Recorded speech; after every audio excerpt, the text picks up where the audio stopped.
Chapter 1. 0001 Inch, the first clause of the boyfriend rental contract. Party A can look for Party B 24 hours a day, but Party B must keep his phone switched on. Second, Party B must fully cooperate with Party A's requests. Third, any physical contact must be permitted by Party A. 4. 5. In a quiet coffee shop located in the eastern district of Huahai City, in a private room by the window, a young woman wearing a light blue dress with black hair hanging down to her waist was reading a contract with a serious expression. The woman's beautiful eyes were as bright as autumn water, her curved eyebrows, long eyelashes, and plump, captivating red lips. Not to mention her exquisite facial features, her temperament was outstanding, like a fairy that had walked out of a painting, elegant and refined. In front of her was a young man wearing a wrinkled blue and white striped shirt, a pair of pierced shoes, and neat short hair. He had a manly appearance and was listening to her attentively. Every time the woman read a clause, the man would sincerely nod his head, indicating his agreement. Contract signatory, Party A, Su Qingxue, Party B, Yi Fan, signing time. After meticulously reading the boyfriend rental contract, Su Qingxue let out a sigh of relief. At the same time, she looked at Yi Fan, who she had met for the first time today, and was quite satisfied. Sure enough, her eyes were very accurate. Judging from Yi Fan's appearance and the information he submitted online, she could tell that he was a loyal and honest person. She would obediently listen to whatever she said. Moreover, this man's appearance was not bad. Although he was dressed rather old-fashioned, with a little dressing up, he was enough to be her fake boyfriend. The contract is roughly like this. First, I'll rent it for 3 months, then we'll see how it goes. Do you have any objections? Su Qingxue pushed the contract over and asked coldly. Yi Fan carefully took the contract, then carefully flipped through it one by one. When he reached the last page, he politely asked, "Miss Su, I have a few questions that I need to confirm first." Su Qingxue nodded. "That's what I should do, you can ask." "That's right. What if I happen to be teaching a class and can't go to your place all of a sudden and waste some time?" Yi Fan asked again. Su Qingxue sipped her coffee and lightly said, "You're really thoughtful. It seems like you're also a responsible tutor." Yi Fan bashfully smiled. "It's all right. After all, I've received my salary, so I have to be worthy of my students." Su Qingxue's beautiful eyes revealed a hint of satisfaction. She also admired Yi Fan's attitude. After taking the money, he had to work seriously. This kind of person was trustworthy. "Don't worry, I won't pursue such a small matter. I'll avoid looking for you while you're tutoring." Su Qingxue had already considered this point. "That's good. I see that Miss Su is also a reasonable person," Yi Fan said gratefully. Right at this moment, Yi Fan's old man's phone rang. The caller ID displayed, "Moo moo moo moo moo." Yi Fan picked up the phone and apologetically said to Su Qingxue, "I'm sorry, Miss Su. It's my student's number." Su Qingxue didn't mind. "You should pick up the phone first. Maybe your student has something urgent." Fan Xian held the phone, as if he was too embarrassed to disturb the others in the coffee shop, so he specially ran to the door to pick it up. This polite action left a good impression in Su Qingxue's heart. Outside the coffee shop, Yi Fan picked up the phone and asked, "Moo moo moo moo, what's the matter?" A girl's clear and melodious voice came from the other side. "Teacher Yi Fan, come and save me, sob sob. My account has dropped from the diamond rank back to the platinum rank. So it's like that, but I have other part-time jobs later. I've been quite busy these few days, so I can only go to your house another day." Yi Fan had a troubled look on his face. Would it take a few days? I won't drop another level, right? All right, Yi Fan, quickly come and save me. Moo moo moo moo moo pleaded. Fan Xian earnestly said, "Don't worry, with teacher here, I'll help you get back the diamonds sooner or later. As long as you pay the tuition fee, master and king won't be a problem. But I've given you all my pocket money this month, so there really isn't much left." Moo moo moo moo said pitifully. Fan Xian smiled and said, "Teacher knows that it's not easy for you. Isn't it almost next month? You'll have pocket money again very soon. Humph." Hateful, just thinking about other people's pocket money. Although Moo Moo Moo was depressed, she still said expectantly, Then come to my house when you're done with your work. I'll wait for you. No problem. Your teacher is a man of his word. After comforting the students, Fan Xian walked back into the coffee shop with an apologetic smile. I'm sorry, Miss Su. I've made you wait for so long. Students nowadays, after leaving the teacher, it's as if they don't know anything. They always get the questions wrong, and then they get anxious. Sigh. Yi Fan sighed with emotion. Qing Xue also understood. Being a teacher requires patience. Are you in a hurry to go over? No. I plan to cultivate a student's ability to learn and think independently. I can't help her as soon as there's a problem. Yi Fan looked like he had put in a lot of effort. Qing Xue secretly agreed in her heart.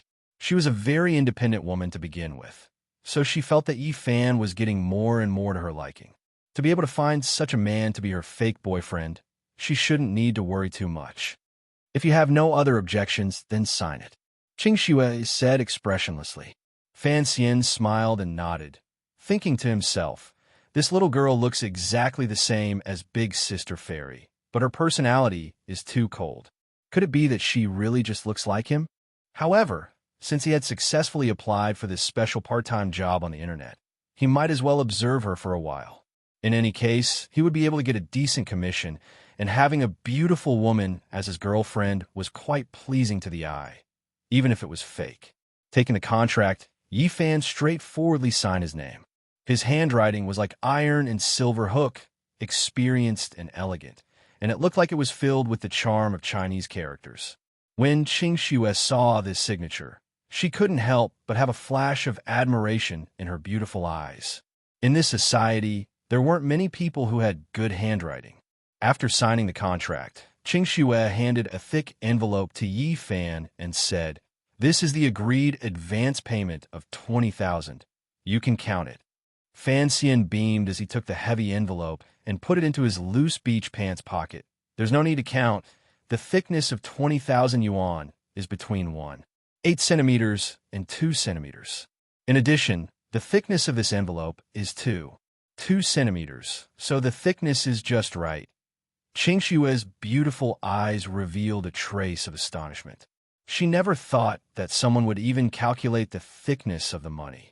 How much did they like money? However, she didn't reject this kind of person. People who loved money were easy to listen to, which was exactly what she needed right now. Qing Xue took out another piece of information from her bag.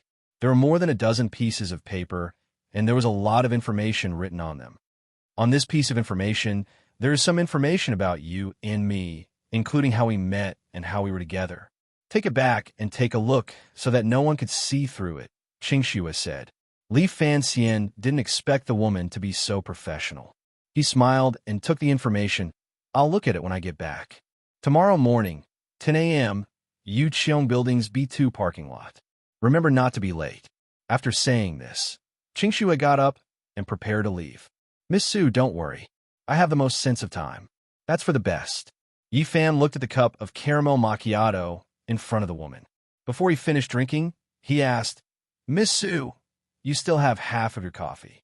I'm not drinking anymore. Qing Xue said lightly. That's such a waste. 30 yuan per cup. Without saying anything else, Yi Fan took it and drank it all in one gulp. Qing Xue wanted to stop him, but she was too embarrassed. Although being thrifty was a good habit, she felt uncomfortable when she thought about how she and this guy were actually indirectly kissing. The two of them walked out of the coffee shop together. A few customers and waiters couldn't help but take a few more glances at Qing Xue. Such a fairy-like woman was rare in life. As for Yi Fan, who was dressed in extremely simple clothes, he was automatically ignored. Arriving at the parking lot, Qing Xue opened the door of an azure Maserati Grand Cabrio. The feeling of a beautiful woman in a car made the passers-by look sideways. Seeming to have thought of something, Qing Xue turned around and asked, What grade of student are you tutoring? Second year of high school. What's wrong, Miss Su? Yi Fan had a simple smile on his face. Qing Xue shook her head. Nothing. To be able to tutor a high school student, no matter what, he was still a university student. Qing Xue felt more confident in her heart. The Maserati sports car carried a strong gust of wind and quickly left, bringing with it a large number of envious gazes. Yi Fan, on the other hand, was finally able to take out a bag of red double happiness. He put one in his mouth and lit it up for himself. He took a deep breath in enjoyment and puffed out a cloud of smoke. He was in a good mood as he received another large sum of money from his part-time job. He walked to the non-motorized vehicle parking lot and took out a rusty second-hand bicycle. Seeing that the sky was gradually turning dark, Yifan muttered to himself, "It's still 30 minutes from here to the brocade apartment. Looks like I have to hurry up." Auntie Zhao said that there are still 3 air conditioners to be fixed. Chapter 2.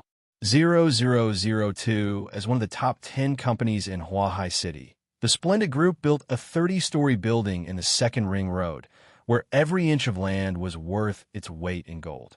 It was used as a dormitory for the employees of the Splendid Group, because it was convenient to get to work, had complete facilities, and had an elegant environment. Many higher-ups of the company also stayed here. There was another name for this place, Beauty Apartment, because more than half of the employees in the Splendid Group were female, from the higher-ups with shares to the ordinary salespeople. Most of them were good-looking, making the entire apartment look like a country of women. Not to mention anything else, the trash can in front of the building overflowed with a large amount of flowers and love letters every day, enough to fill a small truck. "Let me go. Let me go. You guys, if you do this again, I will call the police." At this moment, at the entrance of the apartment, 4 to 5 men in black suits were aggressively holding a woman in a moon-white office dress as they walked out of the apartment. The woman's originally neatly combed hair was now a mess, but one could still see her smooth and fair oval face, delicate nose, delicate red lips, and light makeup, showing the charm of a mature city woman. "Director Feng, what is going on? Who are these people?" The dormitory manager, Annie Zhao, was anxious and wanted to stop them, but this group of burly men were not to be trifled with. There were some other female employees at the entrance, but when they saw the woman being captured, they were also scared out of their wits. Feng Yuing was the director of the Splendid Group's sales department.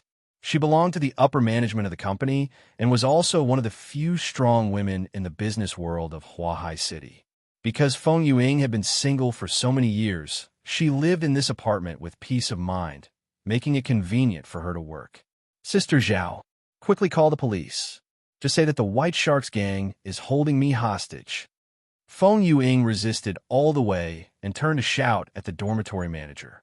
When Auntie Zhao heard this, her face turned pale with fright. White Sharks gang.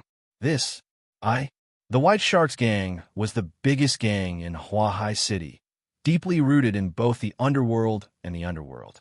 Ordinary people would not dare to provoke them. Auntie Zhao trembled as she lowered her head.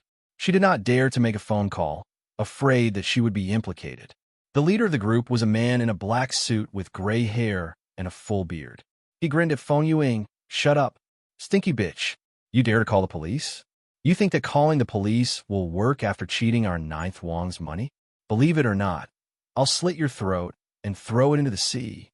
As soon as he said that, Auntie Zhao and the other female employees became even more afraid. Their bodies stiffened. "That batch of goods was bought by your Lord Jiao himself. I'm just doing business with him. He is the one who thinks too highly of himself. What does it have to do with me?"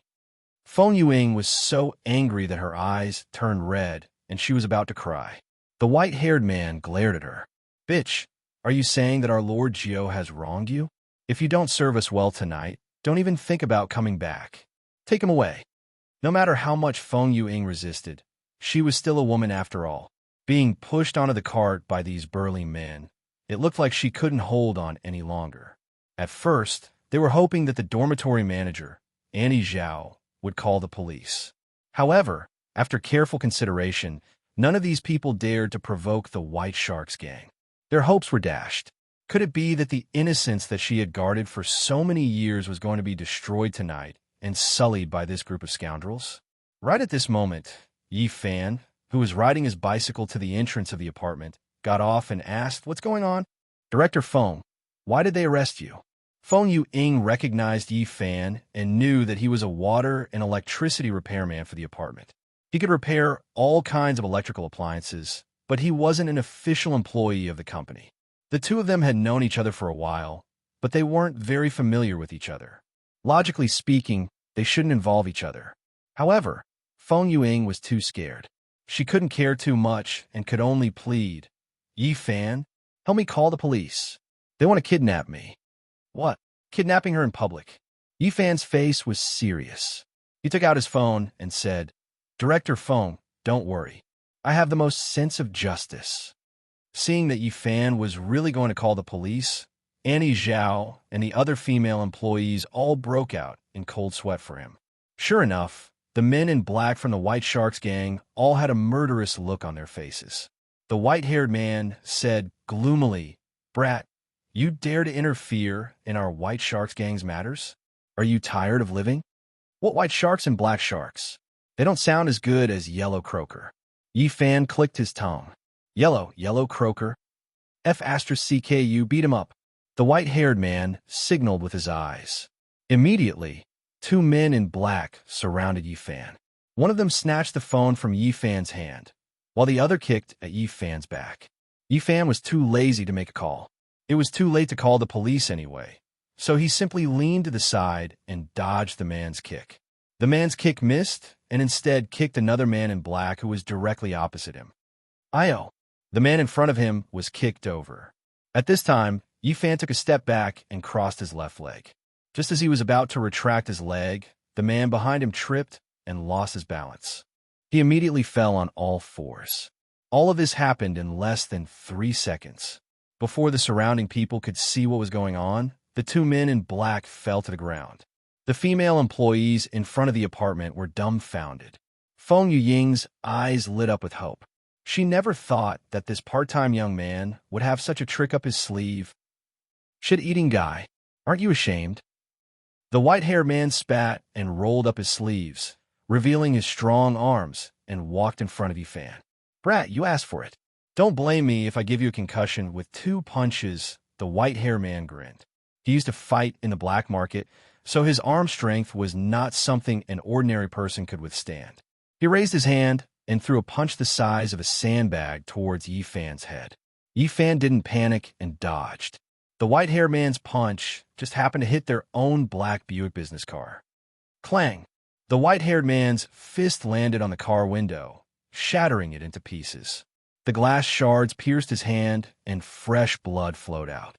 The white-haired man grimaced in pain and cried out. Yi Fan turned around and went behind the white-haired man. He kicked the back of the man's leg and hit his hamstring. "Ah!" The white-haired man screamed. One of his legs was in pain and numb. He almost knelt down.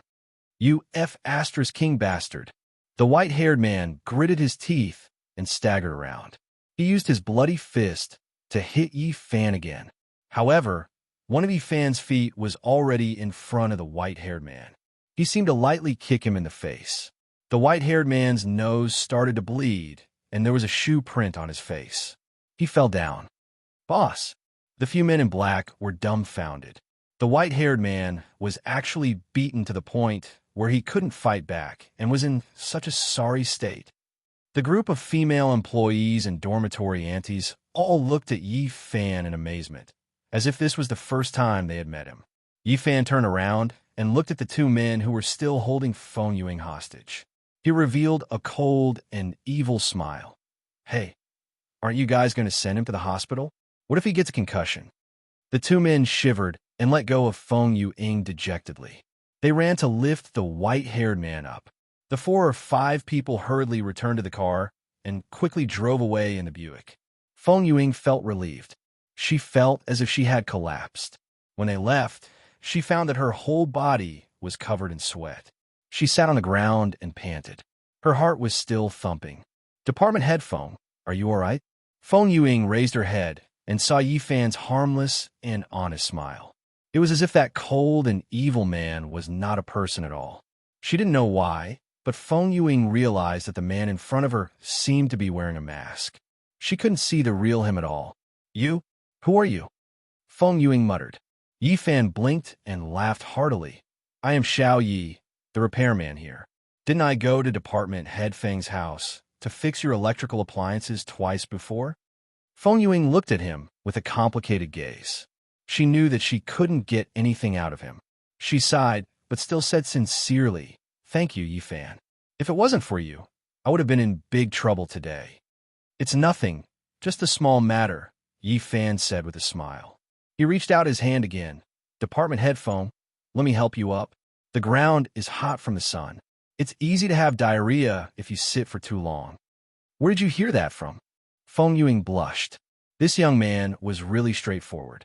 After hesitating for a moment, she still put her white and tender hand into Yifan's hand. Feng Yuying's figure was quite voluptuous, and her hands weren't thin either. It was very comfortable to hold. Just as he was about to pull the woman up, he heard Feng Yuying's brows furrow and let out a soft cry. "What's wrong?" "My foot. I think I sprained it." Feng Yuying looked like she was in pain. I felt pity for her. Yifan looked at her left foot. The heel of her high heels was broken. It was obvious that she had accidentally injured herself when she was struggling just now. "Department head Feng, let me carry you. Forcefully walking will hurt you even more." Yifan didn't say anything else and bent down in front of Feng Yuying. This isn't appropriate." Feng Yuying's face was red. Ever since she was young, other than her father, she had never been carried by another man. Yifan smiled indifferently. "It's okay, I have good stamina. I can carry it." Feng Yuying burst into laughter. "You make it sound like I'm very heavy." Chapter 3.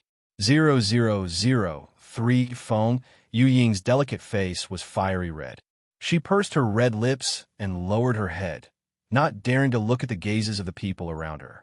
The surrounding female employees and dormitory aunties were all smiling ambiguously.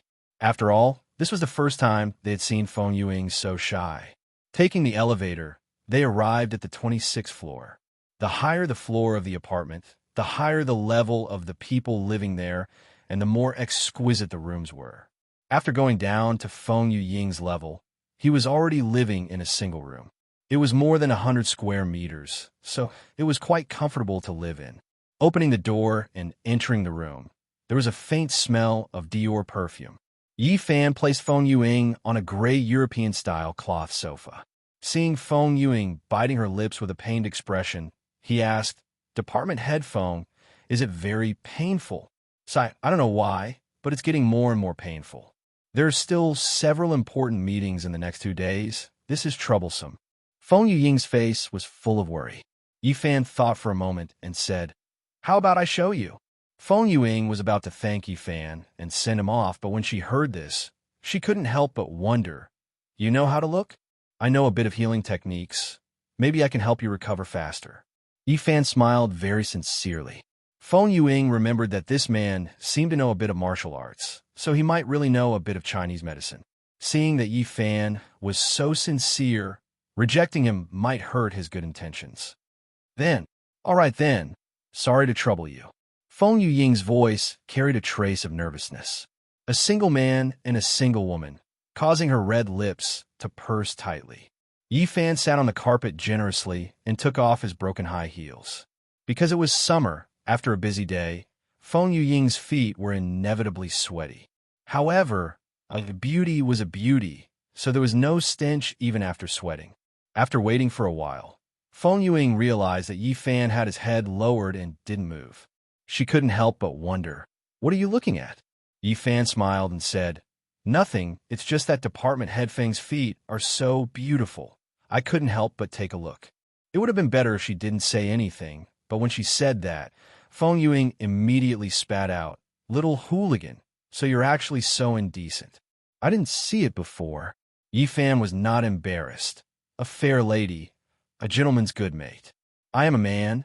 I will definitely like her when I see a beauty. This is just a normal reaction, so you can't blame me. If you want to blame someone, you should blame yourself for being beautiful." All right. Stop talking." Feng Yuying's face was like a ripe peach. She turned her head and muttered, "I only said one sentence, and you came up with so many flowery words." "Where did you learn all this from?" Fan Xian said seriously. "I didn't learn it, but it came from the bottom of my heart." "Minister Feng, if you continue, I'll really get angry." Feng Yuying felt a little strange when she heard a man talking about her feet. Her heart was pounding like a deer. Although she said that she was angry, her tone sounded a little soft and weak. Suddenly, Yi Fan released the woman's jade foot, stood up, and said, "All right, Minister Feng, try walking down." Feng Yuing was stunned for a moment before she slowly regained her senses. Already recovered? She didn't even notice that when the two of them were talking, Yi Fan had already pinched her ankle for a while. "If Director Feng wants me to pinch it a little longer, I have no objections," Yi Fan said. "No, no need." Feng Yuing shook her head. She carefully placed her feet on the ground and stood up. After taking 2 simple steps, although her feet still hurt a little, it basically didn't affect her anymore. Feng Yuing looked at Yi Fan in surprise. "It's really healed. How did you do it?" Yi Fan smiled innocently and said, "It's just relaxing my muscles and bones. There's nothing special about it. From what I see, if you don't want to be a maintenance worker in the future, you can change your profession and become a traditional Chinese medicine practitioner." Feng Yuing smiled sweetly. "Thank you so much. You've helped me a lot today." Yi Fan said straightforwardly, "It's just a small matter. Director Feng, if there's nothing else, I'll go fix the air conditioner first." Feng Yuing was grateful. She knew that standing up against the White Sharks gang was not a small matter. Yi Fan also took a lot of risks. "Yi Fan, we've known each other for a long time, so don't call me director. You're not a member of our company, so there's no need to call me that." Feng Yuing said. "Okay, then I'll call you Sister Yuing? Is that okay?" Yi Fan asked with a smile. Feng Yuying's face turned red. Actually, she thought that calling her Sister Feng would be enough, but Yi Fan directly called her by her name, so she was too embarrassed to refuse. "And anything is fine," Feng Yuing said as she walked to the fridge and took out a bottle of ice water. She gave it to Yi Fan. "The weather is hot. Drink some water before you go fix the air conditioner." Yi Fan didn't stand on ceremony and took the mineral water. "Sister Yuing, you really love people. Who wants to marry you and enjoy a good life?" Their relationship seemed to have gotten a lot closer as the way they addressed each other. Feng Yuing rolled her eyes at him. "You can tease me as much as you want. If I can't get married, I'll blame you." "No problem. I'm single too, just nice." Yi Fan blinked. Feng Yuing was completely helpless. Her face turned red as she said, "You only know how to tease your sister. Hurry up and leave after you're done drinking. I'm ignoring you." Yi Fan didn't expect this beautiful department head to blush so easily in private. He felt that it was quite interesting, but he just teased her a little. He wouldn't go too far, so he said goodbye to Feng Yuing and walked out of the room. After Yi Fan left, Feng Yuying's face revealed a hint of worry. Although nothing happened today, she didn't know what to do if Wang Jiu sent someone else over. "Looks like I'll have to go on a business trip tomorrow to avoid trouble." Feng Yuing had a lot on her mind, and there was a faint trace of fear on her face. An hour later, Yi Fan, who had finished repairing the 3 air conditioners, received his salary from Annie Zhao and walked out of the apartment. Yi Fan rubbed his stomach. He had to find a place to eat dinner. But just as he was about to go get his bicycle, Yi Fan discovered that behind the 2 flower beds at the entrance of the apartment, there seemed to be a few sneaky figures glancing at the apartment from time to time. Yi Fan frowned. He didn't need to think to know that those were the people sent by 9th Master Wang to keep an eye on Feng Yuing. Logically speaking, this had nothing to do with him, but Feng Yuing was a good girl with a good heart. It wasn't easy for her to work hard in the big city for so many years. He couldn't bear to see such a delicate flower being ruined. Yi Fan took out his red double happiness, put one in his mouth, and walked in front of the 3 hooligans.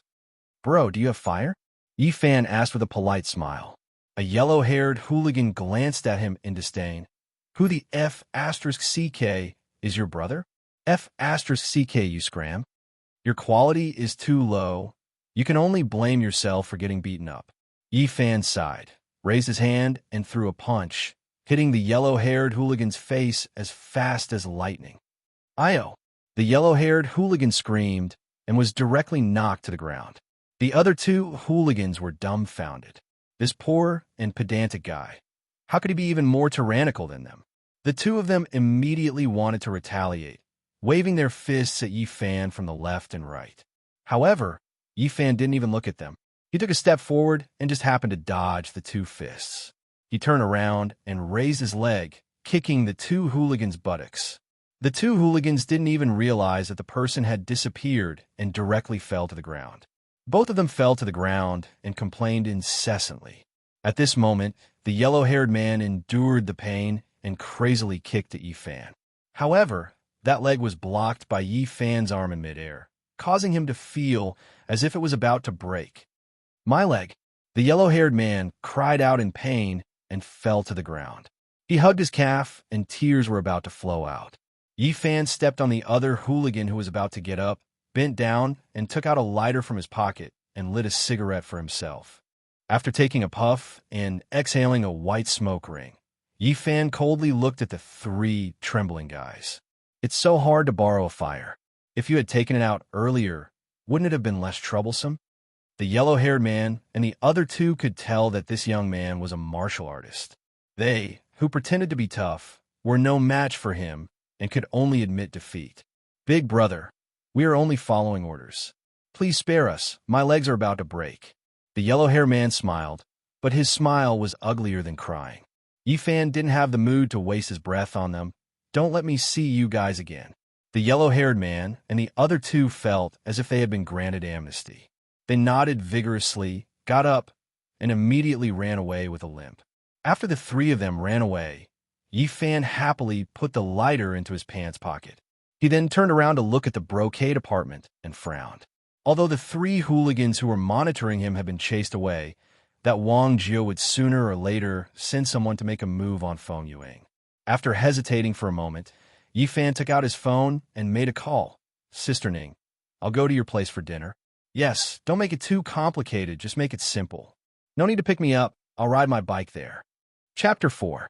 000-4 Qingshan Lake, located in the north of Huahai City, was a good place where every inch of land was worth its weight in gold. The beautiful lakeside was lush with greenery, and the environment was quiet and secluded. On the side of a pedestrian street in Hunan, there were some expensive shops, most of which were luxury brand stores and Western restaurants. The only ancient building that was full of Chinese flavor was a tea house called Purple Leaf. Those who could come here to drink tea were either rich or noble. So even if it was a tea house, there were still many luxury cars parked in front of the door. Porsche, Land Rover, and even a few McLarens and Lamborghinis were enough to show that the guests here were of extraordinary status. Creak, creak. Yi Fan rode his bicycle and leisurely arrived at the entrance of the tea house. As soon as he got off the car, he saw a handsome man about 25 or 26 years old wearing an ancient blue gown and handmade cloth shoes walking out quickly. "Brother Fan, you're here. Leave the car to me. The young miss is waiting inside." The young man smiled warmly and took the bicycle from Yi Fan's hand. "Little Zhao, I've told you a few times, there's no need to come out and pick me up." Yi Fan wiped the sweat off his face. "Brother Fan, it's rare for you to come here. If you came every day, I wouldn't have come out to pick you up." Yi Fan sighed and tugged at his collar.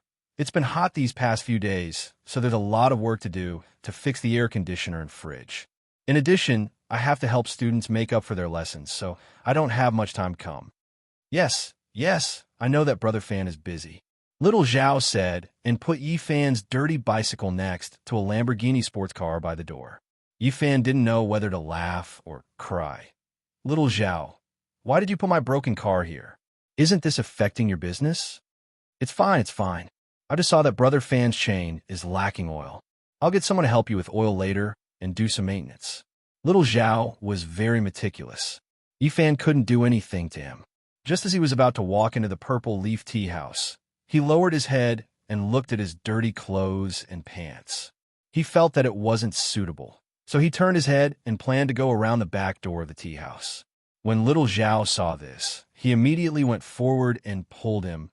"Brother Fan, please don't go through the back door. If the young miss knows, I can't afford it. Look at my outfit. It's dirty and smelly. It's not good for your guests to see it." Yi Fan explained. Little Zhao's face turned serious. "Brother Fan, eldest miss is not that kind of person. She won't mind. Besides, no guest can compare to you." Fortunately, he didn't meet any guests along the way.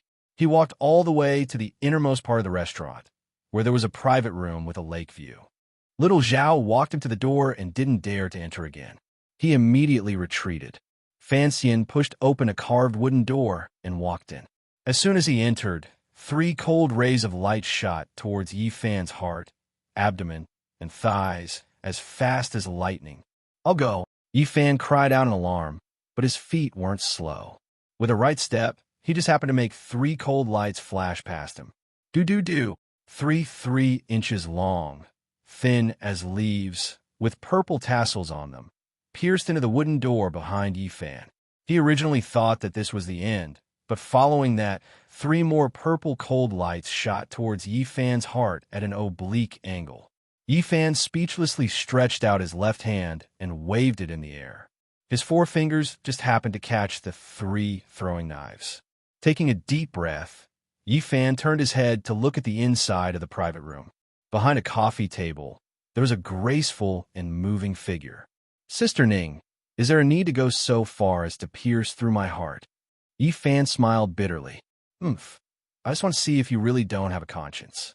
You haven't come to see me for so long." The woman who was humming was wearing a classic white cheongsam with red flowers, which wrapped around her tall and exquisite figure. She had a lustrous oval face, and her skin was fair and rosy. Under a pair of willowy eyebrows, she had a delicate nose, sexy and plump lips, and her fine black hair was tied up high behind her head.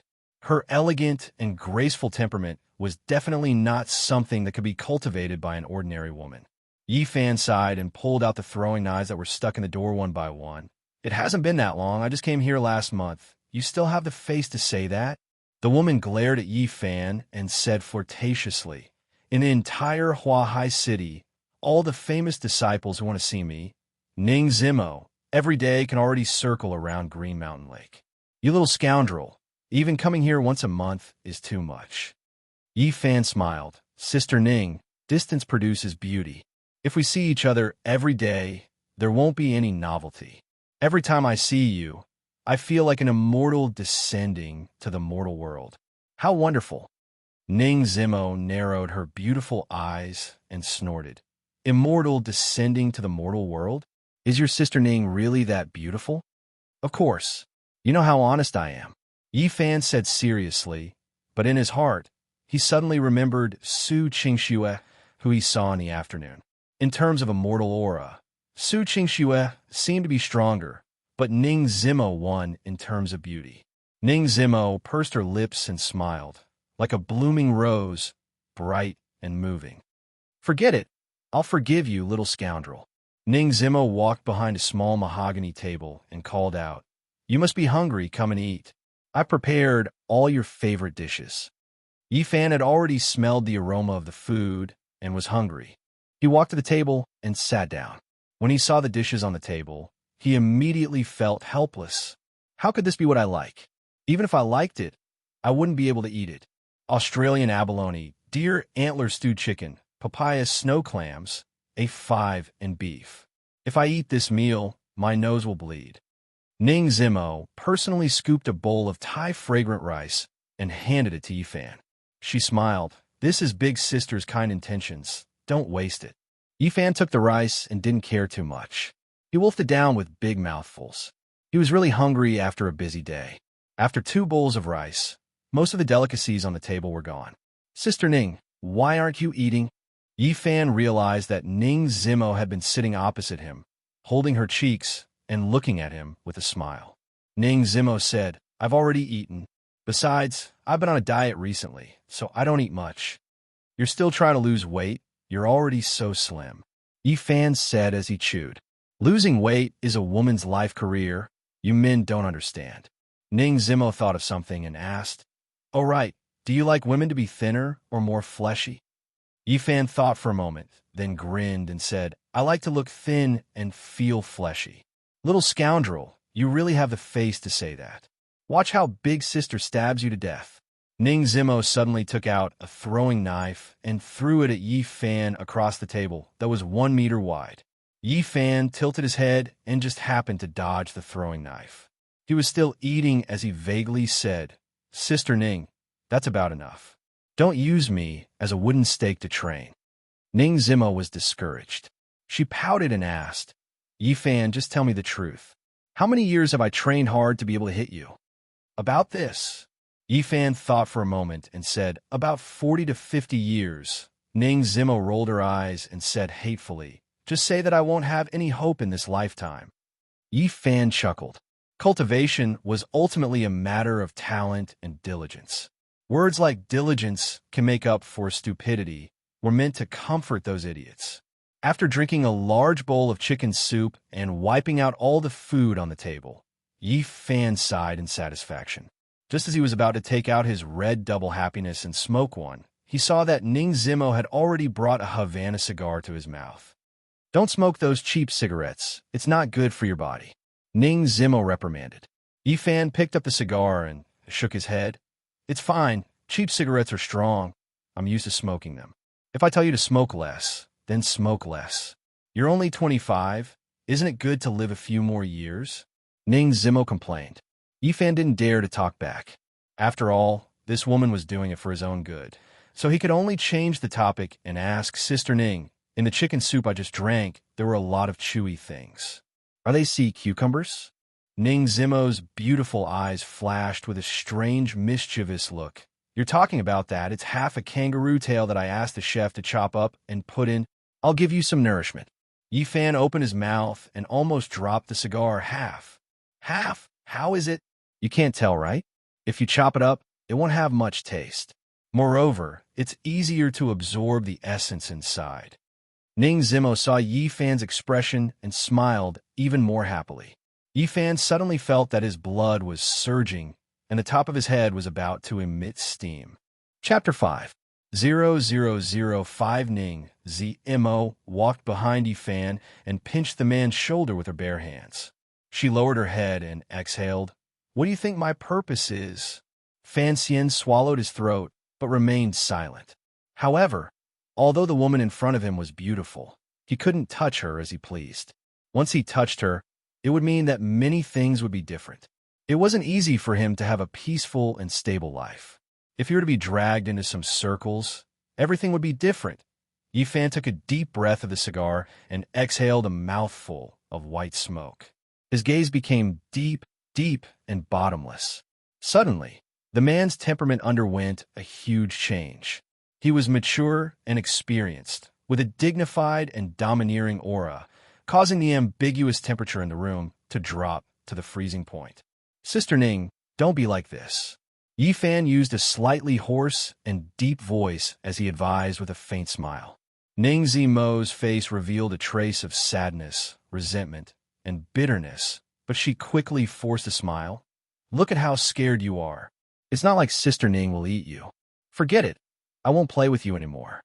After using her words to cover up the awkward atmosphere, Ning Zimo left Yifan's side and walked to the window on the other side of the private room. At a short tea table, Ning Zimo elegantly knelt on a prayer mat and said, Since you're here, I have some new tea leaves. Help me taste and identify them. Yifan had already returned to his usual leisurely state and sat down at the tea table with a smile. All right, I can admire Sister Ning's tea skills again. As the lady boss of the Purple Leaf Tea House, Ning Zimo's research on the way of tea was naturally quite extraordinary. Ning Zimo no longer joked. Her expression was serious, and her pair of beautiful white hands displayed a skilled and smooth tea art. Washing the tea, brewing, sealing the pot, her posture was natural and smooth. After that, she poured the tea into the fragrant cup, filled it to the brim, and brought it to Yifan. This is the Huizhou tea that was just delivered yesterday. Help me take a look and see what grade it is. Ning Zimo said with a smile. Yifan looked at the steep tea leaves and said, This sharp tea is flat and sturdy, with 2 leaves hugging a bud, and the main vein is a little dark red. It should be the Taiping Hokue, right? Not bad, have a taste. Fan Xian smelled the fragrance of the tea, took a sip, and nodded. It is indeed a good tea. The aftertaste is sweet, but not cold. Ning Zimo rolled her eyes at him. Of course. Otherwise, would it be worth more than 1,000 kilograms? I asked what rank the Taiping Hokue was. Fan Xian didn't answer. Instead, he took the teapot, poured out the tea, and poured it again. After pouring it back and forth 3 times, He picked up the fourth cup of tea and smelled it. "How is it?" Ning Ziemo asked in anticipation. Fan Xian shook his head. "Taiping Ho Kue, what we pay attention to is the monkey rhyme. Clear, fresh, sweet, long. The first three, this tea has done. But in the end, as for the lasting, the orchid fragrance will disappear after the fourth infusion. Therefore, this tea can only be considered a first-class product, not a special grade Hokuei." When Ning Ziemo heard this, she immediately complained. "Now that you mention it, I'm sure that this Zhao Zhong doesn't know enough about tea and was fooled by others." Fan Xian smiled and said, "Tea leaves are very deep. It's normal to make mistakes in purchasing them. If only you could work for me." Ning Ziemo smiled sweetly. "How about it? Think about it. I have food and accommodation here. It's much more comfortable than you ride your bicycle everywhere." Fan Xian shrugged and tactfully refused. "Forget it. I quite like my current life. It's free and fulfilling." Ning Ziemo said faintly, "You make it sound like I will hinder your freedom. I just want to see you more." Hearing such pitiful words from such a charming beauty, even if Fan Xian had a heart of stone, his heart would soften. He knew that he had to leave quickly. Otherwise, if his heart softened for too long, he really wouldn't be able to bear to leave. "Sister Ning, I think it's about time. I'll be leaving first. Why are you in such a hurry? Can't you talk to me more?" Ning Ziemo frowned. "I'm bored by myself." Fan Xian laughed. "Let little Zhao and the others chat with you. Goodbye, Sister Ning. There's no need to send me off." After saying that, Fan Xian slipped out of the room like a gust of wind, making Ning Ziemo, who was behind him, grit her teeth in anger. "Damn ye Fan, stinky ye Fan, am I that annoying?" Ning Ziemo cursed, but her beautiful eyes were filled with loneliness. On the other side, Fan Xian quickly walked to the entrance of the tea house and let out a long sigh of relief. Every time he came here, he felt like he was on a roller coaster. He was afraid that he wouldn't be able to control himself and something would happen between him and Ning Ziemo. However, if he didn't come here for a long time, he would miss her. Little Zhao had already prepared the bicycle and had even applied oil on the chain. The entire bicycle was wiped clean, and even the rust seemed to have reduced. "Brother Fan, your bicycle." Little Zhao handed the bicycle to Fan Xian. "Thank you for your hard work." Fan Xian was about to say goodbye when he suddenly remembered something he forgot to mention. "Oh right, little Zhao. Do you know of a person called Wang Jiao?" Little Zhao immediately nodded with a serious expression. "I know, a home master of the White Sharks gang. He has some power in Huahai City. Could it be that Wang Jiao was disrespectful to Brother Fan?" "Brother Fan, don't worry. Tonight, I will make Wang Jiao's head fall." Hey, what are you thinking about?" Fan Xian hurriedly interrupted and said in a low voice, "That Wang Jiao has his eyes on a woman. Just tell him to restrain himself and not go too far." Little Zhao was stunned for a moment, but he didn't dare to ask too much.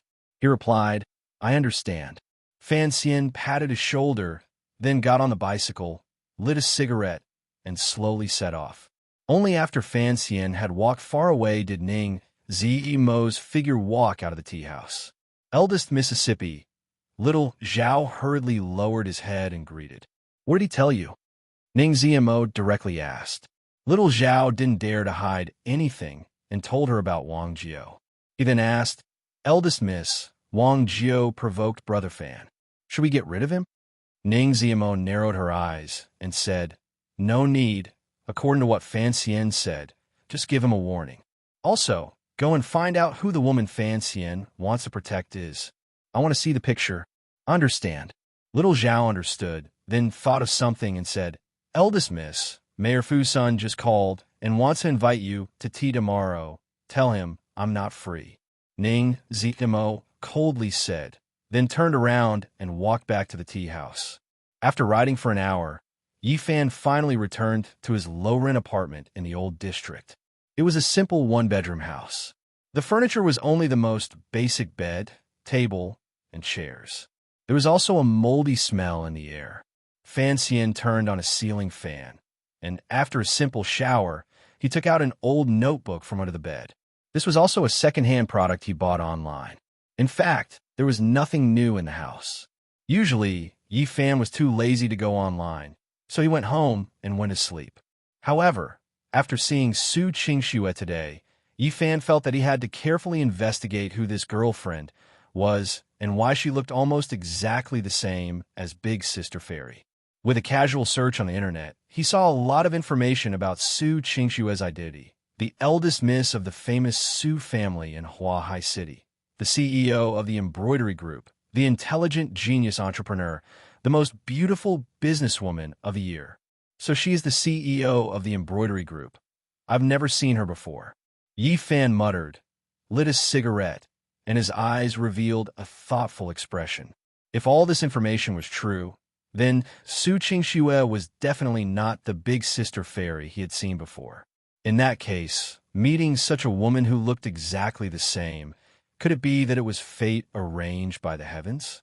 Lying on the bed, Yi Fan took out the information Su Qingxue gave him and flipped through it briefly. 3 minutes later, he fell into a deep sleep. The next morning, Yi Fan drank a bowl of soy milk at a snack stall, ate 2 sesame seed cakes, and rode his bike to the agreed-upon Yuqiong building. The Yuqiong building was either a high-end restaurant or a branded luxury store. The cost was very high, so Yi Fan would not have come here in the past. Just as it was 10 o'clock, Su Qingxue called. Knowing that Yi Fan had arrived on time, Su Qingxue was quite satisfied.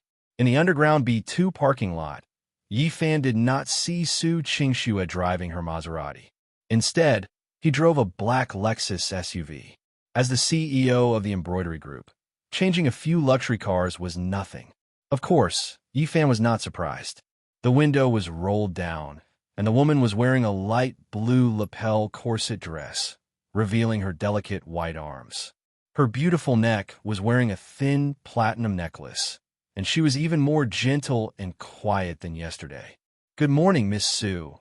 What are we going to do next?" Yi Fan greeted her with a smile. Su Qingxue's cold gaze sized up Yi Fan for a while. "Get in the car first." "Oh, okay." Yi Fan sat in the front passenger seat.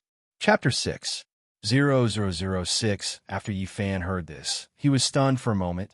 "Miss Su, although you are a great beauty and have some relationship with you, I am not at a disadvantage, but are you really not going to consider this kind of thing? I don't think you are a casual person. What nonsense are you spouting?" Su Qingxue frowned, thinking that this guy really had an imagination.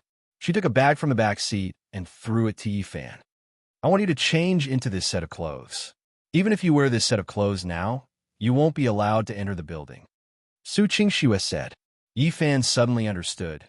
No wonder the woman wanted to change cars. It was to make it easier for him to change his clothes. "Miss Su, if you said so earlier, then I would be relieved." "What do you mean?" When Su Qingxue heard this, she felt even more uncomfortable. Could it be that something was really going to happen, or was he at a disadvantage? Yi Fan chuckled. Nothing, I'll take it off now." Seeing that Yi Fan was about to take off his shirt, Su Qingxue quickly turned her head away and closed her eyes. At the same time, she had a bad premonition in her heart. Why did it feel like this man wasn't particularly honest? However, the contract had already been signed, and time was of the essence. It wasn't easy to find a strange man with a good appearance, so she couldn't be bothered. Yi Fan quickly finished changing his clothes. He wore a straight Givenchy white shirt, black slim pants, a one Ballon leather belt, and a pair of brown Ferragamo leather shoes. A set of clothes would cost at least 15 to 16,000. As the saying goes, people rely on clothes and horses rely on saddles. Yi Fan's appearance seemed to have changed in an instant. "It looks all right." Su Qingxue was very satisfied with her taste. Yi Fan put the old clothes and shorts he had taken off back into Givenchy's bag and asked with a smile, "Miss Su, what are we going to do now?" "To see my parents," Su Qingxue answered very naturally. When Yi Fan heard this, his expression immediately stiffened. "Is the progress so fast? Do you want to buy some gifts? It's not appropriate to meet your parents for the first time empty-handed, right?" "There's no need," Su Qingxue said with a complicated gaze. "Anyway, I'll only bring you to see them once today. It doesn't matter if we don't see them in the future, as long as they know that I already have a boyfriend." Yi Fan nodded, indicating that he understood. Also, you can't call me Miss Su anymore. Change the name. Shu Qingxue said. Fan Xian thought for a moment, then giggled and shouted, Little Snow? Shui, baby? Darling? Honey? Don't say any more. Shu Qingxue's pretty face flushed red. She realized that she had really misjudged him. Once this guy got a little more familiar, he would become so shameless. No, it should be said that he was thick-skinned to begin with, but he didn't realize it yesterday. Just call me Qingxue, Shu Qingxue said, and got off the car first. Yi Fan followed closely behind, all the way to the elevator, holding Su Qingxue's small hand. What are you doing? Qingxue felt as if she had been electrocuted. Her hand trembled as she tried to pull it out, but Yi Fan held it tightly. Fan Xian felt the woman's gentleness and grinned. Xiao Shui, we are lovers. Isn't it normal for us to hold hands and meet our parents? Article 3 of the contract. Any physical contact requires my permission. Shu Qingxue's watery eyes were about to freeze. Yi Fan asked, Then do you think we shouldn't hold hands? Shu Qingxue was startled. If the two of them didn't hold hands, then in front of her parents, it would be too different. Holding hands is fine, but, look, Little Snow, you agreed. Haha, this is just getting on the bus first, and then making up for the ticket. The effect is the same. Yi Fan blinked. Shu Qingxue gritted her teeth. I told you, call me Qingxue. All right, Little Snow. The moment she entered the elevator, Shu Qingxue felt as if she had boarded a pirate ship. This man's honest appearance yesterday was definitely an act. There were only 2 people in the elevator. Yi Fan comfortably smelled the jasmine fragrance of the woman beside him. After doing so many part-time jobs, Yi Fan enjoyed this job the most. If you bring your nose closer, I'll beat you up. Shu Qingxue found that the man had been leaning close to her hair and couldn't take it anymore. Yi Fan didn't blush. Little Snow, don't be so agitated. If you want to pretend to be your boyfriend, of course you have to act closer, right? Humph, Shu Qingxue sneered and glanced at him. I admit, I made a mistake yesterday. I didn't expect you to be this kind of man. But don't think that I'm easy to bully. I just didn't bring my bodyguard with me. Otherwise, as long as I say the word, you won't have a good time. So you better be honest. Fan Xian smiled slowly and silently stood aside a little. Shu Qingxue only thought that he was afraid and secretly heaved a sigh of relief. If she couldn't control this man, she could only find another person to pretend to be her boyfriend. That would be too troublesome.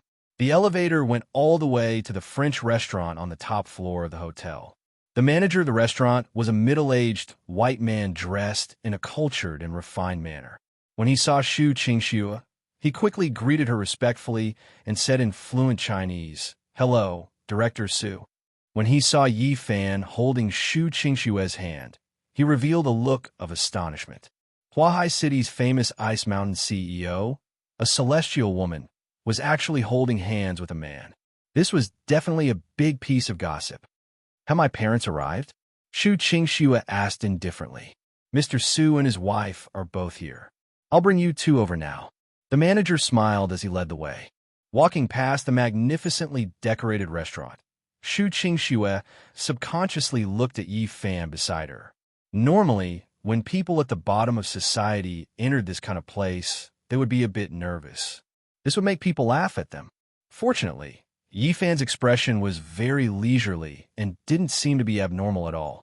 This actually made Shu Qingxue, the employer, feel a bit more satisfied. When they entered an elegant private room, there were already 3 people sitting at a long table. A dignified middle-aged man with a mustache and a graceful and luxurious woman with a pearl necklace who looked to be less than 40 years old. There was also a handsome and arrogant young man wearing a Zegna shirt. When the 3 people in the private room saw Yi Fan, who followed Shu Qingxue in, they revealed unfriendly gazes and carefully examined him. Qingxue, why did you bring a bodyguard in? Today is a family gathering, the handsome man said with an evil smile. Zheng Junfeng, since you know it's a family gathering, you shouldn't have come. As for the one beside me, he's my boyfriend, Yi Fan. Shu Qingxue said as she moved closer to Yi Fan. When Zheng Junfeng saw this scene, A cold light flashed in his eyes. Nonsense. Where did you get a boyfriend? Did he just appear out of thin air? Su Chongping frowned and reprimanded. Shu Qingxue followed the words that she had already prepared and said, I met him online. It's been more than a year. I only recently found out that he was from Huahai City and established a relationship with him. Yifan naturally smelled the discordant smell in the air, but he didn't care. He smiled and greeted, Hello, Uncle, Andy, this brother. I am Qingxue's fiancé, the real deal. Zheng Junfeng said playfully, I can't compare to some imposters that I found at the last minute. Yifan looked left and right, then pointed at himself. Bro, are you talking about me? Haha, you're so funny. After saying that, Yifan pulled out a chair and said affectionately, Xiao Shui, come, take a seat first. Hearing this intimate call, Zheng Junfeng's expression became even colder. Yifan didn't seem to feel the cold atmosphere in the room at all. He sat down beside Shu Qingxue, picked up the wet towel on the table, and wiped his hands. He smiled and asked, Have you ordered the dishes? I ate breakfast early, so I'm a little hungry. Unfortunately, no one paid him any attention. The beautiful woman, Tong Huijin, coldly snorted and reprimanded. Qingxue, what do you mean by this? Are you treating marriage as a game? Young Master Zheng is infatuated with you and has been waiting for you for more than a year. There should be a limit to your nonsense. Shu Qingxue lowered her eyebrows and said lightly, This marriage was forced on me by you from the very beginning. I never agreed to it. I'm in a relationship with myself. How can that be considered nonsense? Are you in a relationship? This kind of stinking brat who didn't even know where he came from, with your horizons? How could you possibly like him? As Tong Huijin spoke, she called to the waiter and said, Someone, call security and chase this guy out. Hearing this, Shu Qingxue's face was as cold as frost as she stopped him. No one can chase him away. He is my boyfriend. You don't understand me at all. How do you know that I don't like him? Yes, I really am Xiao Shui's boyfriend. Our relationship is very good. Yifan smiled bitterly in his heart. This family was really noisy. How long would it take for him to eat at this rate? Also, why did Shu Qingxue have a fiancé? Wasn't this giving him a green at the moment he arrived? The other party was a rich family's son.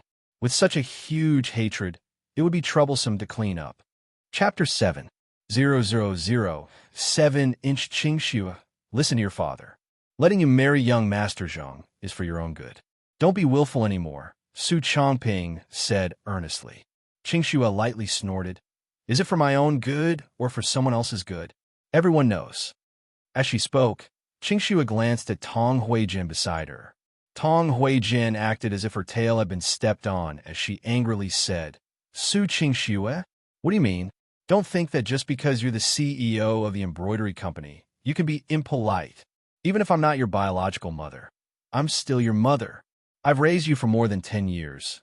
What kind of person do you think I am? At this point, Tong Huijin's eyes reddened, and she revealed a pitiful expression, as if she was about to cry. Seeing that his wife was about to cry, Su Chongping quickly reached out and grabbed her shoulder, comforting her. My wife, don't be sad. Qingxue didn't mean it that way. Don't think too much, Zheng Junfeng also gently advised. That's right, Annie. Qingxue is a filial and kind girl. I also admire her for this, which is why I want to marry her. She might not be satisfied with the traditional orders of her parents and the words of a matchmaker, which is why she is a little rebellious.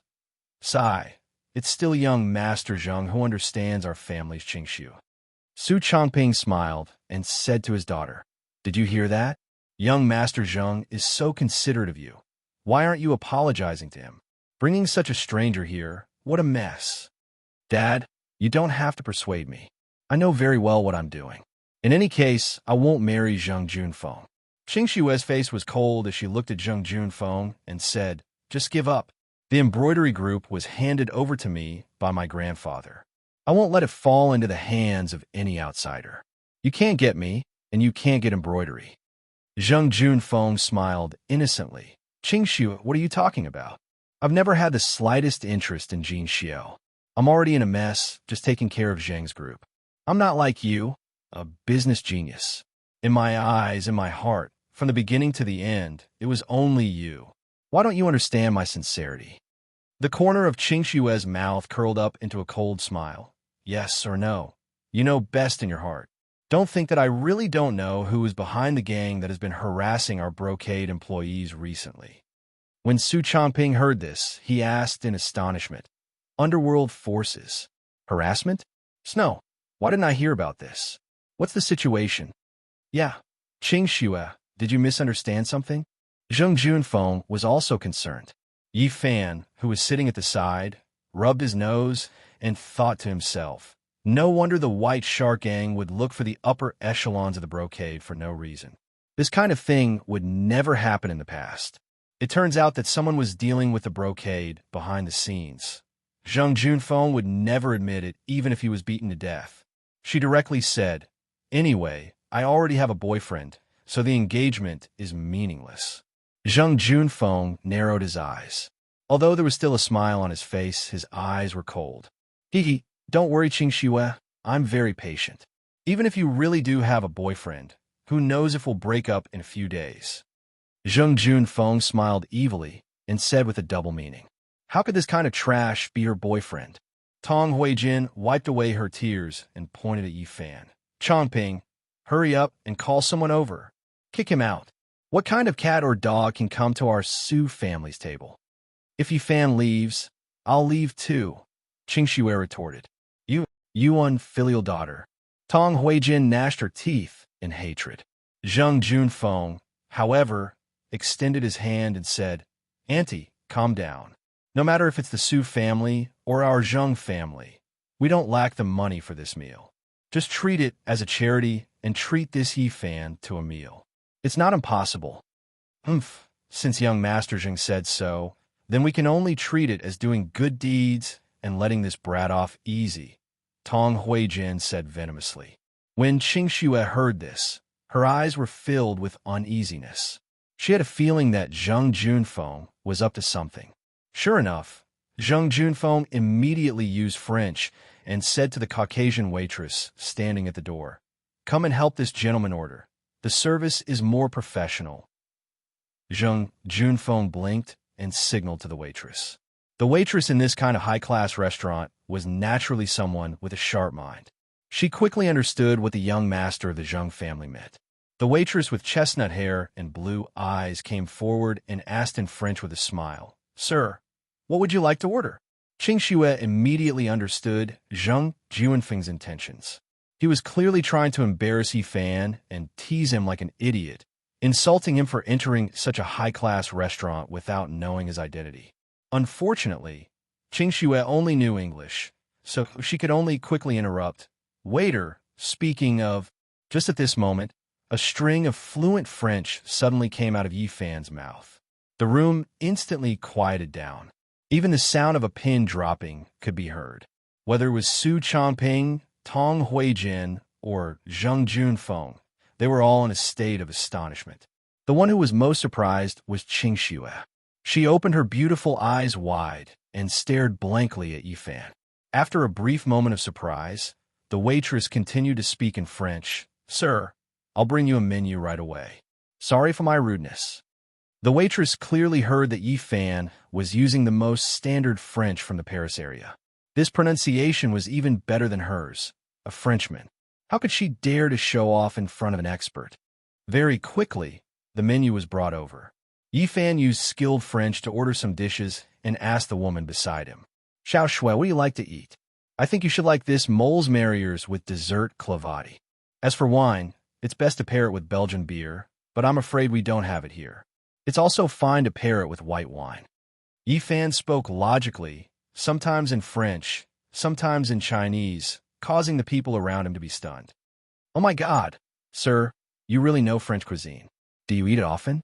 The waitress realized that she didn't know Yi Fan as well as she did. Yi Fan waved his hand and smiled. How can I afford it? I learned it when I was reading. Hearing this, everyone at the table understood a little. However, Su Qing Shue didn't completely believe him. Even if she could learn about French cuisine from books, how could she explain her French? One had to know that learning a foreign language was not something that could be done by cramming at the last minute. In addition, when Yi Fan entered the restaurant, that kind of calmness didn't seem like the first time he had entered this kind of place. It was as if he was an old customer. Suddenly, Su Qingxue felt that this fake boyfriend was a little mysterious. Su Qingxue wasn't very picky, so she let Yi Fan casually order some. The dishes were served very quickly. Not long after, the sumptuous dishes were served on the table. Looking at the exquisite appetizers, main dishes, wine, and desserts, everyone was convinced that Yi Fan really did understand. Yi Fan, how did you learn French? Su Changping was also a little curious at this moment. Oh, uncle, I forgot to introduce you guys. I usually tutor and be a foreign language teacher. Yi Fan said with a smile. Su Qingxue blinked and asked doubtfully, do high school students still learn French? Cram school. It's always good to learn one more. Yi Fan casually made up a story. I thought he was studying in France, but it turns out he was just a tutor. Tong Huijin disdainfully said, I'm warning you. After this meal, stay far away from Qingxue. At most, I'll give you a sum of money, so don't get in the way. Yi Fan affectionately said, Andy, I don't want money, I just want to be with Xiao Shui. Although I'm very poor right now, I will work hard to earn money and do my best to give Xiao Shui a happy future. Su Qingxue glanced at the man. She didn't know why, but although she knew that Yi Fan was acting, his acting was too realistic, causing her face to heat up a little. TSK, how much can you earn? Do you know how many billions the embroidery group earns a year? Do you know the assets of our Su family? This is not something you can climb up to. A toad wants to eat swan meat. Tong Huijin said with disdain. Fan Xian smiled and suddenly reached out to hug Su Qingxue's shoulder. He leaned his head over and kissed Su Qingxue's right cheek with a bow sound. Su Qingxue was eating her dessert and was caught off guard. She had already been kissed by Yi Fan. Look, didn't you just eat swan meat? Yi Fan said with a smile. Su Qingxue suddenly turned her head, wanting to get angry, but after thinking about it, if she were to get angry now, wouldn't it be a waste of her acting? As a result, Su Qingxue could only huff and puff with her pretty face flushed red. She was clearly angry, but it made people think that she was shy. Pa! Zheng Junfeng placed his wine cup heavily on the table and stood up with a gloomy face. Good, very good. When Zheng Junfeng saw the scene of him kissing his face, he finally couldn't take it anymore. Not only did he not make Yi Fan lose face, his fiancée was also being teased. Of course, his pride couldn't accept it. Uncle, Annie, I still have things to do, so I'll be leaving first. See you next time. Chapter 8. 0008 Originally, Su Qingxue was still angry at Yi Fan, but when she saw Zheng Junfeng's expression, she started to worry about Yi Fan. During this meal, other than Yi Fan, the others didn't eat much. Although Su Changping and Tong Huijin didn't want to admit it, Su Qingxue and Yi Fan had already bitten the bullet. Even Su Qingxue, who had never been intimate with a man, let Yi Fan kiss her.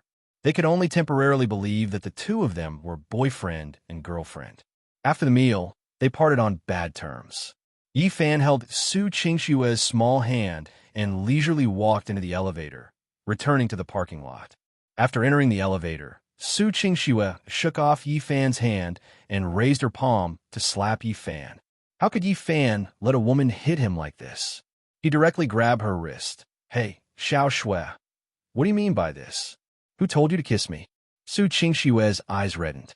Ever since she was young, she had always paid attention to the difference between men and women. She had never been bullied like this before. Give me a kiss on the face. It's not like I kissed you. There's no need to be so angry. Yi Fan thought that if it wasn't for the bad angle, he would have kissed her just now. The contract is very clear. Physical contact requires my consent. You are clearly breaking the contract, Su Qingxue said coldly. Yi Fan curled his lips. Then you didn't write it in the contract. You have a fiancé. Today, I came with you, which is equivalent to making others jealous. I was wronged. You. Su Qingxue was speechless. Indeed, she was also lacking in consideration. This was also because she was forced into a corner by her family and the Zheng family. She had nowhere to run and couldn't marry Zheng Junfeng, so she could only do this. You saw it too. That Zheng guy is not a good person. I can only declare my sovereignty as soon as possible and prove that you are my girlfriend. Only then can he give up on you. Yi Fan had a thoughtful expression. What a pity. It seems that because you are too beautiful, he still hasn't given up. When Su Qingxue heard this, she didn't think much of it. There are a lot of beautiful women in Huahai City. That guy, because he didn't manage the company well these past 3 years and couldn't compete with me in the market, he wanted to use despicable methods to marry me and swallow the brocade. So that's how it is. Then don't Uncle and Annie know? Shu Qingxue shook her head with a complicated gaze. Things aren't that simple, and this isn't something you should care about. Even if the woman didn't say anything, he could probably tell that Su Chongping was a mediocre person, and that stepmother, Tong Huijin, was most likely in cahoots with the Zheng family.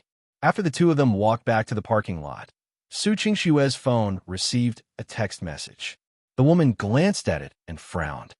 Can you drive? Su Qingxue asked. Fan Xian was stunned for a moment. He was already planning to leave, but it seemed that the woman had other arrangements. I can drive, but I don't have a driver's license.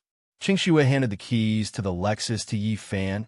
I drank, so I can't drive, but I'm in a hurry to go back to the company to take care of some things. You drive. Fan Xian didn't care. In any case, he had already sold himself to her for 3 months, and he didn't have any other part-time jobs in the afternoon. After getting on the car, Yi Fan stepped on the accelerator, and the car rushed out of the parking space like a ferocious lion. Zzz, zzz, zzz. The friction of the wheels on the plastic ground was quite harsh. Su Qingxue, who was sitting at the back, was shocked and exclaimed, "What are you doing? Are you going to die so soon?" Even a virtuous lady like her, the eldest miss of the Su family, the iceberg CEO, couldn't help but want to curse.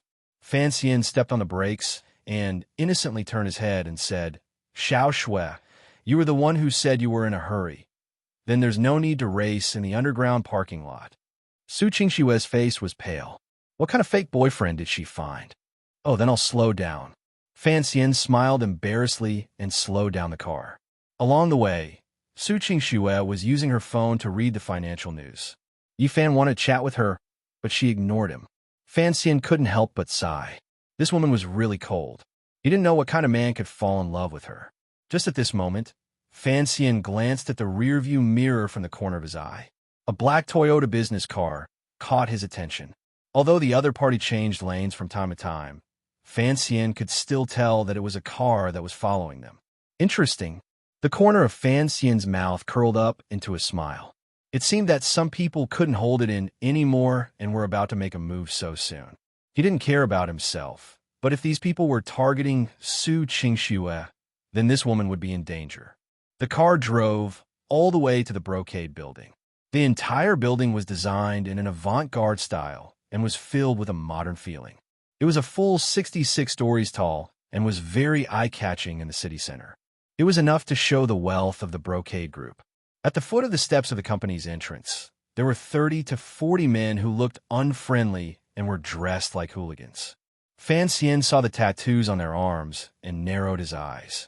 It seemed that these were all from the White Sharks gang. This was strange. Could it be that little Zhao hadn't explained the situation clearly? On the other side, Su Qingxue took a deep breath. With a serious expression, she got off the car and walked towards those people without any fear. Fan Xian's eyes flashed with a hint of approval. Most women would be so scared that they wouldn't dare to get out of the car when faced with this kind of situation. Su Qingxue was quite brave. He silently followed behind Su Qingxue, intending to see the situation first. Director Su, a woman in a black uniform with short hair, a height of 1.7 meters, and a face full of heroic spirit, ran towards Su Qingxue. Seeing this short-haired woman, Fan Xian's eyes lit up. Looking at her footsteps and posture, it was obvious that she had undergone strict and professional special forces training. Judging from the coordination of her limbs, she must be quite skilled. The key was that this woman's appearance was also very pleasing to the eye. She had a healthy, weak complexion and generous facial features. Compared to ordinary Jiangnan women, she had a bit more of a wild sex appeal. From the woman's work permit on her chest, One could see the words Su Ling Shan and Logistics Department Security Team Captain. Noticing that Fan Xian was staring at her, Su Ling Shan unhappily glared at Fan Xian with a hint of warning. Ling Shan, how is the situation? What do the people from the White Sharks gang mean? Su Qingxue asked worriedly. Director Su, it seems that we have all misunderstood. They are here to apologize to Director Feng. Su Ling Shan brought up the serious matter with a face full of doubt. What? Su Qingxue didn't expect this either. Su Ling Shan pointed at the front of the group of hoodlums. A middle-aged man with a string in his hand said anxiously and nervously, that is the head of the Green Bamboo Hall of the White Sharks gang, Wang Jiao. Yesterday, it was his people who tried to kidnap Director Feng. However, he came here today to apologize to Director Feng and wanted to give her a bunch of tonics and jewelry. However, Director Feng refused to take them, so they have been waiting here. Su Qingxue thought for a while and asked, why did they suddenly change their attitude? I think they are still afraid. After all, our splendid group is not a small company. If things get out of hand, the White Sharks gang won't be able to bear the consequences. Su Ling Shan had a face full of pride.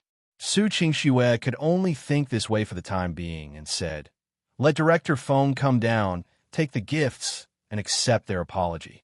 Otherwise, with this group of people blocking the way, it won't be good for the outside world. Okay, I will immediately send someone to inform them. Su Ling Shan nodded and picked up the walkie-talkie to give the order. Then, Su Qingxue looked at Fan Xian behind her and said, you will be moving to my place from today onwards. If there is anything you need to pack, I will let Ling Shan accompany you to get it. Fan Xian was stunned and blinked. What? You want me to live with you? Su Ling Shan, who was at the side, was also shocked. As a subordinate, she didn't dare to ask about the CEO's private life. However, it was hard to imagine that this goddess boss would be together with such a mediocre man. Who exactly was he? When Su Qingxue heard the two words, living together, her expression stiffened. She took a deep breath and said, the security at my place is good. You can move there temporarily. Don't think too much. Fan Xian listened to the woman's cold words and felt a surge of warmth in his heart. It seemed that Su Qingxue's heart was not bad, and she was really thinking about his safety. Without waiting for Fan Xian to agree, Su Qingxue had already said to Su Ling Shan, he is in some trouble and might be plotted against. You protect him and get his luggage, and then send him to my house. Aunt Jiang will take care of the rest. Yes, Director Su. Although Su Ling Shan had some doubts and was unwilling, she could only obey. Fan Xian had a helpless look on his face. This woman was really strong, but since she was so considerate of him, he would treat it as repaying her and staying with her for a while. Fan Xian turned around and glanced at the Toyota business car that was still silently hiding by the side of the road. He couldn't let his girlfriend face these guys alone. Hey, stop spacing out. Get in the car. At this time, the impatient Su Ling Shan had already sat in the driver's seat and shouted at Fan Xian. Fan Xian jogged into the car and said with a smile, Captain Su, my name is Fan Xian, not Hey. Where do you live? Su Ling Shan didn't want to call his name at all. Long Gate Street in the Old City. Fan Xian replied. Su Ling Shan frowned and glanced at Fan Xian's branded clothes strangely. Isn't that place about to be demolished? You live there? The rent is cheap. Let's live there before it's demolished. Fan Xian noticed that the woman was staring at his clothes and explained, these were all bought by Xiao Shui, not my own clothes. Chapter 9. 0009. Although Su Ling Shan was full of questions, she was still willing to believe in Su Qingxue.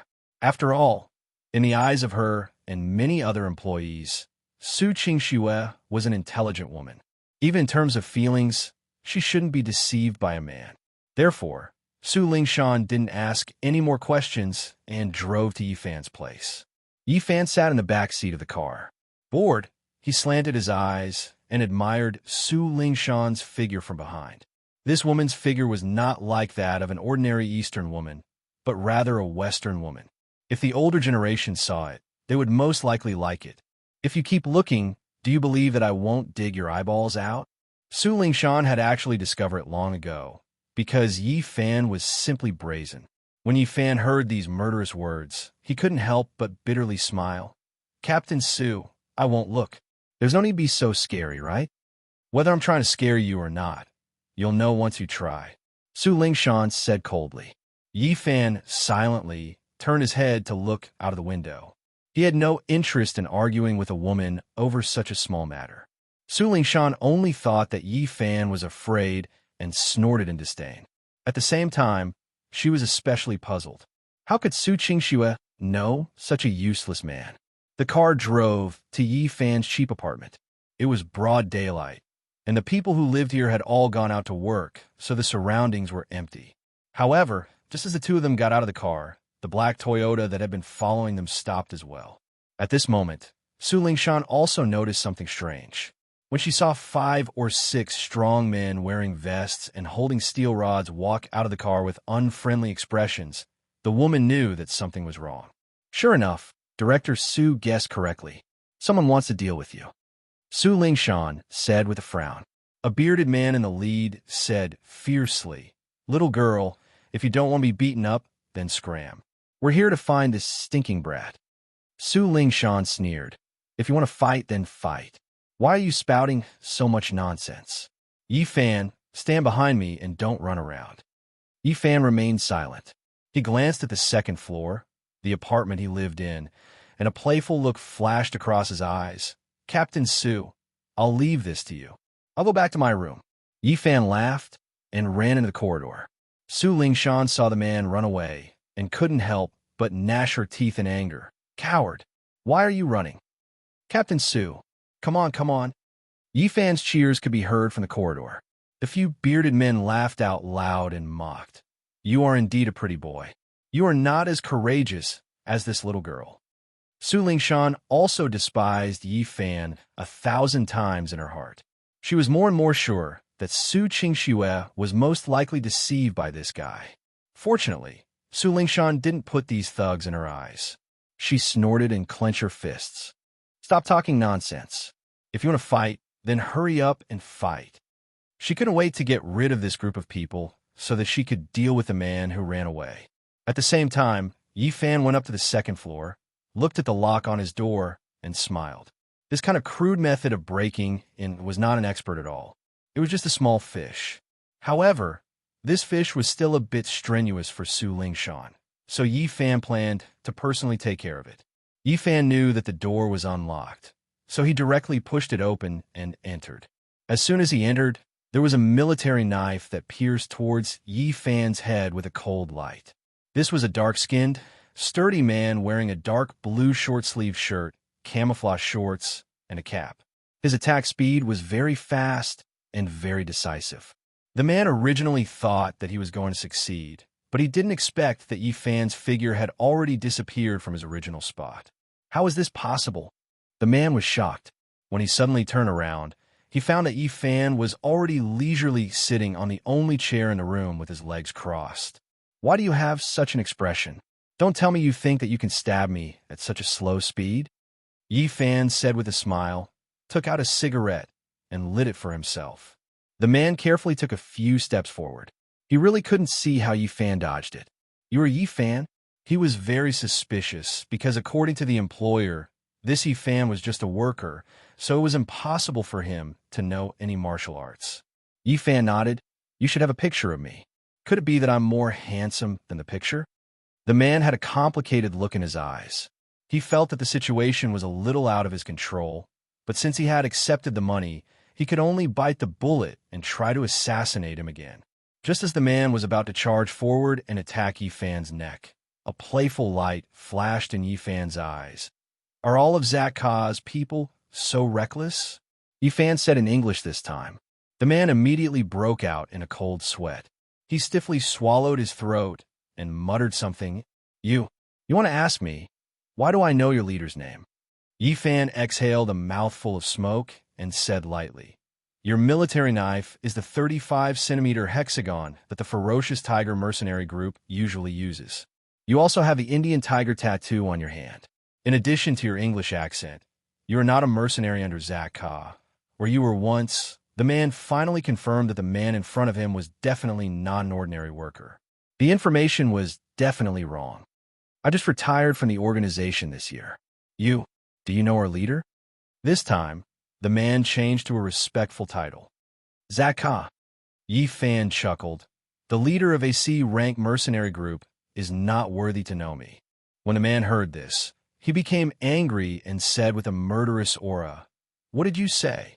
You look down on us, the ferocious tiger?" Although he had already withdrawn from the organization and started working alone, his feelings for the ferocious tiger would not change.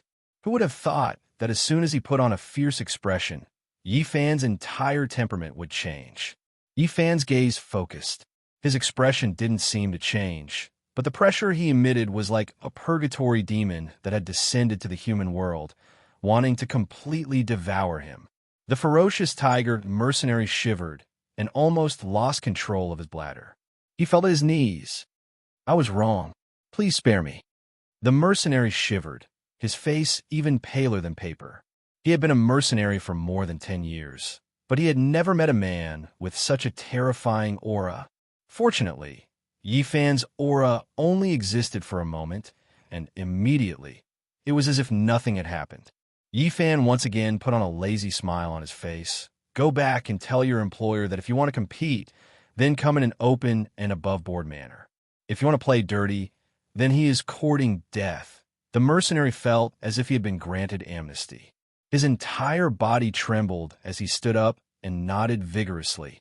"Thank you for not killing me, sir. I will leave now." Just as he was about to turn around and run, Yi Fan called out to him again. "Hey, leave through the window. Don't let the people below see you." Yi Fan instructed. He didn't want Su Lingshan to discover anything, so it would be troublesome to explain. The mercenary thought that Yi Fan was regretting it, but when he heard this, he didn't dare to complain at all. He dejectedly squeezed out of the narrow window. The second floor was nothing to a well-trained mercenary. After quickly jumping down, it didn't take long for them to disappear. Just as the mercenary left, Yi Fan saw Su Lingshan aggressively charging over. The woman's short hair was a bit messy. She was sweating profusely. Her face was flushed red, and she was gasping for breath. It was obvious that defeating those thugs had cost her a lot of stamina. Captain Su, you really aren't inferior to a man." Yi Fan quickly flattered and laughed. When Su Lingshan saw that Yi Fan was actually sitting in the room smoking, she was so angry that she wanted to kick him. "You coward! Are you that afraid of death?" "Captain Su, I'm not afraid of death. I just feel that since you could be the captain of the security team in the embroidery group, you must be very skilled. I don't need to worry about anything. Just come up and pack your bags," Yi Fan said with a smile. "Quibble. You are a shameless coward. I really don't understand how Director Su knows a guy like you. I want to report what happened today to Director Su." Su Lingshan said with a face full of disdain. Yi Fan had an innocent face. "Xiao Shui asked Captain Su to come with me, so that you could protect me. You even want to report this?" Little report? Su Lingshan really wanted to go up and punch the man, but when she thought of Su Qingxue, she held back and said, "Hurry up and pack up." Okay, Captain Su, please wait a moment." Yi Fan began to put the messy clothes and pants in the room into the old travel suitcase. Su Lingshan looked at the dirty clothes. They had all been worn for who knows how many years. They were wrinkled and old. Then, she looked around at the room that smelled of mold. She felt some sympathy for Yi Fan. Chapter 10. 0010. Although it was said that he was packing his luggage, Yi Fan actually didn't have much to pack.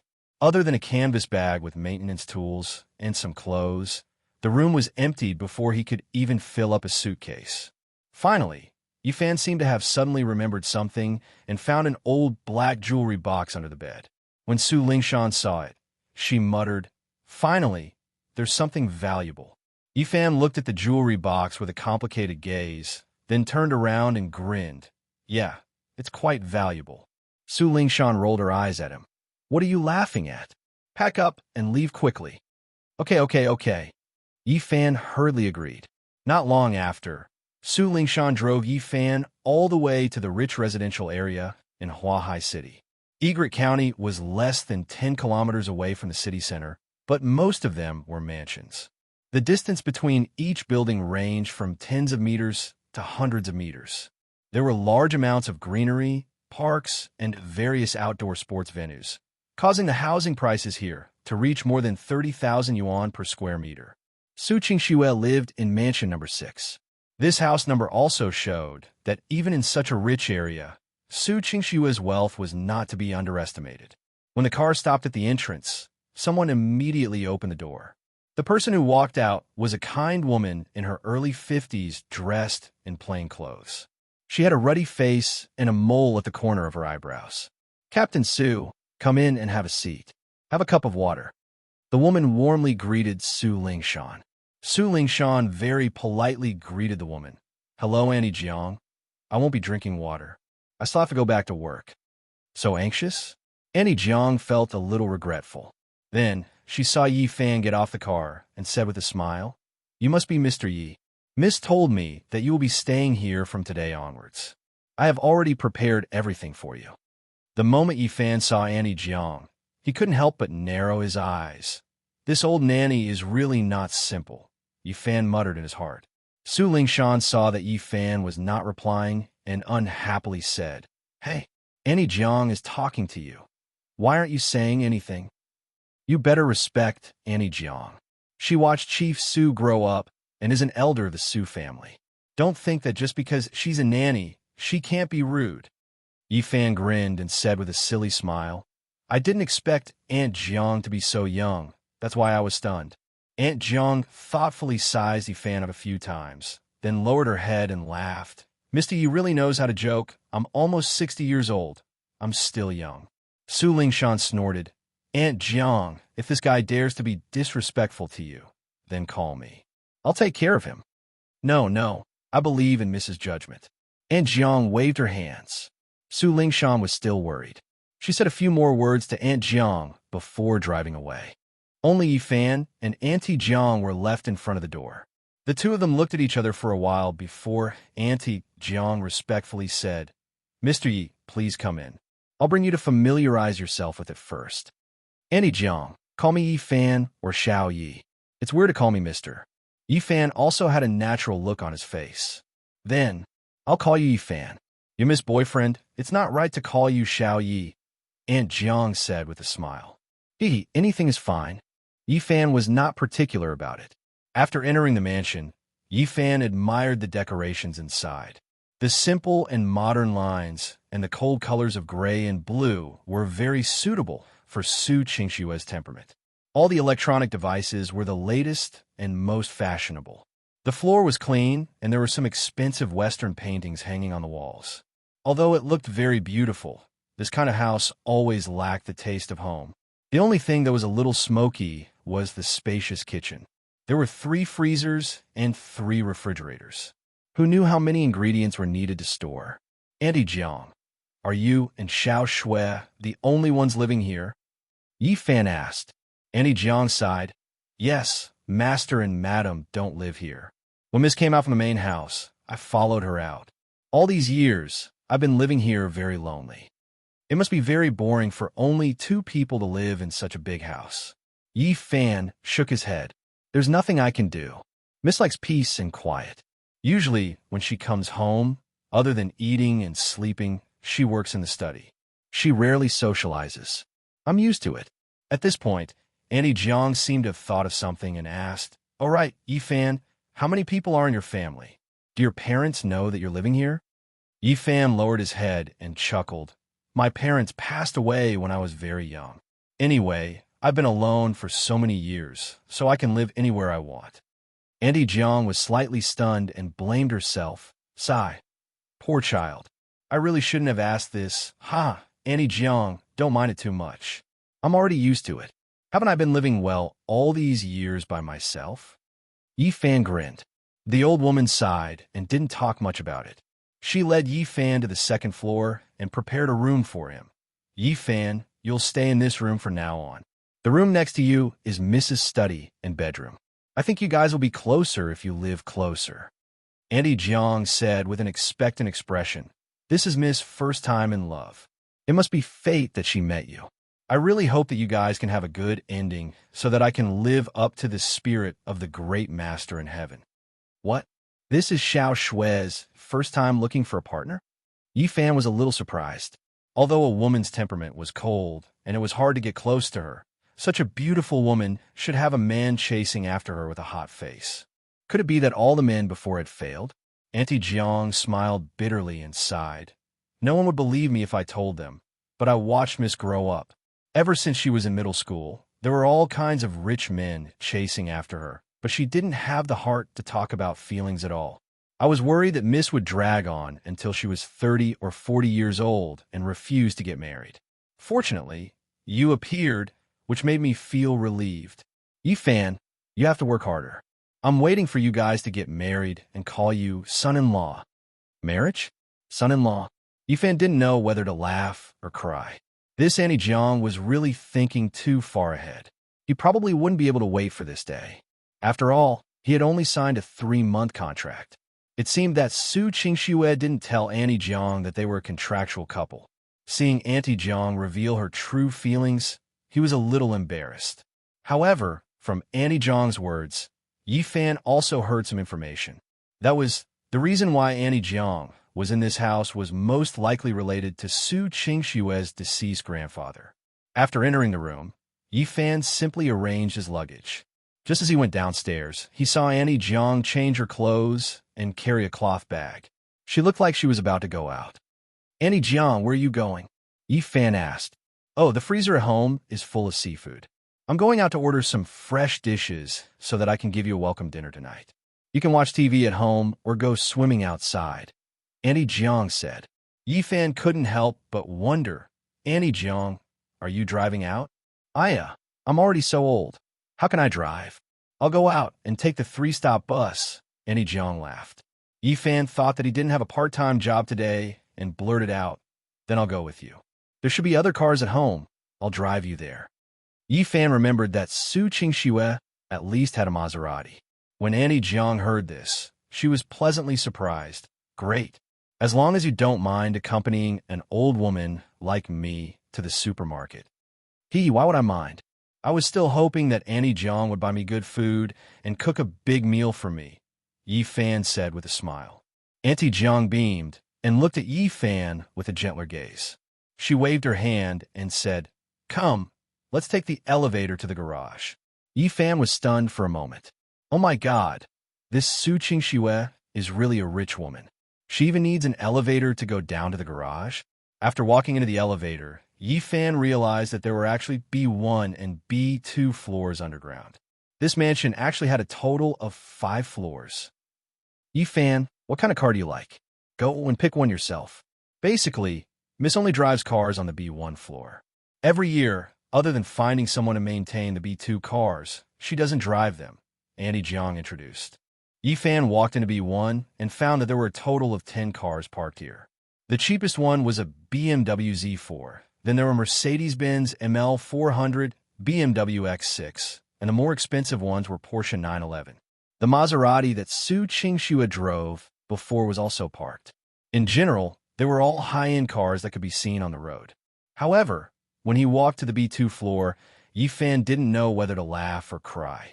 The most ordinary one was actually a Lamborghini Huracan, followed by a Ferrari 430, Ferrari 458, Aston Martin DB9. The most frightening thing was that there was actually a silver-gray Bugatti Veyron parked there.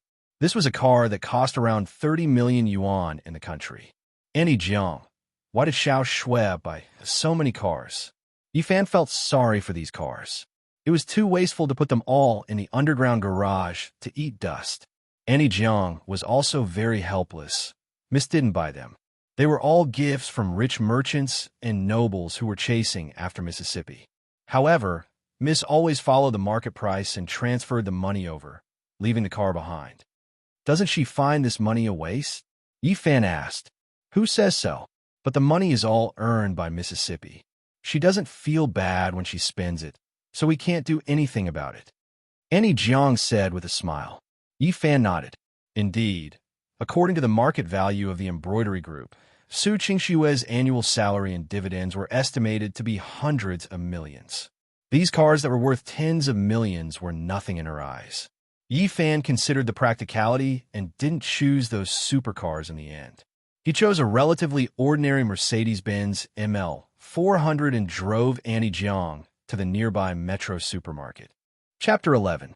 0011 Huahai City. In a seaside mansion, Zheng Junfeng sat on the sofa in the living room with a gloomy face. Just a moment ago, not only was the bodyguard he sent beaten black and blue by Su Lingshan, even the assassin he hired at a high price actually returned the commission and liquidated damages. Furthermore, he even told him that Yi Fan told him not to play these little tricks anymore and wanted him to compete fair and square. This was undoubtedly a blow to Zheng Junfeng's head. This kind of humiliation made him want to go crazy. Junfeng, calm down. It's just a small obstacle, it's no big deal.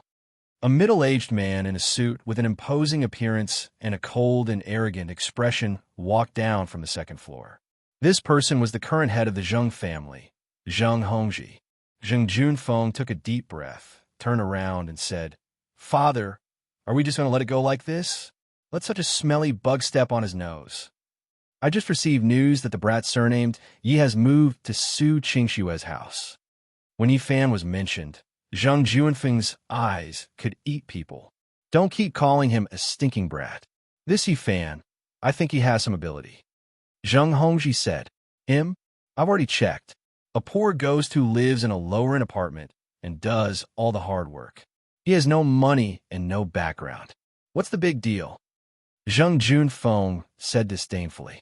Zheng Hongji snorted and said, if he was really so useless, why would the assassin you hired return the penalty and refuse to complete the mission? Zheng Junfeng was silent. He was also puzzled by this point. Zheng Hongji looked at the Vacheron Constantine watch in his hand. It's about time. Elder Ma should be here soon. Come with me to welcome him. Elder Ma? Hearing this, Zheng Junfeng asked doubtfully, Father, are you talking about the former #1 assassin of the White Sharks gang, Ma Jinkoan? Didn't he wash his hands in a gold basin? Zheng Hongji sneered. Who in the underworld can really wash their hands in a gold basin? It was just to raise his value so that he could earn more money. With our relationship with the White Sharks gang, how difficult would it be to ask Ma Jinkoan to come out? Besides, now that the underground gangs of Huahai City are in a tripartite balance, the White Sharks gang needs our Zheng family's financial support even more. Zheng Junfeng was overjoyed. He clapped his hands and said, That's great. I heard that Elder Ma's eagle claw technique can even pierce through iron plates. He has never failed in more than 30 years, and is on a completely different level from the killer I hired. This time, Su Qingxue and that Yi Fan are dead for sure. Son, listen carefully. Su Qingxue is a talent. Killing her will definitely give you a lot of benefits, but as long as you have a chance to get Su Qingxue, you can't give up. No matter what, we have to make that woman submit to us. As for the man she found, even if he has some ability, it's impossible for him to pose a threat to our Zheng family. Don't take it too seriously. Zheng Hongji's face was gloomy. Understand, Father.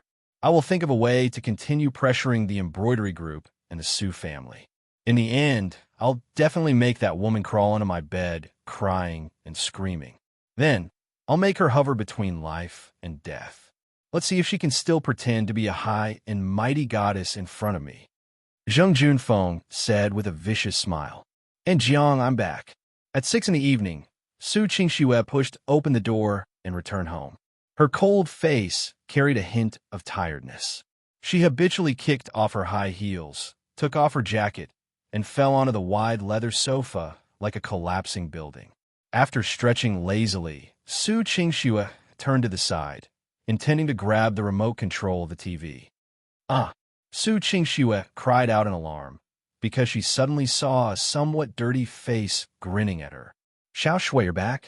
Yi Fan held a screwdriver in his hand, his upper body bare as he squatted by the sofa, his gaze aimed at Su Qingxue. At this moment, Su Qingxue suddenly remembered that there was one more person in the house. Her face instantly became tender and beautiful, and her face burned red all the way to her ears. Pervert! Su Qingxue turned around and ruthlessly kicked Yi Fan's face with her 2 jade feet. Yi Fan hurriedly dodged and rolled onto the carpet. He innocently said, Xiao Shui, what are you doing? Can't I welcome you home? Where are your eyes looking at? Su Qingxue tightly hugged her chest, her beautiful face turning pale. Also, why aren't you wearing any clothes? Yifan explained in all seriousness. When I talk to you, of course I have to keep my eyes on you. This is respect. As for me taking off my shirt, it's the same as you taking off your shoes when you get home. It's just a habit. This is my home. You're not allowed to take it off. Put it on. Su Qingxue had always been calm and rarely shouted like this. She was truly agitated. He hated himself for making such a mistake and actually believing that this was a good man. Yifan had no choice but to get up and put on his t-shirt. Su Qingxue turned her head away, not wanting to take another look. However, when she caught a glimpse of Yifan's muscle from the corner of her eyes, she couldn't help but blush and her heart beat faster. This was the first time she realized that a man's body could be so beautiful. The corners and curves were just right. It couldn't be said to be very strong, but it was very exquisite. Every muscle was arranged just right, as if it was a sculpture. Could it be that this guy still had a fitness routine? Su Qingxue muttered in her heart, but immediately shook her head. What was she thinking about? Seeing that Yifan had already put on his clothes, she went to get the remote control and planned to turn on the TV. But just as she was about to turn on the TV, Su Qingxue realized that something was wrong. Her mouth opened wide, and she was a little confused. You, what did you do to my TV set? Su Qingxue was astonished to see that the giant 3D HD TV in her living room had actually been taken apart. Yifan waved the screwdriver in his hand and smiled. Oh, when I was watching the TV just now, the picture quality was a bit blurry.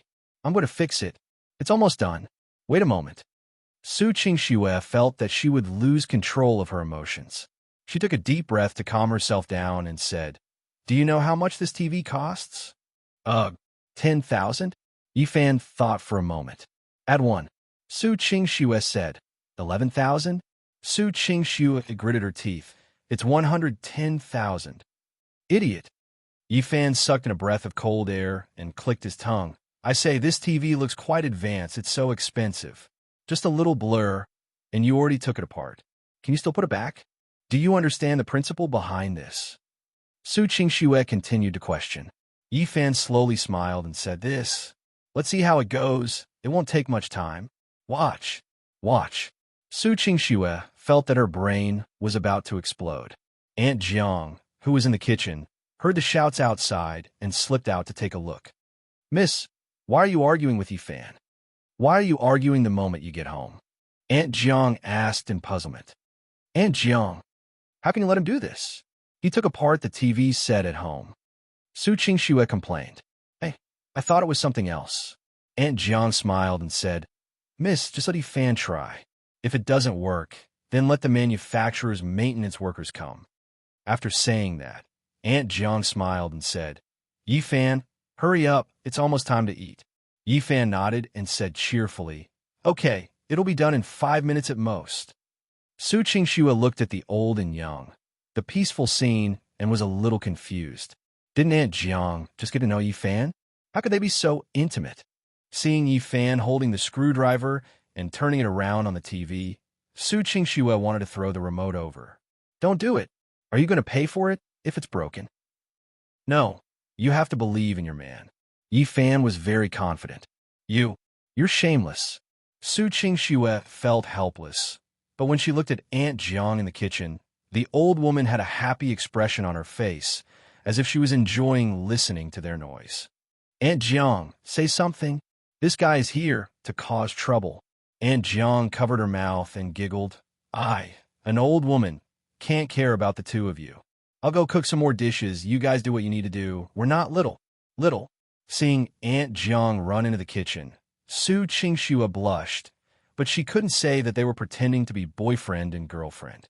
She gloomily untied the hair clip on her head and messed up her hair, as if this was the only way to vent some of her negative emotions. When Auntie Jiang brought out the dishes one by one, Yifan also put the TV back. Su Qingxue quickly picked up the remote control and planned to turn it on, but after pressing it a few times, the TV didn't respond at all. Yifan, look at what you've done. Chapter 12. 001-2 Yi Fan was confused as he looked at the woman. Xiao Shui, do you have a fever? Saying that, Yi Fan reached out and touched Su Qingshue's forehead. Su Qingxue quickly retreated and said angrily, What fever? Don't change the topic. Didn't you pretend to be very powerful? You want to compensate me for this TV? Yi Fan sighed, turned around, and walked to the power outlet beside the TV. He picked up the plug and waved it at Su Qingxue. Beauty, can your TV be turned on without plugging it in? Aunt Jiang happened to walk out of the kitchen. When she saw this scene, she burst out laughing. Su Qingshue's almond eyes widened. After a while, she said as if nothing had happened, That doesn't mean it's fixed. After saying that, she pressed the remote control, only to find that the TV smoothly turned on and began to play. Aya, it's true. Those little blurs from before are all gone. Yi Fan, you really have some skills. Aunt Jiang praised happily. Su Qingxue was stunned for a while. She stroked her messy hair and resentfully glanced at Yi Fan. It's just good luck. Besides, what's there to be proud of about fixing a TV? Yi Fan had a helpless look on his face and said with a smile, I'm not proud of myself. I've always said to look at Xiao. Don't slander me. Su Qingxue pretended not to hear and walked to the dining table. Seeing the dozen dishes on the table, she blinked her beautiful eyes and said, Aunt Jiang, why did you make so much? Miss brought her boyfriend home, so of course I have to make more to celebrate. Aunt Jiang said matter-of-factly. What's there to celebrate? If I knew he was this kind of person, I wouldn't have let him move here. Su Qingxue said. Aunt Jiang covered her mouth and laughed. There's no medicine for regret in this world. I think Yi Fan is pretty good. Mrs. Good Taste. Yi Fan nodded vigorously. Aunt Jiang still understood him. That's because Auntie Jiang doesn't know how cunning he is. What's more, there's no way we can finish it all. What a waste. Su Qingxue frowned. Just follow our previous 4 dishes and 1 soup. There's no need to add anything extra for him. Yi Fan didn't care what the woman said. He first scooped a bowl of rice from the rice cooker and handed it to Aunt Jiang. Auntie Jiang, you've worked hard. Aunt Jiang was caught off guard. She had been in the Su family for decades and had always served others with their meals. No one had ever scooped rice for her. The old woman's eyes revealed a touch of emotion as she took the bowl of rice. This is too much. Why are you embarrassed? I am a junior, so it is only right and proper for me to serve food to my elders. Could it be that Xiao Shui has never served you food before? Auntie Jiang had taken care of her for more than 10 years, but she really didn't seem to have done so. It wasn't that she was arrogant. It was just that Aunt Jiang would usually prepare the food, and she would just come over to eat, so she didn't think about these things. Xiao Shui, although Auntie Jiang is a nanny, you still have to be a little filial. Furthermore, Auntie Jiang usually goes to the supermarket to buy groceries by bus. You have so many cars. Why don't you take Auntie Jiang there and accompany her to the supermarket? The more Su Qingxue listened, the more upset she felt. Although she felt very guilty when she thought about how Yi Fan was teaching her a lesson, she felt very uncomfortable. It's none of your business. How many years have I been with Auntie Jiang? Do I need you to teach me? Didn't I just help Auntie Jiang scoop some rice? You speak as if you were so amazing, Su Qingxue said, unconvinced.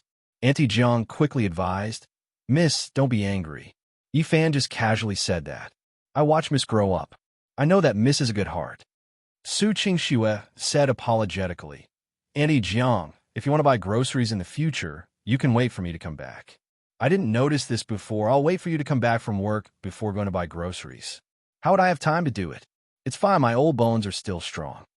Auntie Jiang smiled and waved her hand. I was worried that Auntie Jiang would be tricked by this guy. He is the best at pretending to be honest, but in fact, he is bad. He is flattering you with bad intentions. Su Qingxue didn't forget that she let Yi Fan take advantage of her during the day. Xiao Shui, you can't speak carelessly. How can I pretend? How can I lie? Yi Fan had a face of righteousness. You are a liar. Su Qingxue snorted. Seeing that the two of them were quarreling, Auntie Jiang didn't know whether to laugh or cry. In the past, the house was cold and cheerless. Today, when Yi Fan came, even Miss is so excited. It's too lively. I'm not used to it. I, I'm not excited, Su Qingxue said to herself, but she didn't have enough confidence. She didn't know why, but when she saw Yi Fan, she got angry. All right, let's eat first. If this goes on, the food will get cold. Annie Jiang called out, and the three of them sat down to eat. Su Qingxue, who had a gloomy expression, seemed to be affected by Yi Fan's words. She didn't ask Annie Jiang to help her scoop the rice. After scooping it up herself, she silently ate. The woman ate very carefully. She didn't show her teeth when she chewed, nor did she randomly pick up the food. She was very refined. Yi Fan was different. He ate in big mouthfuls and ate half a bowl of rice in one mouthful. Auntie Jiang, who was watching from the side, advised him to eat slowly. Not long after, Su Qingxue realized that 7 or 8 of the dozen dishes on the table were already empty. The reincarnation of a hungry ghost. Su Qingxue was convinced. She had never seen someone who could eat so much. Yi Fan acted as if he didn't hear anything. After cleaning up the table, he praised Annie Jiang's cooking. He took out a cigarette and put one in his mouth, planning to compete with a living immortal. You're not allowed to smoke. If you want to smoke, go out and smoke. Su Qingxue had a look of disdain. Yi Fan smiled embarrassedly. He remembered that this was not his cheap rental house, so he got up and walked out of the house. Outside the house, the scorching heat hit him in the face. Yi Fan didn't mind. He sat on the steps with a cigarette in his mouth and enjoyed the smoke. Unexpectedly, just as he took 2 puffs, a black Mercedes-Benz Maybach drove up to the door. A man and a woman walked out of the car. It was Su Chongping and Tong Huijin. The driver behind them was less than 7 meters tall, but he had a strong body. His face was as sharp as a knife, and there was a small scar at the corner of his eyebrows. He was full of spirit and was obviously not an ordinary driver. Seeing Yi Fan at the door, Su Chongping and Tong Huijin frowned and were very dissatisfied. Yi Fan narrowed his eyes and quickly waved at them. Uncle and Auntie are here. Why aren't you here for dinner? Why are you here? Su Chongping asked seriously. Yi Fan said, Xiao Shui asked me to move in. After all, we are boyfriend and girlfriend. Look, I already said that this girl is crazy. Bringing this kind of man into the house. How can she face others when this gets out? Tong Huijin said angrily. Suddenly, the door opened. Su Qingxue stood there with a cold face and said, I brought my boyfriend home. He's not a lover. Why can't I see him? You little girl, you still dare to talk back? Is this how you talk to your parents? Tong Huijin screamed.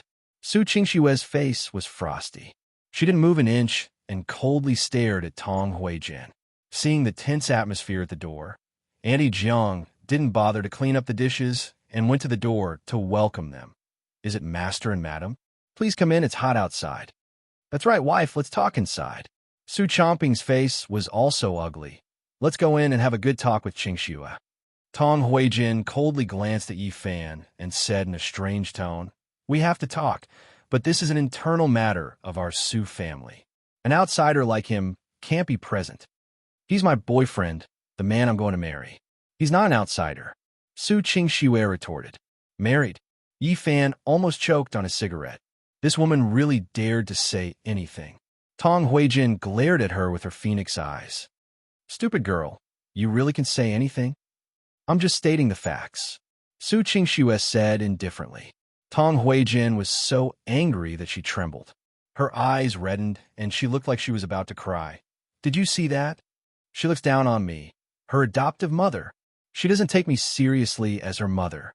Su Chongping frowned and sighed. Stop arguing. Qingxue, we are worried about you. That's why we came to find you in such a hurry. There are some things that we didn't explain during the day, and we have to explain to you. You can't let your parents stand at the door and talk to you, right? Miss, let Master and Madam come in first. Annie Jiang also advised. Hearing Annie Jiang's words, Su Qingxue turned around and walked back into the house. Yi Fan wasn't in a hurry to go in. To him, it would be better to smoke a few cigarettes outside so that they wouldn't have to sit together and be in a mess. Tong Huijin wiped the corners of her eyes. When she entered, she gave the driver a look and said, Zhang Dong, wait at the door and keep an eye on this brat. When we're talking, don't let him disturb us. Chapter 13, 0013. When everyone returned to the house, only Yifan and Zhang Dong were left standing outside. Yifan took out a cigarette and handed it over, smiling as he said, "Want one?" Zhang Dong shook his head. "Thank you, but Madam doesn't allow us servants to smoke." "Is that so? That's a pity." Yifan saw that the other party didn't want to smoke, so he lit another one for himself. Zhang Dong gave a strange smile. "Mr. Yi, it's boring to just stand here. Why don't we have some fun?" "Oh, what's the fun?" Yifan asked with interest. Zhang Dong looked Yifan up and down. "I see that Mr. Yi has a strong body, so he must have trained a lot. I don't have any other hobbies. I just like to arm wrestle. I want to spar with Mr. Yi." "Arm wrestling? That's not very good. I look young after all." Yifan waved his hand. Zhang Dong put on a fake smile and said, "It doesn't matter. He may be young, but he may not be strong. As a man, Mr. Yi shouldn't refuse such a small competition, right? The boyfriend that Miss found can't be a coward." Yifan seemed unwilling. "Since you've already said so much, then, all right, let's do it once. I'm afraid I'll hurt you." "Huh?" Zhang Dong couldn't help but laugh. A cold light flashed in his eyes. "I'm looking forward to it." The two of them came to a stone bench in front of the courtyard, squatted down, and extended their right arms to each other. Yifan held a cigarette in his mouth and vaguely said, "You said, let's begin." A sinister smile appeared on Zhang Dong's face. "Mr. Yi, do you know what I used to do?" Yifan was puzzled. "Aren't you the driver?" "That's right, I'm the driver now. But in the past, I was a member of the Northwest Military Region Special Commando Team. So, if I hurt you, don't blame me. Who told you to make our madam angry?" After saying this, Zhang Dong yelled, "Dash begin." As soon as he finished speaking, the muscles on Zhang Dong's right arm tightened. In an instant, his strength exploded, and he fiercely pressed down on Yifan's right arm. Yifan's right arm was immediately pressed down and was about to hit the stone bench. With this fierce attack, even if it wasn't a fracture, it would still severely strain his muscles. However, just as Zhang Dong thought that he had successfully taught Yifan a lesson, he discovered that Yifan didn't have any reaction. Zhang Dong was surprised to find that when Yifan's arm was close to touching the bottom, it suddenly couldn't press down anymore. No matter how much strength Zhang Dong exerted, Yifan's hand was only a centimeter away from the stone bench, not moving at all. Hiss, huff, Fan Xian took a deep breath of smoke, and the white smoke sprayed onto Zhang Dong's face. "As a driver, you're pretty good at arm wrestling." Fan Xian smiled evilly. His right hand suddenly exerted a force, instantly pushing Zhang Dong's arm back. Ka ka ka ka. The sound of bones cracking could be heard, followed closely by Zhang Dong's miserable shriek. "Ah, my hand." Yifan let go of Zhang Dong's trembling, soft, and powerless hand, stood up, and looked down at him from above. "If I tell you, I'm afraid I'll hurt you. Do you want me to call for an ambulance?" Zhang Dong was sweating profusely as he looked at Yifan with a trace of fear in his eyes. "Why are you so strong?" "It's not that I'm strong. It's that you're malnourished and lack calcium." Yifan grinned, turned around, and walked back into the house. At this moment, the atmosphere in the living room was extremely anxious. Su Changping and Tong Huijin once again advised Su Qingxue not to be willful, but Su Qingxue naturally wouldn't compromise. "Qingxue, Daddy really doesn't understand. Which part of Zheng Junfeng isn't better than that Yifan? Background, family, appearance, talent, and after chasing you for so long, it's obvious that he's sincere. Why do you have to see the Zheng family as evil people?"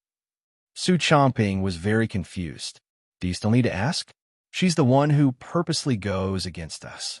No matter what we say, she has to oppose so that the entire Su family will listen to her and show off her identity as the CEO," Tong Huijin said sarcastically.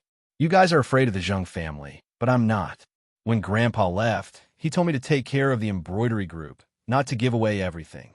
If you guys mention Zheng Junfeng again, then we have nothing to talk about. And Jiang, send a guest off." Su Qingxue stood up from the sofa and said coldly. As soon as Yifan entered, he heard Su Qingxue sending off the guest. He couldn't help but bitterly smile. This conversation was really fast. When Tong Huijin saw Yi Fan enter, she frowned. Where's Zhang Dong? How did you come in? Oh, that driver. He was bored and wanted to arm wrestle with me. In the end, he accidentally fractured his wrist. Do you want to send him to the hospital? Yi Fan had an innocent look on his face. What? How is that possible? Tong Huijin's face was filled with astonishment. Su Qingxue also frowned. According to what she knew, that Zhang Dong was Tong Huijin's trusted driver and bodyguard. He shouldn't be that useless. Su Chomping's face was filled with displeasure. This Zhang Dong. Did he lose his mind from the heat? Why would he arm wrestle for no reason? He even said that he was a retired Special Forces soldier. I already told you not to find such a braggart as a bodyguard. It's better to go back and find a new security company. Tong Huijin's face alternated between red and white. She felt extremely embarrassed and cursed Zhang Dong thousands of times in her heart. She stomped her feet and hurriedly ran out of the door. Seeing his wife run out, Su Chomping could only follow her. However, he seemed to be unable to let go of his daughter. He turned around and asked, "All right, Qingxu, you said during the day that the Zheng family was secretly trying to trip our company. What exactly happened at the company? You should take care of your wife and son first. You don't need to worry about the company," Su Qingxue said indifferently. "Ew, you child, father is worried about you. You are also my daughter," Su Chomping patted his chest and said. Su Qingxue turned her head and coldly snorted, "I don't need you to worry about me. Just don't be used as a gun." Su Chomping was exasperated. "In your eyes, am I really that useless?" When Aunt Jiang saw this, she hurriedly tried to smooth things over. "Master, Mrs. just saying it out of anger. Don't get angry." Su Chomping's eyes reddened. He let out a long sigh and turned to walk out of the door. His back was filled with helplessness. Because Zhang Dong, the driver, had a fracture, Su Chomping had to drive the car himself, which made things even more awkward. After such a commotion, the atmosphere in the house was somewhat stifling. Su Qingxue went upstairs without a word. Only Yi Fan and Aunt Jiang were left in the living room. Yi Fan asked, "Aunt Jiang, does Xiao Shui have a brother?" Aunt Jiang nodded. "Yes, she has a 3-year younger brother called Su Weiming who is still in university. However, the two siblings have different mothers and weren't very close since they were young. When the old master passed away, he gave the shares of the company to Miss, allowing her to sit firmly in the position of CEO. That's why young master is even more unconvinced." Yi Fan nodded in realization. Most of the rich and powerful families passed it down to males and not females. However, old master Su gave the embroidery group to his granddaughter. It was either Su Qingxue who was too outstanding or Su Weiming who was too weak. Yi Fan suddenly thought of the big sister fairy and asked, "Aunt Jiang, does Xiao Shui have any sisters?" "Sisters?" "No. When Miss was 7 years old, her mother passed away, leaving Miss alone. She stayed in the orphanage until she was 10 years old, when the old master brought her back to the Su family." "I've never heard of Miss having any sisters," Aunt Jiang said. Yi Fan sighed regretfully. It seemed that he was thinking too much. It should only be because he looked like her. Aunt Jiang said with a sad face, "Ever since old master passed the company to Miss, Madam and young master have been very unhappy. Old master is caught in the middle, so it's difficult for him to be a human being. What should this family do?" Right at this moment, Su Qingxue's vexed voice came from the second floor. "Yi Fan, where are those things of yours? It stinks to death." Yi Fan was stunned and quickly ran upstairs. Only then did he realize that Su Qingxue was standing in front of his room, covering her nose. There was even a trace of fear in her eyes. "Xiao Shui, are you talking about my clothes?" Yi Fan pointed at the clothes scattered around the room and smiled embarrassedly. "I think it's quite troublesome to put them in the closet, so I put them outside. It's more convenient when I want to wear them." Looking at those dirty, smelly, and old clothes, Su Qingxue frowned. "Don't you smell anything?" Su Qingxue asked. Yi Fan rubbed his chin and said in all seriousness, "Indeed, my manly smell is quite strong." Su Qingxue's eyes became colder and colder. She wanted nothing more than to kick this guy down from the second floor. Seeing that the woman's expression wasn't right, Yi Fan smiled and said, I did forget to wash a few things, I'm sorry. Su Qingxue ordered, hurry up and throw away all these clothes. I'll give you the money, go out and buy some new ones. When Yi Fan heard this, he hurriedly shook his head. How can this be? These clothes can be worn after washing. It would be such a waste to throw them away. If you find it smelly, I'll go wash it immediately. I'll give you the money. You don't have to pay it back. It's not a matter of money. Clothes that have been worn for a long time have feelings for each other. Some of them were even given to me by my old friends, so I can't just throw them away. After saying that, Yi Fan ran into the house, put the clothes into the box, and ran downstairs with the box. Aunt Jiang, where's the washing machine? I'll wash the clothes. Su Qingxue was speechless. She had seen stingy people before, but she had never seen such a stingy person. She didn't even want to give him new clothes and insisted on wearing such a pile of rags. On the other hand, Aunt Jiang was downstairs and said with a smile, Miss, you found a good man. Even his clothes are so old, so he definitely won't change his mind about his wife. Chapter 14. 0014. After dealing with his dirty clothes, Yi Fan went upstairs and arrived at Su Qingxue's study. Su Qingxue's study was very simple. 2 rows of bookshelves were filled with all kinds of books, but if one looked carefully, the books were arranged according to category and alphabetical order. On a large desk, there was not a single speck of dust. The documents and office utensils were neatly arranged, and even the length and color of the pen were clearly classified. It could be seen that the woman's attitude towards work was very strict, and every detail was in pursuit of perfection. Su Qingxue, who was sitting behind the desk, was seriously reading a document.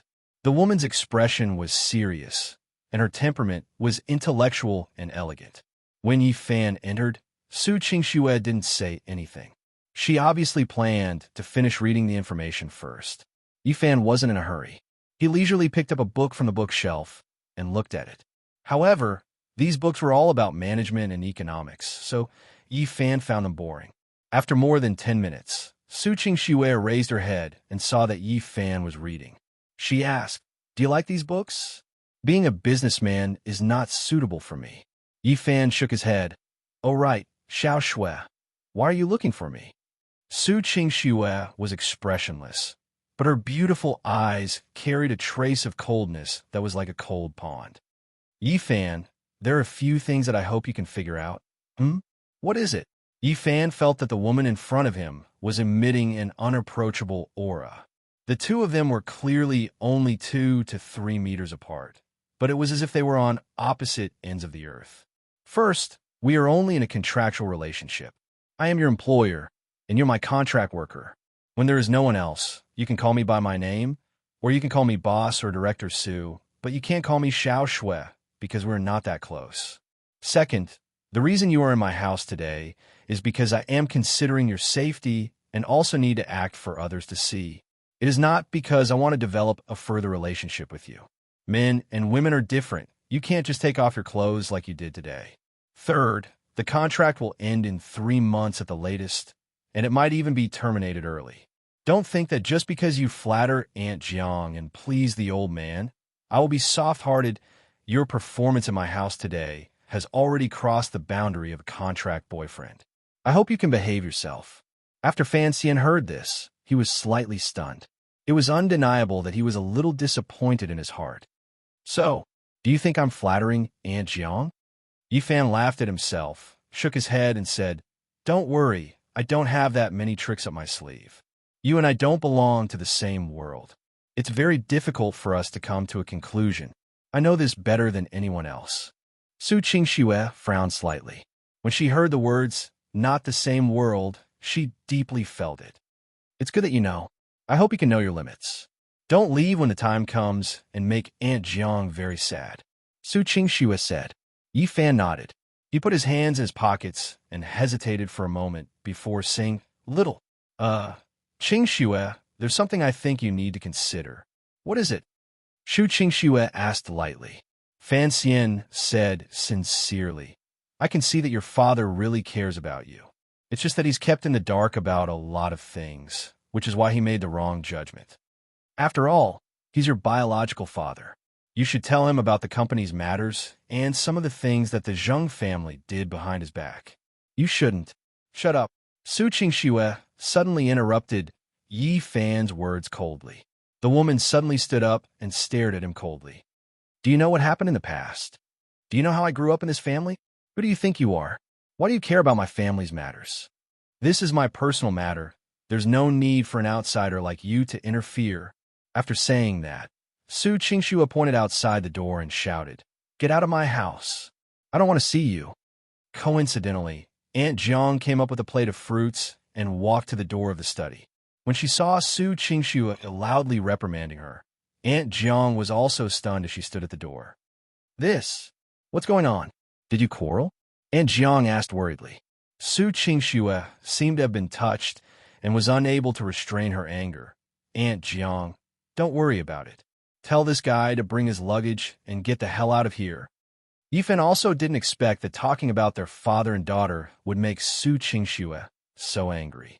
He felt depressed and couldn't be bothered to argue with a woman. He walked to the door and smiled embarrassedly at Aunt Jiang before going downstairs and leaving the mansion.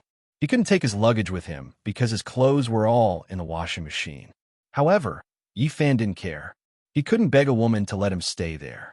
If it was his temper a few years ago, he would have already rushed up to teach a woman a lesson. Although he had a big heart, he would still be annoyed after being messed around like this. After all, he only had good intentions.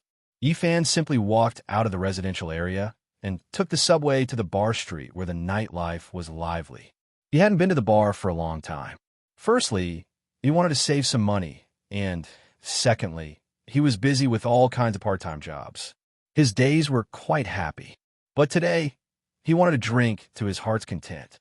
If he could find a beautiful woman, that would be for the best. The Pink Beauty Bar was a bar with a high style. Most of the people it attracted were white-collar workers. They could drink quietly and also find some excitement. After Yifan walked into the bar, he came to the bar counter and asked for a glass of whiskey. Just as he was about to look for a beauty in the bar that was worth flirting with, he heard someone call his name. Yifan, is that you? Sister Yuing? Yifan turned around and found Feng Yuing sitting at a round table with a few other women who were also dressed in OL attire. Why are you here to drink? I've never seen you before. Feng Yuing seemed to have drunk a little. Her cheeks were pink, and she had a charming smile on her face. Seeing an acquaintance, who was even an eye-catching beauty, Yifan's mood improved a little. He walked over and said with a smile, This is my first time here. A petite white-collar lady wearing a black uniform giggled. Minister, could this be your boyfriend? He's quite manly. So the minister likes this type of person. Xiao Yin, what nonsense are you talking about? He's a younger brother of mine. Feng Yuing said vaguely. Another white-collar man, Xiao Ying, who was wearing a white shirt and had short hair, said, Minister Feng is shy. Just tell us about your relationship, and we won't go to the company to leak the secret. Sigh, I didn't expect Minister Feng to have a master. If those suitors knew, they would probably cry to death. Another white-collar worker said mischievously. Feng Yuing rolled her eyes and said angrily, You guys keep teasing me. Just wait and see how I'll deal with you guys when I get to work. Saying that, Feng Yuing moved her body and vacated a seat on the sofa, saying, Yifan, come with us. You're alone anyway. Yifan originally wanted to find a woman to indulge in, but with so many beauties accompanying him to drink, it wasn't bad. Thus, he readily agreed. As they drank and chatted, they found out that these women were all from Feng Yuying's department. They were basically her trusted subordinates and had a good relationship with each other in private. They would often get together after work. In order to confirm, Yifan asked, Sister Yuing, is the White Sharks gang still harassing you?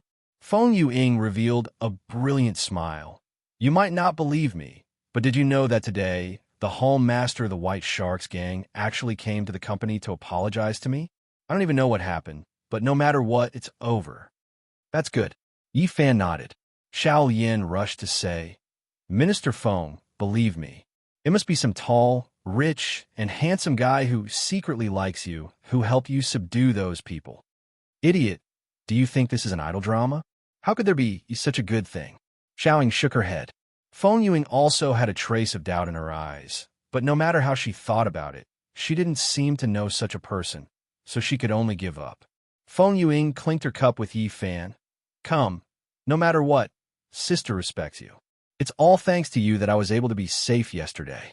As soon as these words were spoken, the group of white-collar workers smelled the scent of gossip and rushed to ask what happened yesterday. Feng Yuing naturally wouldn't go into details and simply explained it. Oh, so it was a hero saving the beauty. Minister Feng, you still say that Yi Fan is just a little brother. We don't believe you. Xiao Lian giggled. Feng Yuying's pretty face turned even redder from their words. Just as she was about to explain, she suddenly saw a group of people walking over. Seeing the person who had arrived, Feng Yuying's face instantly turned ugly and a trace of hatred appeared in her eyes. Everyone present could feel the change in the woman and couldn't help but look over curiously. A slender, fair-skinned young man wearing a Givenchy t-shirt and a Rolex walked over with 3 or 4 other men who were also wearing branded clothes. He had a lazy and arrogant smile on his face. Aya, I was wondering why he looked so familiar. So it's my dear Ying. How have you been recently? Feng Yuing suppressed her emotions and pretended not to hear anything as she drank her wine. Xiao Yin and the other subordinates were all filled with righteous indignation, but they didn't dare to say anything. Just as Yi Fan was wondering what was going on, this young man had already pointed his spear at him. Chapter 15. 0015. Of course, Yi Fan wouldn't move aside. He shook the whiskey in his cup. You can come and snatch it. Stinking brat, do you know who I am? Those who dare to mess with me in this area have already lost their arms and legs. The man laughed in disdain. Is that so? Yi Fan didn't take it seriously and continued to drink. Seeing that Yi Fan really didn't want to move, the man slammed the table. I'm warning you one last time. Don't refuse a toast and drink a forfeit. Feng Yuing, who was at the side, finally couldn't take it anymore. Her eyes reddened as she raised her head and scolded. Zhou Can, have you had enough? I don't want to see you. Take your scoundrel friends and leave. Zhou Can laughed evilly. Ying, you're finally willing to call me by my name? Don't be so fierce. I'm just here to express my concern for an old friend. No need, and we've never been friends. Feng Yuing retorted.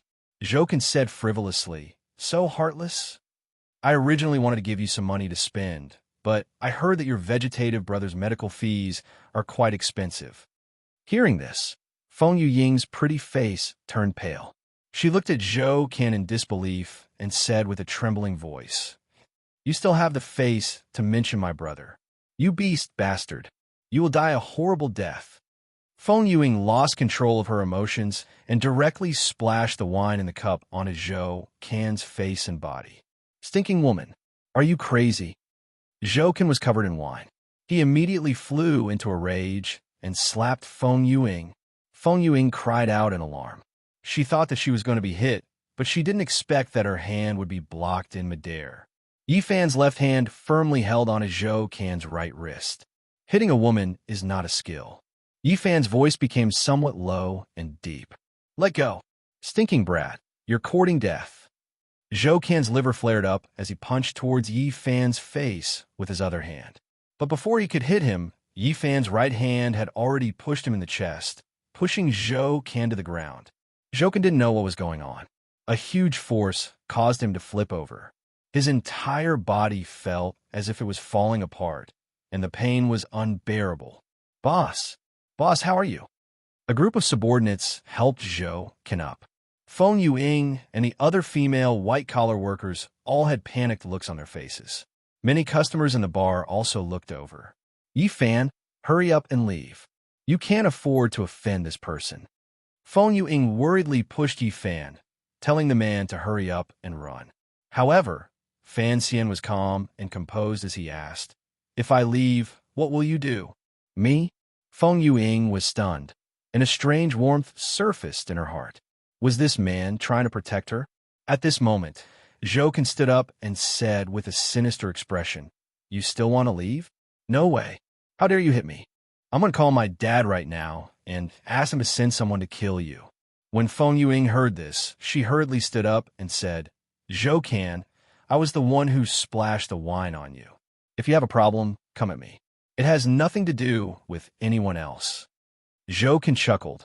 Feng Yuing, you're still scared, right? There were surveillance cameras here, so this guy couldn't escape even if he wanted to. If you want to protect him, you have to accompany me to the hotel tonight to have some fun. Hee hee. Hearing the man's lustful laughter, Feng Yuying's face turned red, and she said, shameless, despicable. If you don't want to sleep with me, then I can only call my dad and tell him. Zhou Ken said as he took out his phone. Feng Yuying's delicate body trembled, her face full of helplessness.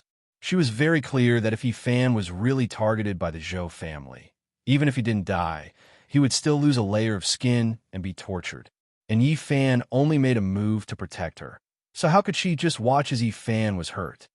Wait, Feng Yuing wanted to say agree, but this humiliation made her unable to say it. You? My patience is limited. Zhou Ken's finger moved on the screen of his phone, his face full of ridicule. Just as Feng Yuing gritted her teeth and was about to agree, she saw Yifan beside her like a fierce tiger, standing up and punching Zhou Ken in the stomach. Oh! Zhou Ken felt his stomach churning and his internal organs were about to explode. He immediately vomited out all the acid in his stomach. However, Yifan followed up with another kick, kicking him 3 meters away. His entire body crashed into a table, and it was so painful that it felt as if his bones were broken. Waves of exclamations came from the bar. No one expected that the seemingly gentle Yifan would be so tyrannical when he made a move. When those lackeys saw that Zhou Ken was beaten up, they hurriedly came forward to punch and kick Yifan. However, Yifan didn't even look at them. With a punch from the left and a kick from the right, he knocked these guys to the ground in a few moments, complaining incessantly. Yifan looked at Zhou Ken, who was already curled up on the ground, trembling and vomiting. He calmly took out a cigarette and lit it for himself. Huff. Yifan exhaled a mouthful of white smoke and said indifferently, forcing a woman to go to bed with you is no different from a rapist. People like you are the most despised in prison.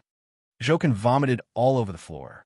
His eyes were bloodshot and filled with tears as he shouted, I want to get my dad to catch you. You're dead for sure. After saying that, Zhou Ken led a group of lackeys and ran out of the bar dejectedly. Yifan sighed and sat back in his seat. Facing the table full of dumbstruck women, he said, Don't worry about them. Let's continue drinking. Feng Yuing and the others all smiled bitterly. Things had already turned out like this. How could they dare to stay and drink? Let's go back first today. Xiao Yin and the other white-collar workers all took their bags and left. Everyone had left, and the table was empty. Yifan and Feng Yuing sat there, which was not suitable.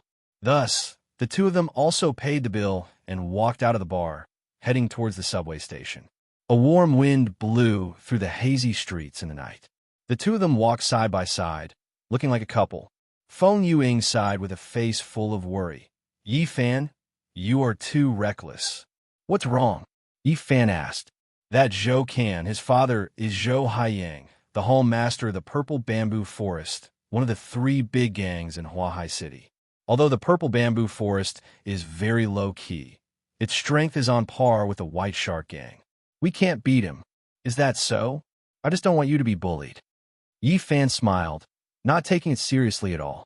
When Feng Yuing heard this, a strange feeling surfaced in her heart. She looked at the man with a complicated gaze and stopped in her tracks. Yifan walked a few steps forward and found that the woman had stopped behind him. He curiously turned around and asked, What's wrong, Sister Yuing? Feng Yuing pursed her plump red lips and said faintly, Can you accompany me to the riverside? Under the night sky, the quiet and enchanting spring river ran through the entire city and flowed into the sea. After buying a bag of cold beer at a 24-hour convenience store, the two of them sat on the slope by the river, watching the river flow and boats pass by as they drank beer. Through Feng Yuying's narration, Yifan also knew that the woman had some grudges with that Zhou Ken. That Zhou Ken chased after me for a long time 2 years ago, but I knew that he wasn't a good person, so I kept rejecting him. Later on, there was one time when he came to my house and wanted to force me. Coincidentally, my brother came back and had an argument with him. He pushed my brother down the stairs, causing him to suffer a severe brain injury and become a vegetable. Feng Yuying's eyes had a trace of tears as she whispered. Because of Zhou Can's family, Zhou Can was only detained for a few weeks before being released. As for my brother, he had already been lying in the sanatorium for more than 2 years. Because of this, my parents have aged a lot. They blame me for not taking good care of my brother. I also don't have the face to go back to my hometown and see them. Although Yifan had roughly guessed what had happened, he still sighed after hearing it. Behind the woman's beautiful appearance, the pressure she had to bear alone could be imagined. Perhaps it was because of the bitterness in her heart that Feng Yuying lived in the company's apartment and immersed herself in her work. The whiskey in the bar and a few cans of beer, when the wind blew by the riverside, made the alcohol particularly strong.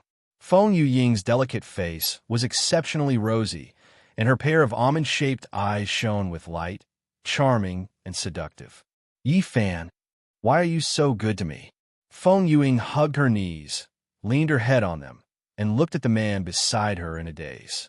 Yifan burped and said truthfully, I only did what I had to do. Besides, I am a man, so when I see a beauty, I will be more or less attentive. Pucci.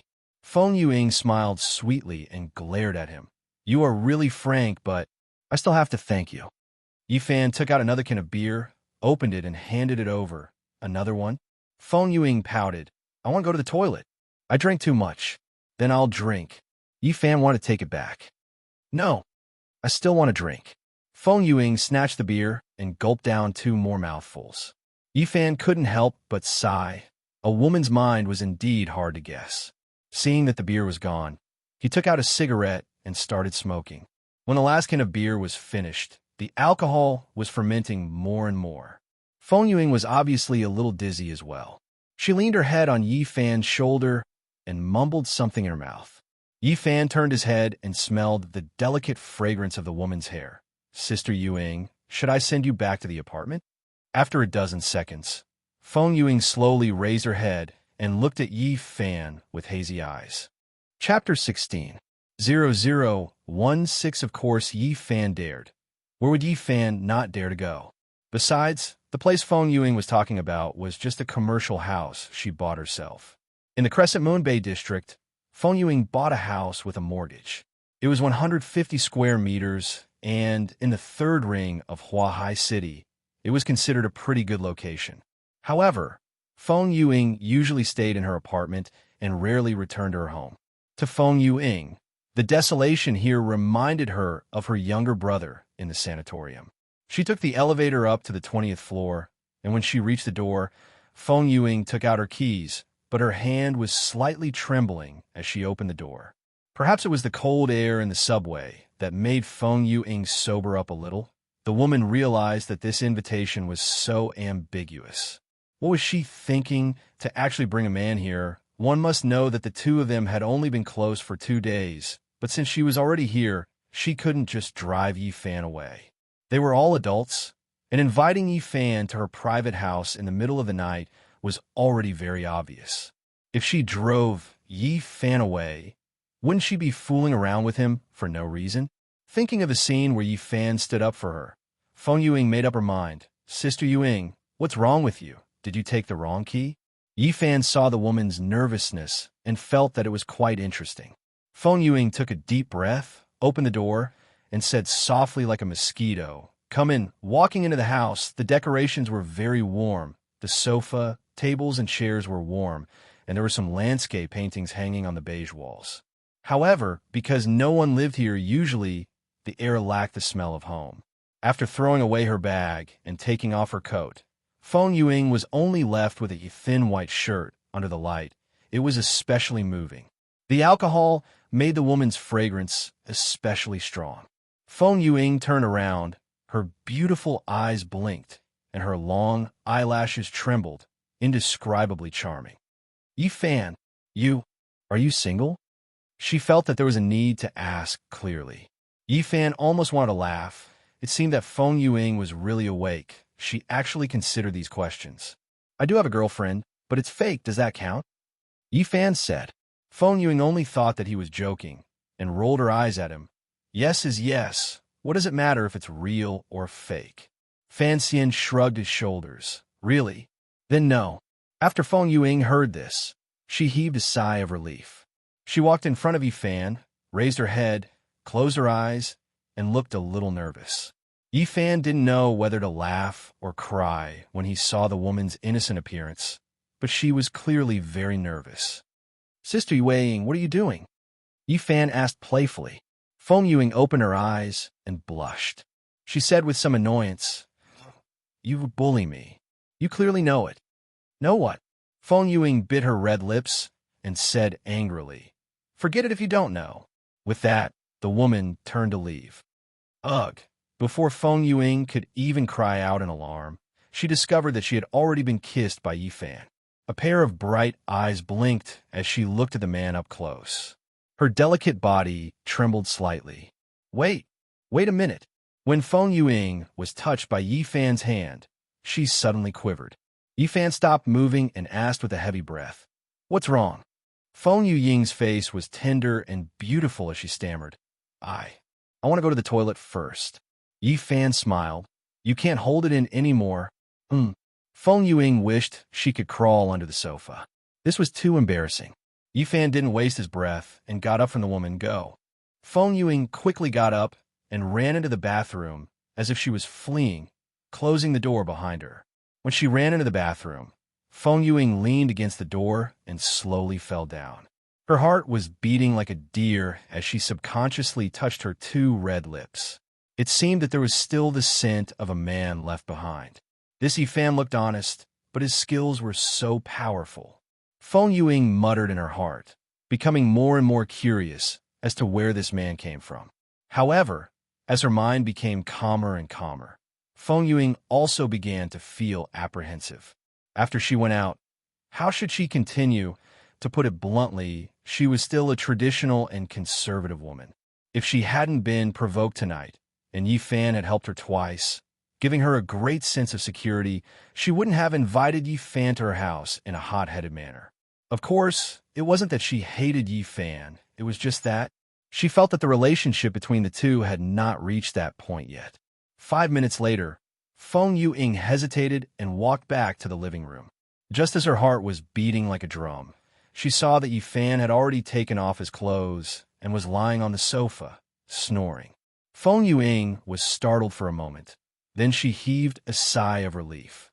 Since the man was asleep, then there was nothing to worry about. Idiot, aren't you afraid of catching a cold? Feng Yuing smiled and shook her head. She took out an air conditioner blanket from the bedroom and covered Yifan with it.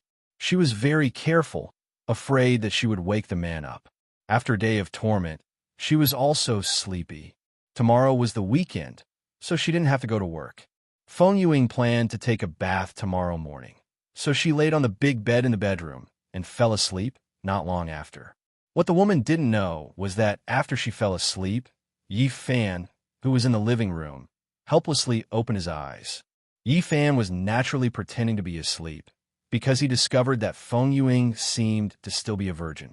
Whether it was the woman's skills or reaction, she was clearly inexperienced.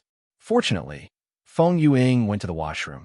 In this way, Yifan also found an opportunity to calm down, so he simply pretended to be asleep and ended everything. The next morning, the sun shone into the living room. Yifan smelled an alluring fragrance. When he opened his eyes, he found a graceful figure wearing a loose white t-shirt, an apron, and black hair, making breakfast in the kitchen. The woman was wearing a pair of orange hot pants. She stood there with her legs crossed. As her body swayed, it was especially seductive. Yifan's gaze slightly froze. A beautiful family woman, a warm little nest, this kind of faint feeling of home, made him yearn for it. Coincidentally, Feng Yuing turned around to take the plate and saw Yifan looking at her. Feng Yuying's bare face revealed a trace of shyness and joy. Why didn't you say anything when you woke up? Why are you secretly staring at me? Ying, you're so beautiful, Yifan blurted out. Feng Yuying's face instantly turned red. What did you call me just now? Yifan grinned. I've already kissed you, touched you, so calling you Ying isn't too much, right? Chapter 17. 0017 Yi Fan entered the bathroom and found that she had already prepared a towel and a toothbrush for him. He secretly sighed at how good it was to have a woman to take care of him. After washing up, he came to the dining table in the living room. There was a large plate of egg fried rice and a bowl of seaweed soup. Yi Fan couldn't help but be stunned.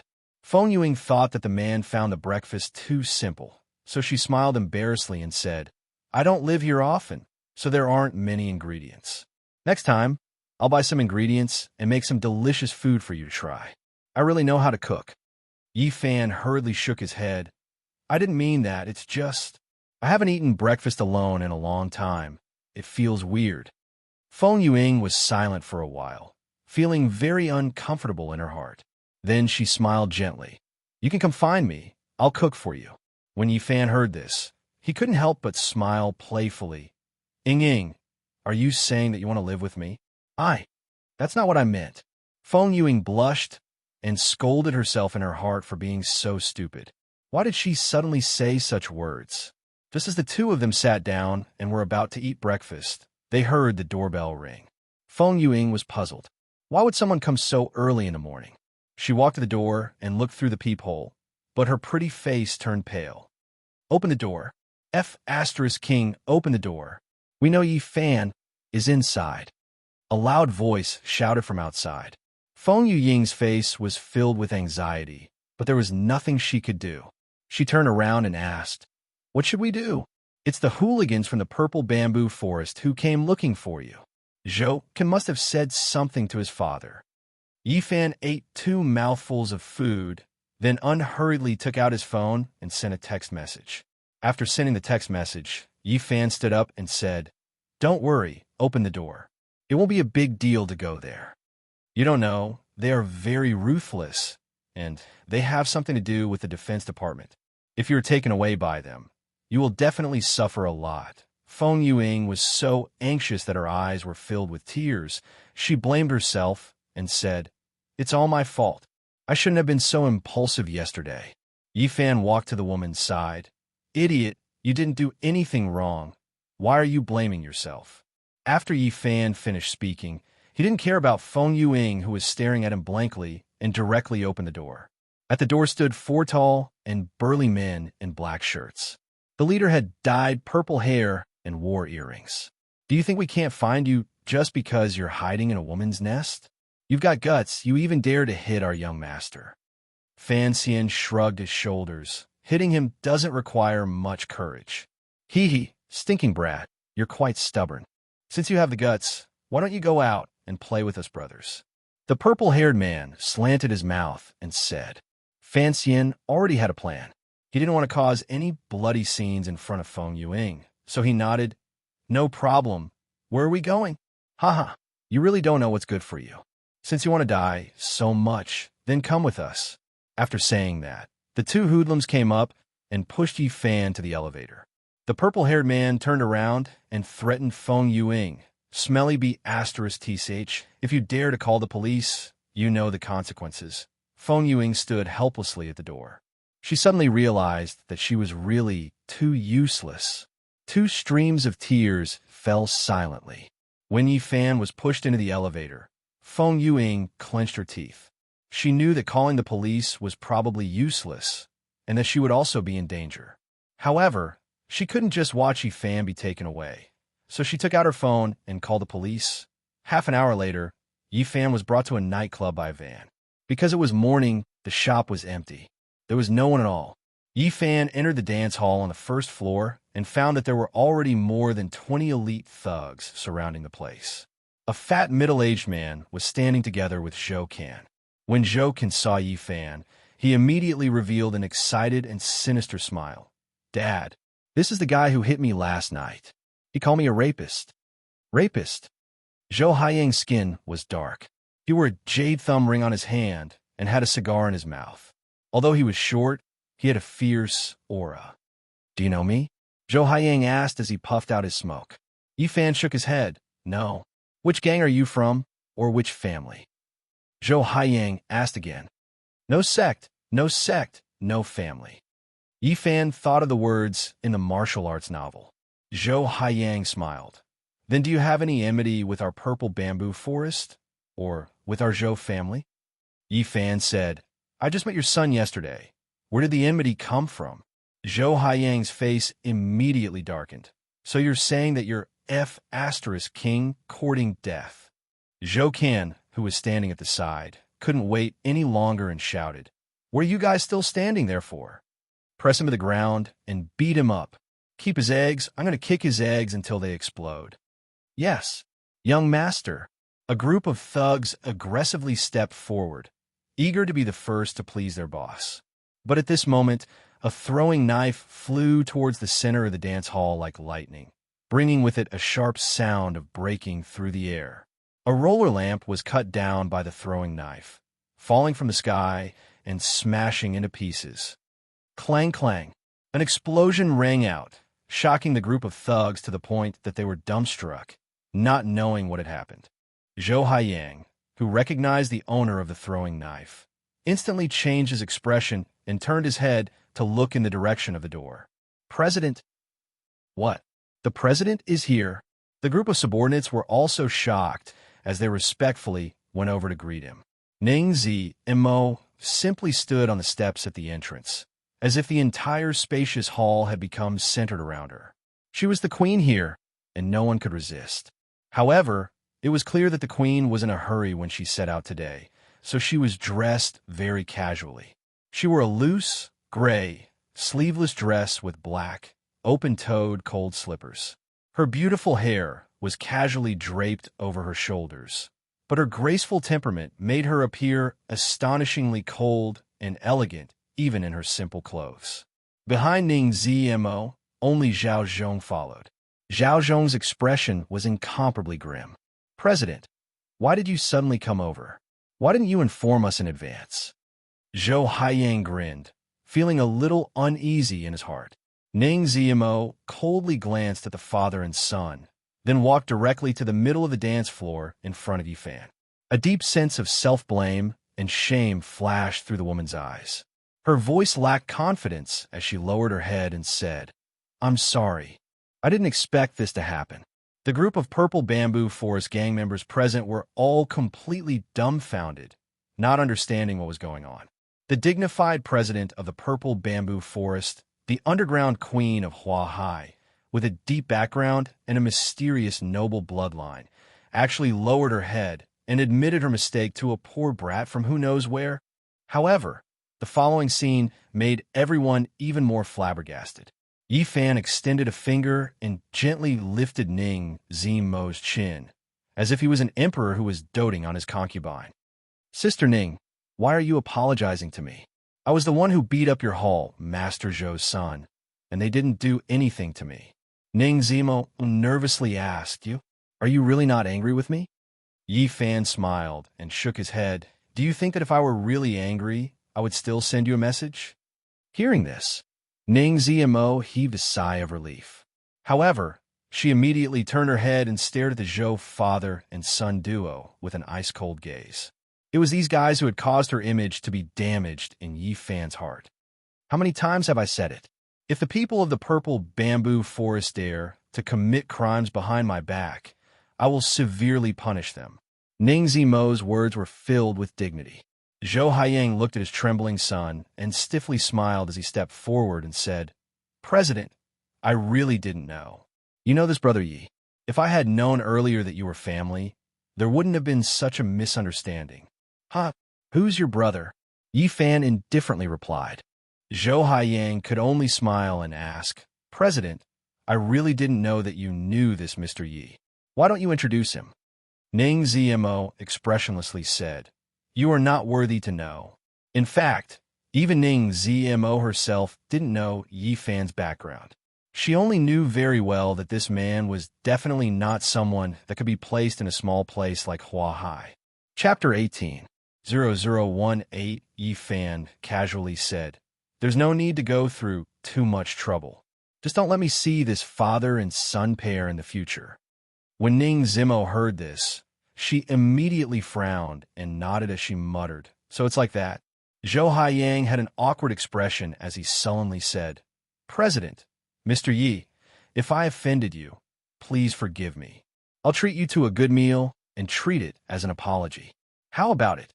Suddenly, Ning Zimo smiled, but there was a hint of coldness in her beautiful flower-like, smiling face. Uncle Zhou, you've been in the association for a long time. When my maternal grandfather was still alive, you were already a hall master.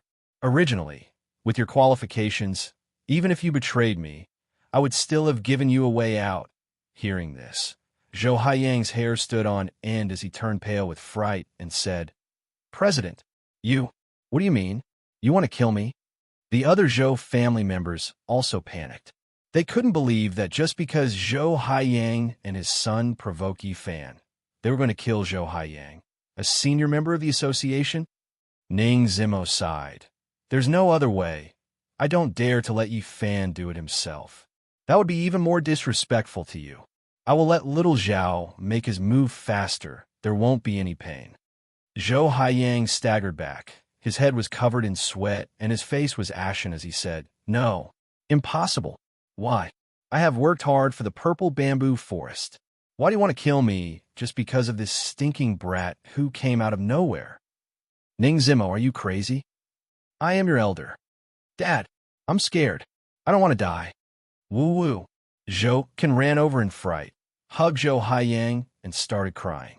Zhou Haiyang's face was fierce as he said, Don't be afraid, son. This place is full of our people. They can't do anything to us. When we get out, gather the other gang members and tell them that this woman is crazy.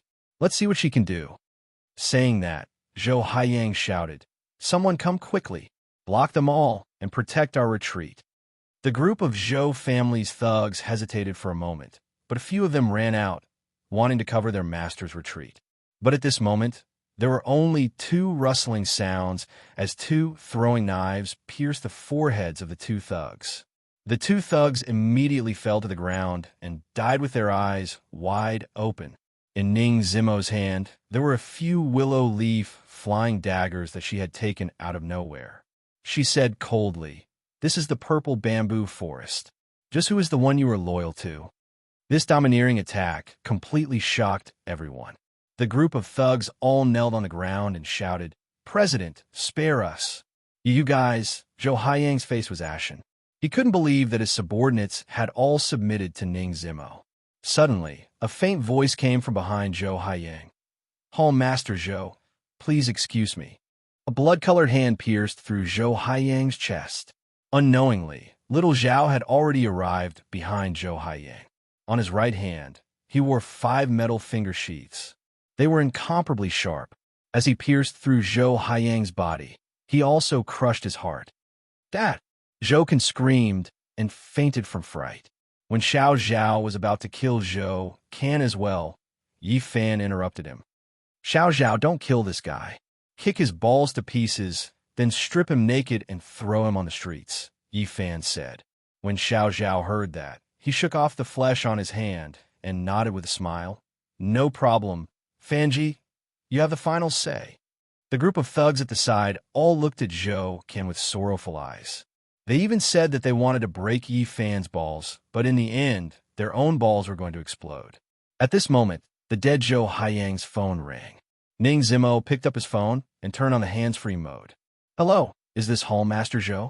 A woman named Feng Yuing called the police and said that she wanted to arrest you guys. I've already suppressed the matter for you. Deal with that woman yourself. Hello, did you hear that? Ning Zimo directly smashed the phone into pieces and said with hidden bitterness, So, we're doing this for that woman again? Yi Fan was stunned. He came back to his senses and smiled. Coincidence, it's just a coincidence. I understand, you don't have to explain. Ning Zimo had a disappointed and sad look on her face as she turned around and walked out. Yi Fan was speechless. What kind of show was this? Regardless of whether a woman was really sad or putting on an act, he still had to coax her. Yi Fan hurriedly followed her out and arrived at a Mercedes-Benz S600 that Ning Zimo was sitting in. This car was equipped with bulletproof glass, and the engine had been adjusted. Sister Ning, don't be like this. Ing and I aren't as complicated as you think, Yi Fan said. Ing? You're already calling her Ing? Ning Zimo leaned her head against the window and said sadly, "So there's someone else in your heart all this while. No wonder I can't enter your heart no matter what." Yifan didn't know whether to laugh or cry. He could only sigh and said, "You can't enter my heart because you're already in my heart." Ning Zimo finally raised her head and a sweet smile appeared at the corner of her lips. "Really? Of course it's true. Otherwise, why would I send you a message? I took care of these guys myself. Didn't I do it to give face to you, the president? If I single-handedly clean up a hall in your purple bamboo forest, how can you still have any dignity in the association? And how are you going to explain it to the gang?" Yifan said. Ning Zimo thought about it and felt that it made sense, but she was still not satisfied. She asked expectantly, "Between me and that Feng Yuing, who's prettier?" Yifan replied without hesitation, "Of course it's you, Sister Ning. You're a goddess." Ning Zimo was even happier, but she said, "You only know how to brush me off. I'm prettier than her. Why don't you call my name? I'm the same age as her." "What? You've even investigated my age? Sister Ning, is there a need for you to do this?" Yifan was almost convinced by this woman. Ning Zimo also felt a little embarrassed and muttered, "Who asked you to always ignore me? I want to see which vixen can take you away." "I'm not ignoring you. It's just what?" Ning Zimo asked anxiously. "It's just that I don't have much of a goal. I just want to work, earn some money, and live a stable life. It's not suitable for me to be with you," Yifan said honestly. Ning Zimo's expression instantly changed. Her anxious look turned cold and angry. She pointed at the car door and shouted, "Get out! Get out!" Yifan was shocked and scratched his head. He didn't know how he made the woman angry. "Sister Ning, did I say something wrong? Get out of the car!" Ning Zimo shouted again. Yifan had no choice but to get out of the car. However, he was still puzzled. "Sister Ning, why are you angry? So in your eyes, I, Ning Zimo, am the kind of woman who gets close to you for benefits?" "Yifan, you disappoint me." Ning Zimo's eyes were filled with tears as she slammed the car door shut. Yifan stood outside the car door and couldn't say a word for a long time. Of course, he didn't mean it that way, but his actions seemed to mean it that way. Xiao Zhao washed his hand from somewhere and quickly ran into the car. When he realized that his boss quarreled with Yifan, he didn't dare to make sound. He smiled apologetically at Yifan and hurriedly drove away. Yifan stood by the side of the road and scratched his head in frustration. Ning Zimo was angry, so he didn't want to be unlucky. He took out his phone and wanted to call Feng Yuing to tell the woman that he was safe, but then he remembered that he didn't leave Feng Yuying's number. He could only walk to the nearby subway station and prepare to return to Feng Yuying's place. However, the moment Yifan walked into the underground station, he felt a pair of eyes looking at him from behind. Yifan squinted his eyes. His actions didn't change, and he continued to take the subway with a normal expression. However, when he was one stop away from the Crescent Bay district, Yifan left the station ahead of time. After walking to a small and cold street, Yifan turned a corner and arrived at a dark alley with no one around. After confirming that there was no one around, Yifan stopped in his tracks. "Come out. Don't you feel bored following me like a coward?" Yifan said helplessly as he took out a cigarette and lit it for himself. Chapter 19. 0019 in the mansion of Egret County. Because it was the weekend, Su Qingxue did not go to work. She sat in the dining room downstairs, eating a fruit platter for breakfast while watching the morning news. And Jiang took out some dry clothes. Looking at the clothes that Yifan had left at home, the old woman sighed. "Miss, Yifan was chased out by you last night and didn't come back for the whole night. He didn't even bring his luggage with him. Could he be sleeping on the streets?" Su Qingxue was stunned for a moment, then said with a frown, "He really didn't come back. That's right. I saw that the room was empty in the morning. Could something have happened? Miss, why don't you give him a call and ask? He's such a big person, and it's not winter outside, so nothing will happen. He might have gone back to his place to sleep." Su Qingxue didn't want to take the initiative to call him. Aunt Jiang hesitated for a moment, then said with a sigh, "Miss, don't think that I, an old woman, am talkative. Yifan mentioned the matter of the master to you last night, and it actually has something to do with his own experience." Su Qingxue looked at Aunt Jiang doubtfully. "What do you mean?" Miss, think about it. Yifan's parents both passed away when he was young. He grew up alone and lived alone. So he must be very eager to have his own parents. When he saw that you and the master were arguing, he definitely didn't feel good. He wanted to have a father, but he didn't even have the chance to argue. Aunt Jiang said sadly. Su Qingshua's beautiful eyes widened, and after a moment of absent-mindedness, she said, Aunt Jiang, you said that he's an orphan? This time, it was Aunt Jiang's turn to be puzzled. What, miss, you don't know? Su Qingxu bit her lower lip, and a complicated expression flashed across her eyes. She recalled what Yifan said last night and suddenly understood something. I'll make a call and ask. Su Qingxu picked up her phone and added, Let me make it clear first. Aunt Jiang asked me to call. It has nothing to do with me. When Aunt Jiang heard this, she covered her mouth and smiled. She squinted her eyes and said, Yes, that's what I meant. Miss, you are really magnanimous. Only then did Su Qingxue clear her throat and make the call. Not long after, the call connected.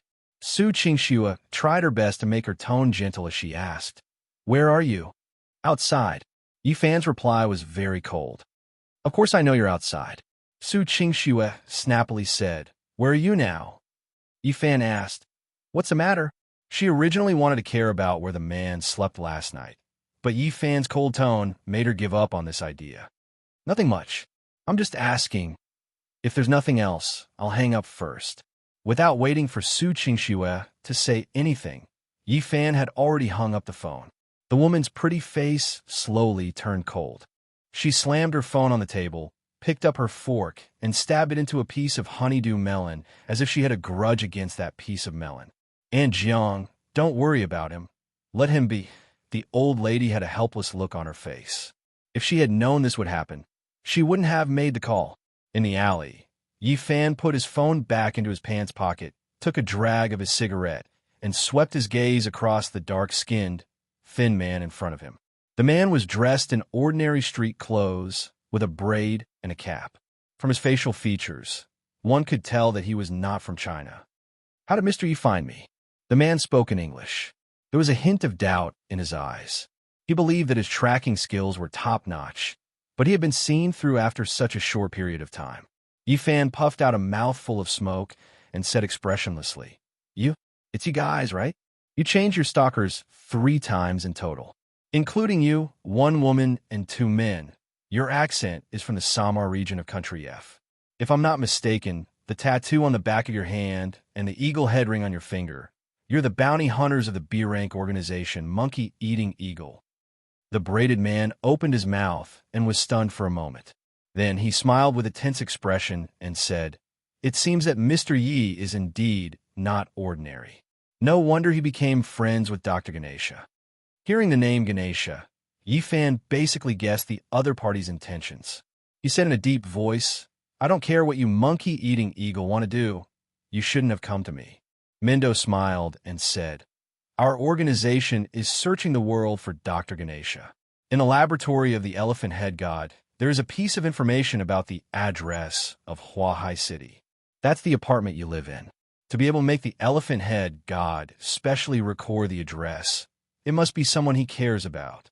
Mr. Yi, do you know where the elephant head god is? Yifan frowned. This elephant's nose actually left behind such a clue. He hoped that the monkey-eating eagle didn't spread this information. He's already dead. This is not a secret.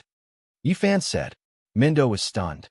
He thought for a moment and said, That's true, but he's the elephant head god, so everything is possible. I'll say it again. Ganesha is dead. Yifan's tone became heavier, and his gaze became colder. Mendo subconsciously swallowed his throat. An invisible pressure made him feel his body begin to stiffen. Who the hell was this guy? Mendo's heart began to pound. After all, bounty hunters who walked the line between life and death were very sensitive to danger. Then may I ask, does Mr. Yi know where Dr. Xiang left the An cage before he died? Mendo gathered his courage and asked tentatively. Yifan lightly said, Something that no one has ever seen before. It's just an illusory rumor. Is that so? Some rumors say that Dr. Xiang gave his inheritance to a mysterious friend for safekeeping. Mendo carefully looked at Yifan's eyes and expression trying to see something. However, Yi Fan's face was calm, and he was just a little impatient. I've already said it clearly. I'll only give you 5 seconds to scram. 5, 4. Mindo was scared out of his wits. His heart skipped a beat. He turned his head and immediately ran away. In the blink of an eye, Mindo, who was walking like the wind, had already run far away from this block.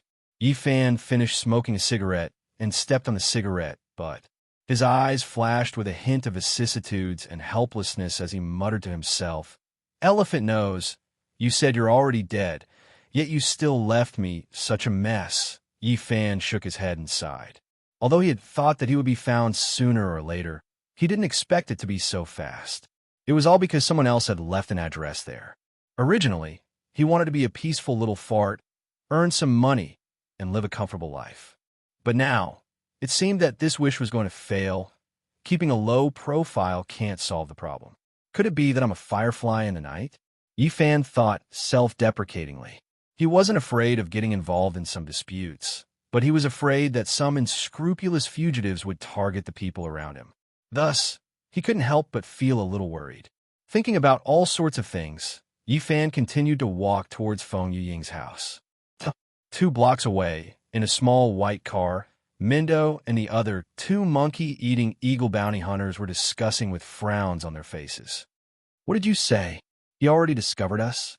A woman dressed in fancy clothes asked. "This person looks very ordinary. Could it be that he's deliberately bragging to scare you?" Another fat man guessed. Mindo shook his head and smiled bitterly. "Impossible. This person is definitely an expert. Standing in front of him, I don't even dare to breathe loudly. I'm almost tongue-tied when I speak." He was clearly standing there with flaws all over his body, but I felt that I couldn't defeat him at all. I have a premonition that as long as I dare to make a move, I won't be able to come back. The 2 companions sucked in a breath of cold air. The woman didn't quite believe it. "It can't be. How could it be so terrifying? Your strength can be considered to be in the top 5 in our organization." However, the fatty snorted and said, "So what if we're in the top 5? Although we, the monkey-eating eagle, are 8B rank organization and have some status in the underground world, this is China, a land of hidden dragons and crouching tigers. It's better to be cautious." Mindo and the woman nodded. Indeed, it would be more difficult for them to sneak into China. They couldn't be too careless. The fatty continued, "I believe that if there are many doors, then those who can be friends with the elephant head god will definitely not be ordinary. They should be experts. Are we just going to give up like this?" It wasn't easy for us to find the information about Cage first. The guild leader trusted us, so he let us carry out this mission. If we let others deal with it, where would our face be? We are bounty hunters, licking blood from the edge of the blade and fishing for money from the frying pan. We can't just give up on such a big cake just because the other party might be an expert, right? The woman was unwilling. Mindo rubbed his chin and muttered, "Although he might be stronger than us, he is still a person of the society after all. He might have a lot of restraints around him. Just now, I heard him talking to a woman on the phone. Maybe we can investigate the people around him." Chapter 20. 0020 Yi Fan returned to Crescent Bay's Feng Yuying's residence and pressed the doorbell. Very quickly, Feng Yuying opened the door. Seeing Yi Fan standing there safely, the woman was both happy and surprised. "Yi Fan, they didn't do anything to you, did they? Are you hurt?" Yi Fan turned around, spread out his hands, and smiled. "Do I look like I'm injured?" Feng Yuying let out a long sigh of relief and patted her chest. "Come in quickly and tell me what happened. I was worried to death at home. I don't know if I'll end up making a fool of myself after calling the police." Yi Fan felt a wave of warmth in his heart. Feng Yuying calling the police was actually a risk. No matter what, this was also a heart. Entering the living room and sitting on the sofa, Yi Fan casually made up an excuse. He said that the people from the Defense Bureau helped him and warned the Zhou father and son before letting him go. If he really told her about those bloody things, Feng Yuying would probably be afraid, so Yi Fan felt that there was no need. "Really? I thought it was useless to call the police. It seems like the public security in Hua Hai is pretty good." Feng Yuying said with concern, "Yi Fan, don't be so impulsive in the future. I know you have some skills and are good at fighting, but there are some things that you can endure for a while. There are many outlaws in society. There is no need to clash with them. Yi Fan looked at the woman with a smile. Ying, you care so much about me. Have you fallen in love with me? Feng Yuying's face immediately turned red. She picked up a pillow from the sofa and threw it at him, saying angrily, "What are you thinking? You were in danger to protect me. Isn't it normal for me to care about you?" Looking at the woman's shy look and charming face, Yi Fan's heart itched. He hadn't touched a woman for so long, and it was rare for him to meet such a mature woman, which was exactly what he wanted. Yi Fan grabbed Feng Yuying's hand and pulled her from the other side of the sofa to his chest, crashing into her. "Yeah," Feng Yuying exclaimed. She raised her head and realized that Yi Fan was looking at her with a fiery gaze. "You? Ugh." Without waiting for the woman to speak, Yi Fan had already kissed her heavily. Thanks to Yi Fan's skilled technique, Feng Yuying's delicate body quickly heated up. She felt that she was already strange and found it hard to control. However, deep down in her heart, her conservative personality allowed her to maintain her last shred of sobriety. She gently pushed Yi Fan away, her beautiful eyes sparkling as she softly said, "Yi Fan, don't be like this for now. We've known each other for a while, but we don't know much about each other, so we should at least have a proper relationship." Yi Fan also stopped what he was doing, feeling a little apologetic in his heart. That's right, Feng Yuying isn't like those women he played with when he was overseas. To those women, the matters between men and women are entertainment, the same as singing and dancing. But Feng Yuying was different. She felt that this was a very sacred and solemn ceremony, so she couldn't easily give up her first time. "I'm sorry, Ying, I was too reckless. I won't do it again." Yi Fan let go of the woman and suppressed his own flame. Seeing that Yi Fan respected her thoughts, Feng Yuying felt very satisfied. After all, this meant that Yi Fan cared about her. Feng Yuying's beautiful eyes twinkled as she hugged Yi Fan's neck and took the initiative to give him a kiss. "As long as you treat me well, I'll be yours sooner or later. Can you give us some time?" Hiss. Yi Fan sucked in a breath of cold air. This sudden sweet response hit his heart, and he felt his entire body go limp. This woman looked like she was intellectual and dignified, but she had the potential to be a vixen in her bones. After Feng Yuying said this, she became shy again. She quickly stood up and tidied up her clothes, saying, "All right, you're back safely, so I'm at ease. Next time when I have time, I'll go buy some delicious dishes and make some specialties for you to try." Yi Fan still wanted to cuddle with the woman, so he was puzzled. "Why do we have to do it next time? Isn't it the weekend today? We can eat together at noon." Feng Yuying said apologetically, "It's the weekend, but my boss has something to talk to me about. I was originally worried about you, but now that you're fine, I have to hurry out." "Is that so? All right then, I'll be leaving too." Yi Fan remembered that Su Qingxue had called him. Coincidentally, his tool bag was also at Egret County, so he should go back and tidy it up. Even if he was kicked out of the house, he couldn't lose the tool to eat. Feng Yuying had a red Audi S3, which happened to be parked at the Crescent Bay. This car was exquisite and petite, and the price was moderate. It was in line with Feng Yuying's temperament as an executive of a company. It was just that she usually lived in an apartment, which was very close to the company, so she didn't drive much. The woman originally wanted to give Yi Fan a ride, but it was very convenient for Yi Fan to take the subway, so she didn't force him. She just left each other's phone numbers so that they could contact each other another day. After sitting on the subway for half an hour and walking for a while, Yi Fan once again arrived at Egret County 6. After pressing the doorbell, Aunt Jiang immediately opened the door. The old woman's face revealed a happy smile. "Yi Fan, you're finally back. I'm really worried about you. Come in quickly." Yi Fan looked at Aunt Jiang, who was sincerely happy, and felt a little ashamed at his heart. It seemed that the old man treated him as one of his own, so he really should give her a call to reassure her. But just as he was about to enter, he heard a familiar female voice from inside, asking a question. "Yi Fan? Why are you here?" Yi Fan was startled. He raised his head and looked towards the living room, only to discover that Feng Yuying was sitting on the sofa. Yi Fan's head was a little muddled. He thought back to what the woman said before. that her superior was looking for her to discuss something. So this superior was Su Qingxue? Su Qingxue, who had a cold expression on her face, quietly sat there, drinking black tea. A few thoughts flashed through her limpid eyes, and she calmly asked, "Department head Feng, do you know Yi Fan?" Although Feng Yuing was puzzled, she answered truthfully, "Yeah, we've known each other for a while. Previously, I was almost kidnapped by the White Shark gang at the apartment, and it was Yi Fan who helped me." Feng Yuing didn't dare to say that they had just come out of a residence. After all, the relationship between the two of them was quite ambiguous, so it wasn't convenient for her to say it. Oh, Su Qingxue didn't expect that Yi Fan was the man who saved Feng Yuing. She couldn't help but be a little surprised. "How did you guys meet?" "Director Su, you don't know? He's the water and electricity repairman hired by our splendid apartment. His repair skills are really good." Feng Yuing didn't forget to praise the man. But when these words fell into Su Qingxue's ears, the woman instantly felt that she had been tricked again. No wonder this guy had a toolkit at home. No wonder he knew how to repair the TV. So his identity wasn't just a home tutor. Yi Fan, on the other hand, had a simple and honest smile on his face, pretending that nothing had happened.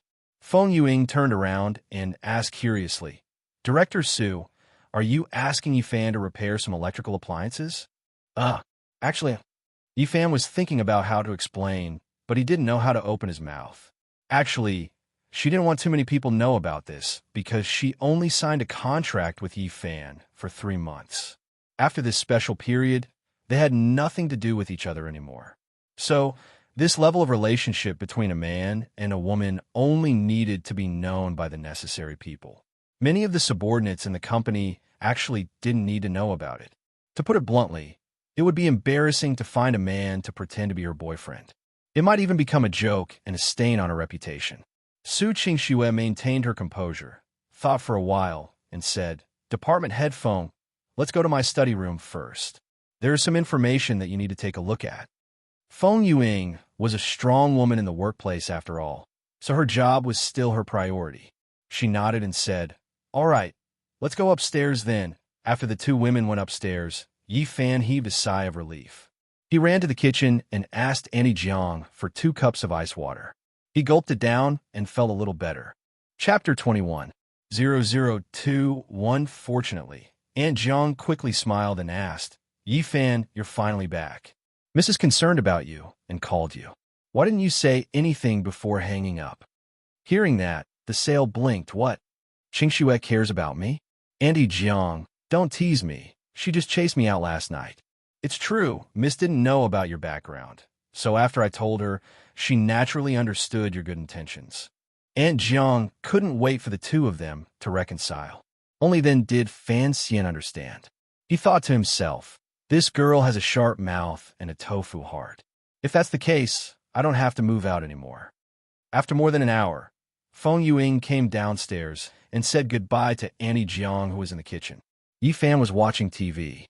Seeing that the woman was about to leave, he quickly followed her. Ying, listen to my explanation."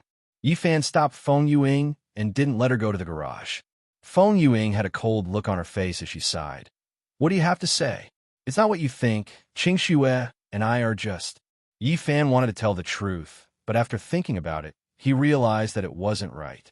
Wasn't this just leaking the contents of the contract? How could he explain this to Su Qingxue?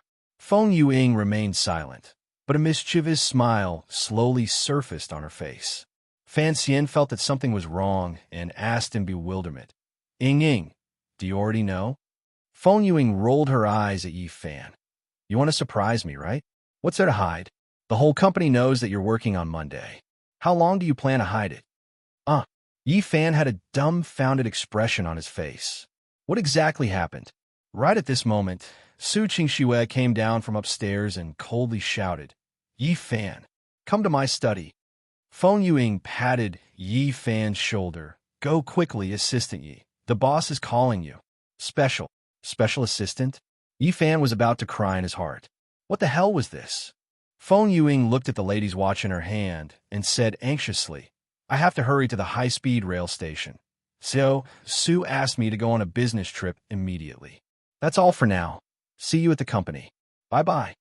After Feng Yuing finished speaking, she smiled sweetly and went to the garage. Fan Xian was confused.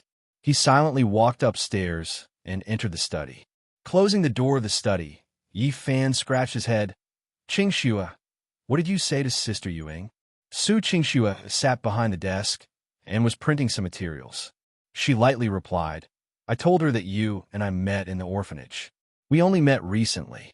Seeing that you don't have a job, I recruited you to be my special assistant. Su Qingxue sat behind the desk, printing some materials. Because the place you live in is too bad, and the family lacks a man to help Aunt Jiang, so I'll let you live here. The corner of Fan Xian's mouth twitched. These words.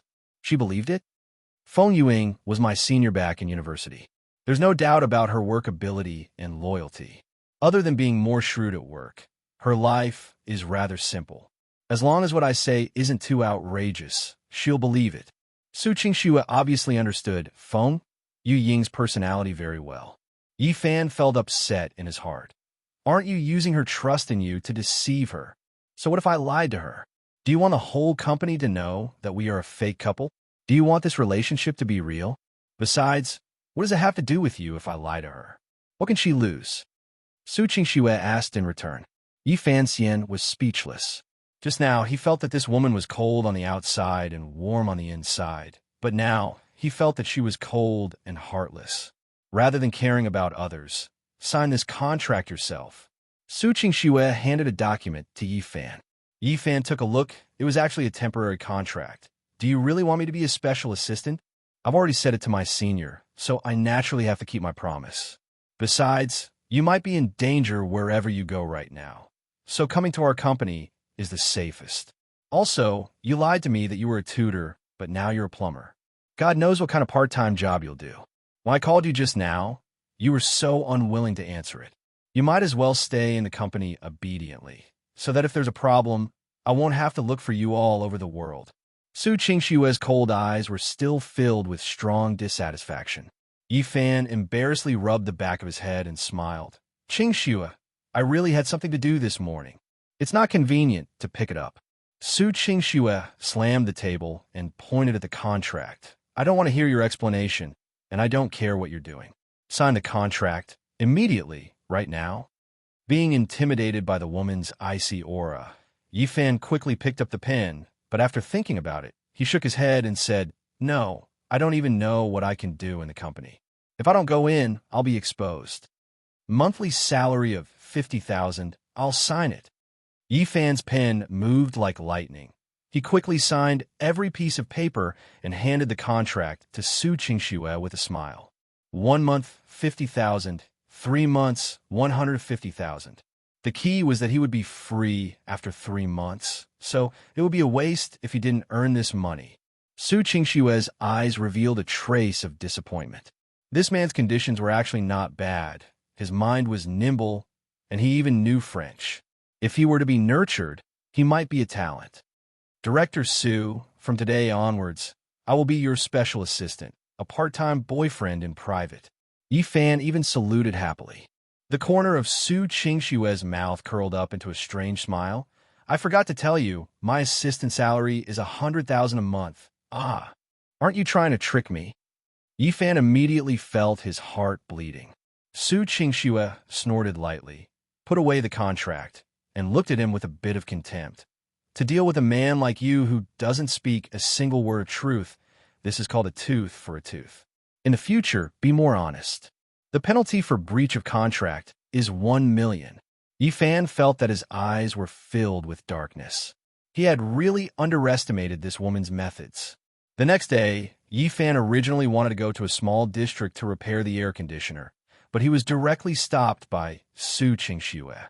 He was forced to read the company's information at home, so that he could familiarize himself with the company's basic operations and situation. Yi Fan had no other choice. He had already signed 2 copies of the contract. In these 3 months, he could only listen to the commands of this superior girlfriend. In the evening, Yi Fan remembered that the bicycle was still at the old apartment, so he brought it to Egret County. Unexpectedly, because the car looked too old-fashioned and rusty in many places, even if it was thrown on the street, no one would want it. When it entered the gate, it was even stopped by the security guards.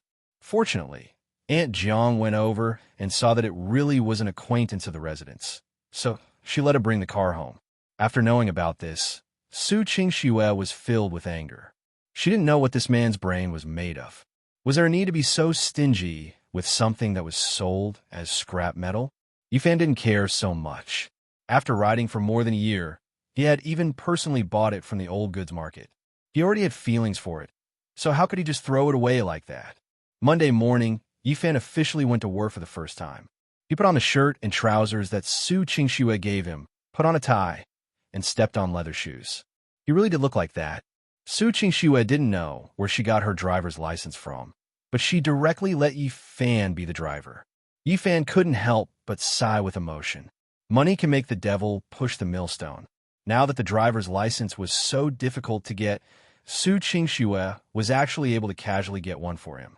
Driving the black Lexus LX 570, Yifan held the steering wheel and couldn't help but yawn. This speed wasn't even as fast as his little broken bicycle. From the rearview mirror, Su Qingxue was sitting in the back with an Apple laptop. It seemed that there was no formal meeting, so Su Qingxue was wearing a rather casual light blue off-shoulder dress.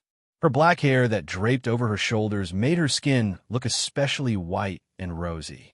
The white pleated skirt below just reached her knees, revealing a pair of white, jade-like calves. There was not a single flaw. How could this woman's body be so perfectly proportioned? How could her skin be so exquisite? Honk! The sound of a car horn came from behind. Su Qingxue frowned and raised her head. Coincidentally, she saw a pair of colored eyes staring at her from the rearview mirror.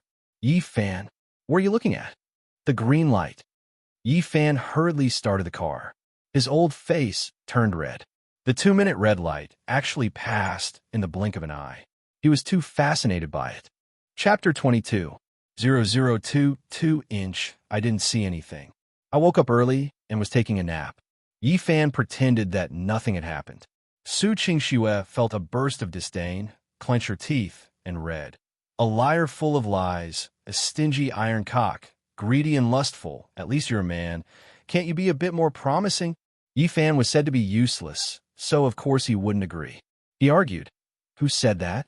I did lie to you about something, but how am I a cheapskate? Who doesn't like money? And it's precisely because I'm a man that I like to see beauties. You still dare to quibble? I won't mention your bicycle yesterday. Take a look at what this is. As Su Qingxue spoke, she took a bag from the last row of the car. Inside was the clothes that Yifan had changed out of in the garage a few days ago. She had kept in the car and forgot to take it down. You can't even bear to throw away these trashy clothes, and you even let Aunt Jiang wash and iron them for you. Are you stingy? Even your work clothes were prepared by me, and you have the face to refute me?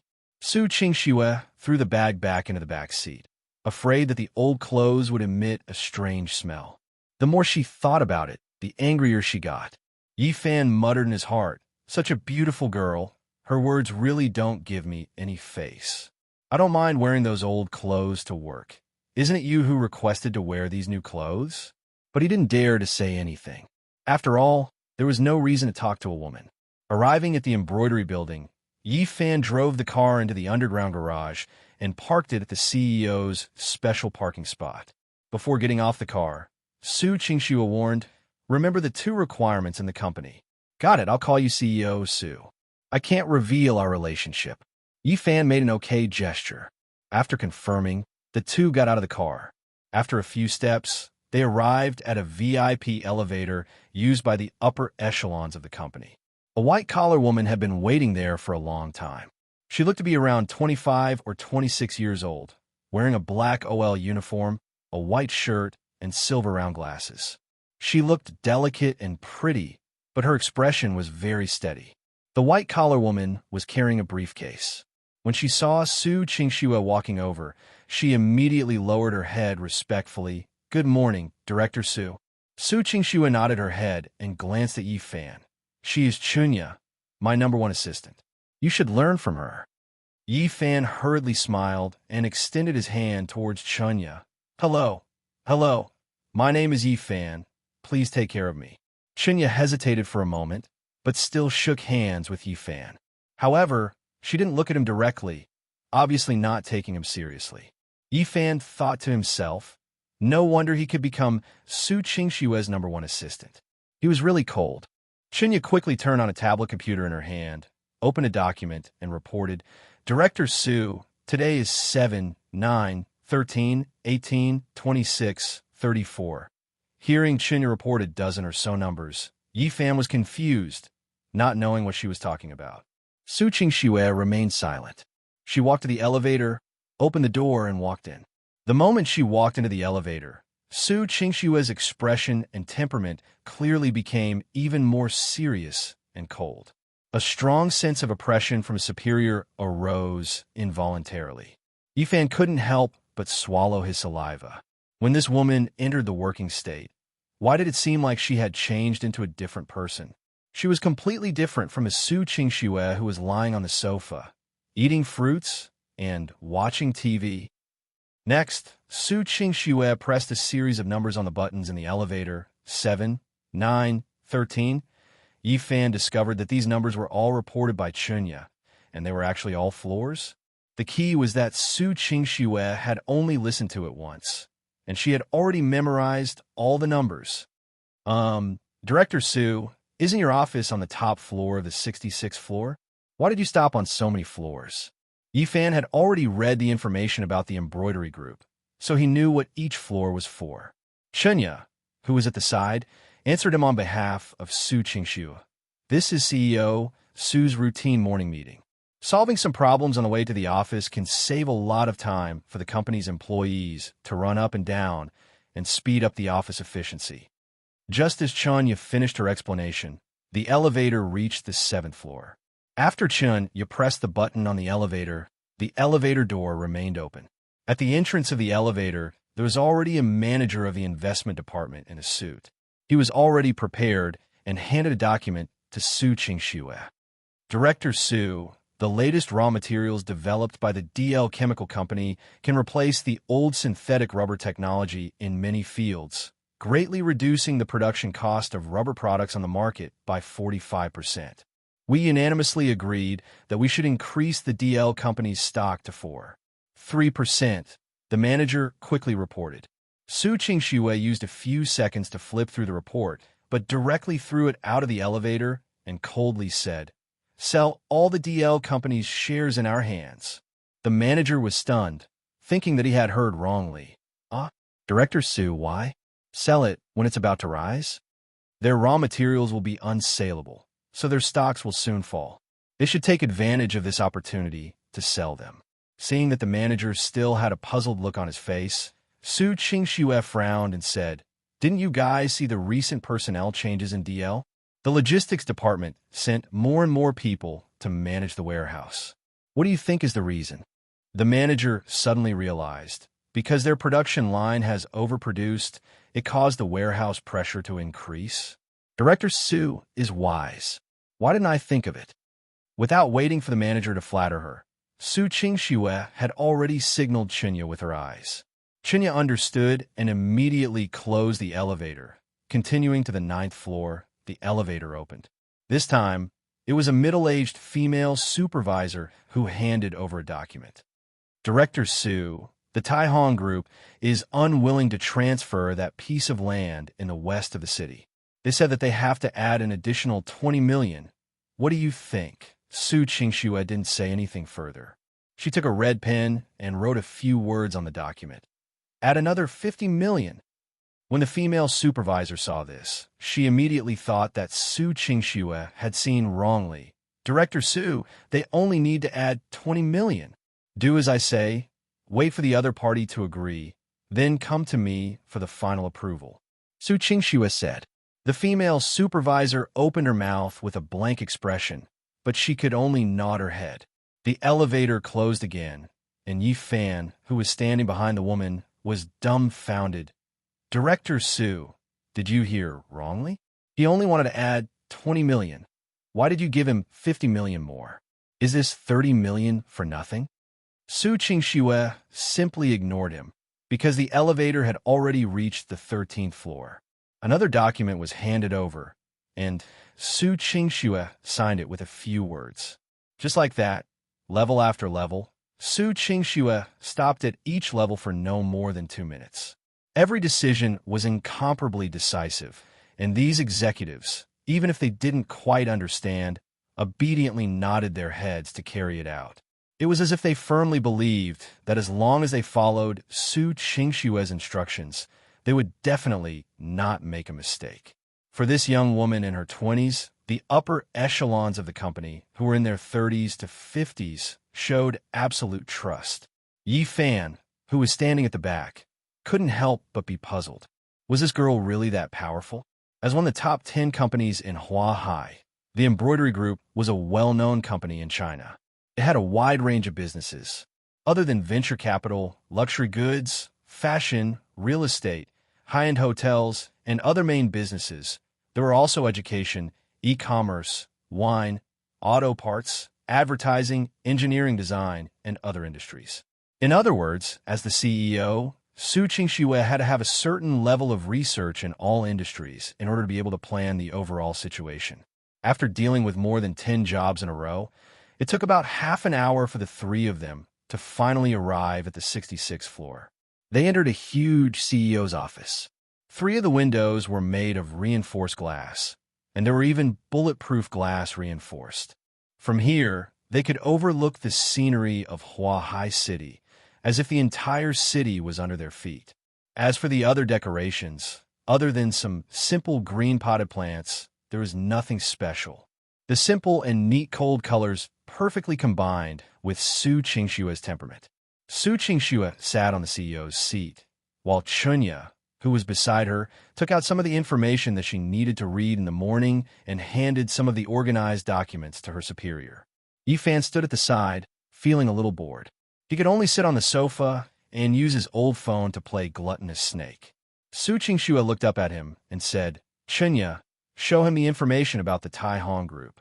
After Chunya heard this, she was stunned for a moment, but she still immediately took out the information from her tablet and handed it to Yifan. Chapter 23, 0023, Su Qingxue lightly said, "Aren't you curious why I spent 30 million more to buy that piece of land?" Yifan nodded. This really puzzled him. "I'll give you half an hour to find the reason from the Tai Hong Corporation's investigation. If you can find it, I'll arrange an independent office for you," Su Qingxue said. Hearing that, Yifan blinked. Independent office? Is there a computer in there?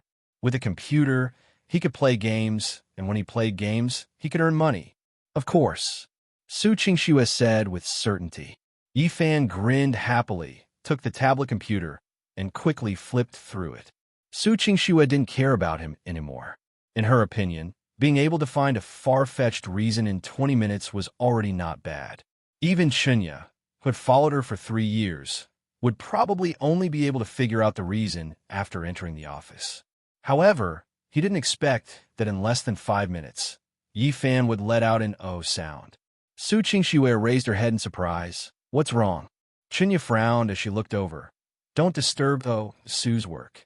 No. Yifan waved his hand and smiled. "I just found a reason." "So fast." Su Qingxue warned. "I'll only give you one chance. Think about it and say it." Chunya, on the other hand, didn't think much of it.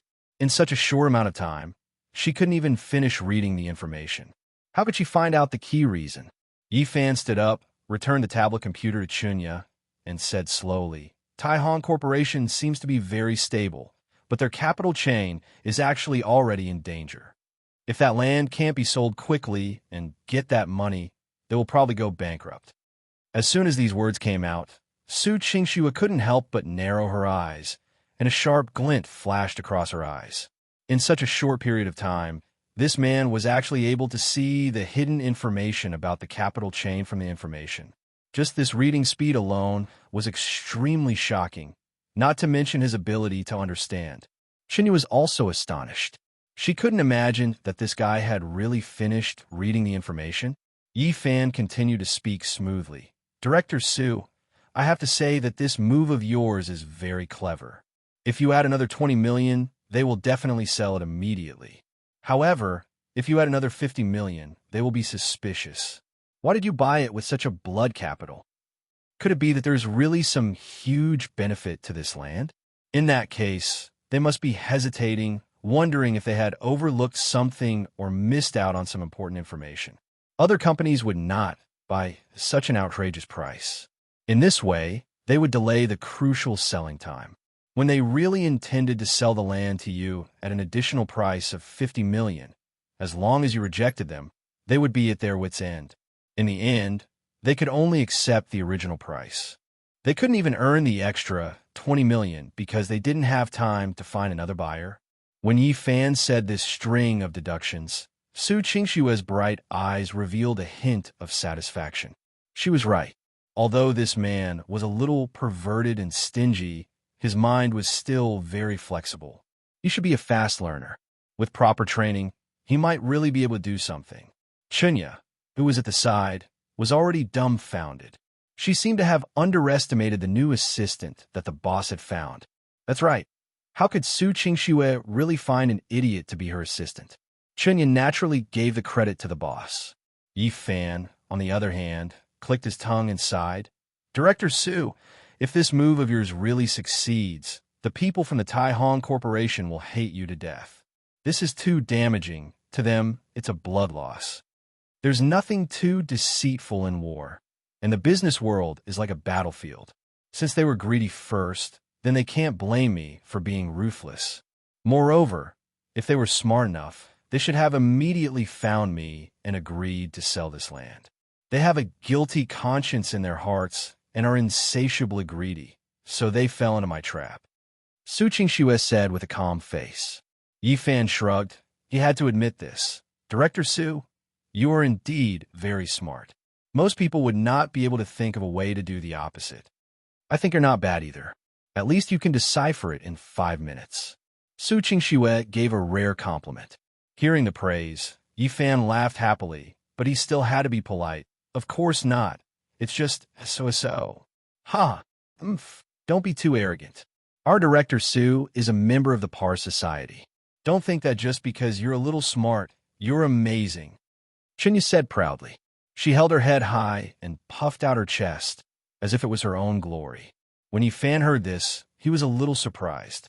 He blinked and said, Director Su is a member of the Intelligence Society? Chunya exclaimed, You know quite a bit, and you even know about the Intelligence Society. That's right, our Director Su's IQ is 180, and she's a genius through and through. Otherwise, why do you think everyone in the company trusts her so much? The Intelligence Society was one of the world's top organizations with high IQ. It was said that there were less than 50 members, and the threshold to join was at least 175 IQ. Every single one of them was a genius amongst geniuses, and it wasn't something that you could enter just because you had money and status. And what Yi Fan thought of was not just this. As far as he knew, most of the geniuses with an IQ of 180 were usually outstanding in certain areas, such as scientific research, creation, and business. But at the same time, their brains were often mediocre in other aspects, and they might even be weaker than ordinary people. Of course, there was another possibility, and that was that these geniuses would be eccentric in life, which was what ordinary people would call anomalies. Thinking of Su Qingshue's cold personality in life, her relationship with her family, and the blank space in her love life, Yi Fan couldn't help but understand a lot. Su Qingshue's expression was incomparably cold. She glared at Chunya and said in an ice-cold voice, "You're not allowed to talk about the Intelligence Society in the future." Chunya's face paled. She realized that she had spoken too much and quickly lowered her head in agreement. Her expression was still very nervous. In fact, many of the company's upper echelons knew that Su Qingxue was a rare member of the Intelligence Society, but no one dared to mention this. Because it was said that when the old chairman chose to bring Su Qingxue, such a dishonorable, illegitimate granddaughter, home, other than the fact that this granddaughter was a direct descendant, there was another point, and that was the level of intelligence that Su Qingxue had displayed when she was young. Many people believed that if it wasn't for Su Qingshue's good brain and that she was a rare genius, she might not have been able to return to the Su family to recognize her, let alone become the CEO. This kind of thing was somewhat cruel to a girl. Even the glorious title of being a member of the intelligent society was filled with sadness for her. You can go out now. Chunya, take it to the office. Su Qingxue was obviously in a bad mood. Yi Fan couldn't wait to play with the computer, so he ran out first. Following Chunya, they arrived at an independent office on the same floor. There was indeed a computer inside. Yi Fan was very happy, and at the same time, he asked curiously, "Assistant Chun, if I didn't answer the question, where would you arrange for me to go?" There was a trace of playfulness in Chunya's eyes. "From the beginning, I arranged for you to be in this office. Whether or not you can answer correctly, it's still this office." Yi Fan's smile froze. F***CK. He was tricked by Su Qingxue again. Could it be that she had an IQ of 180 when it came to tricking people? If he was tricked, then so be it. Yi Fan was also very broad-minded. Previously, when he played games, he would enter the internet cafe or go to Moo's house to play as a tutor. This time, he actually had an office and a computer with good performance. Yi Fan couldn't wait to display his skills. Just as Yi Fan was turning on the computer, Chunya placed a thick stack of information on Yi Fan's desk. "What is it?" Yi Fan glanced at it. The cover was filled with French. "Director Su said that you know French, so this is the work you have to complete in the next 3 days. After translating it according to the format, print it out and give it to me. My office is right next to yours." Chunya's tone was very formulaic. Yi Fan blinked his eyes and discovered that this was the evaluation data of a French company. It recorded the company's business situation last year. However, it was clear that he had spent a lot of effort to obtain this information. He didn't want it to be leaked, so he didn't find another translation company. "So, I really do have work to do." Yi Fan couldn't help but mutter to himself. It seemed that Su Qingxue had already thought of this. "Nonsense. Could it be that I called you here to be in a daze? Our company doesn't raise idlers." After Chunya finished speaking, she coldly snorted and turned around to leave. Yes. Yi Fan nodded with a smile, but when Chunya left, he immediately locked the office door. Chapter 24. 0.024" As expected of a big company, the internet speed is really fast. Yi Fan pushed the stack of documents that needed to be translated to the side and busied himself with QQ again. As soon as he logged into QQ, just as he was about to see if there was any high-paying job, a good friend called Princess Mu began to shake the window. "Whoa, teacher, you're finally online. Come to my house and help me rush to the King Realm." This Princess Mu was Yi Fan's student, Mu. Yi Fan leaned back in his chair, lit a cigarette, and typed, "Student, teacher is at work. You still have a month before school starts, so you should revise your lessons first. $500. Help me get back to the diamond first. I have pocket money." Mu immediately sent a message. Seeing the word pocket money, a smile appeared on Yi Fan's face, and he quickly typed out a line of words. "Since you're so motivated, teacher will help you. Hee, teacher Yi. When are you coming to my house?" Mu asked happily. Yi Fan replied, "I'm at the company right now. There's a computer here, so I don't need to go to your house to help you practice." "What? Have you found a job? Which company?" Mu quickly asked. "Embroidery group," Yi Fan said proudly. Bragging. The threshold for the embroidery group is to graduate from a key university, and they have to be screened layer by layer. Don't you not even have a primary school diploma? Yi Fan flicked the cigarette, but he found that there was no ashtray beside him, so he flicked the ash onto the table. "Your teacher, I am handsome. I conquered the boss of the brocade and directly became a special assistant," Yi Fan said. Mu sent a few laughing emojis. "Crazy, delusional.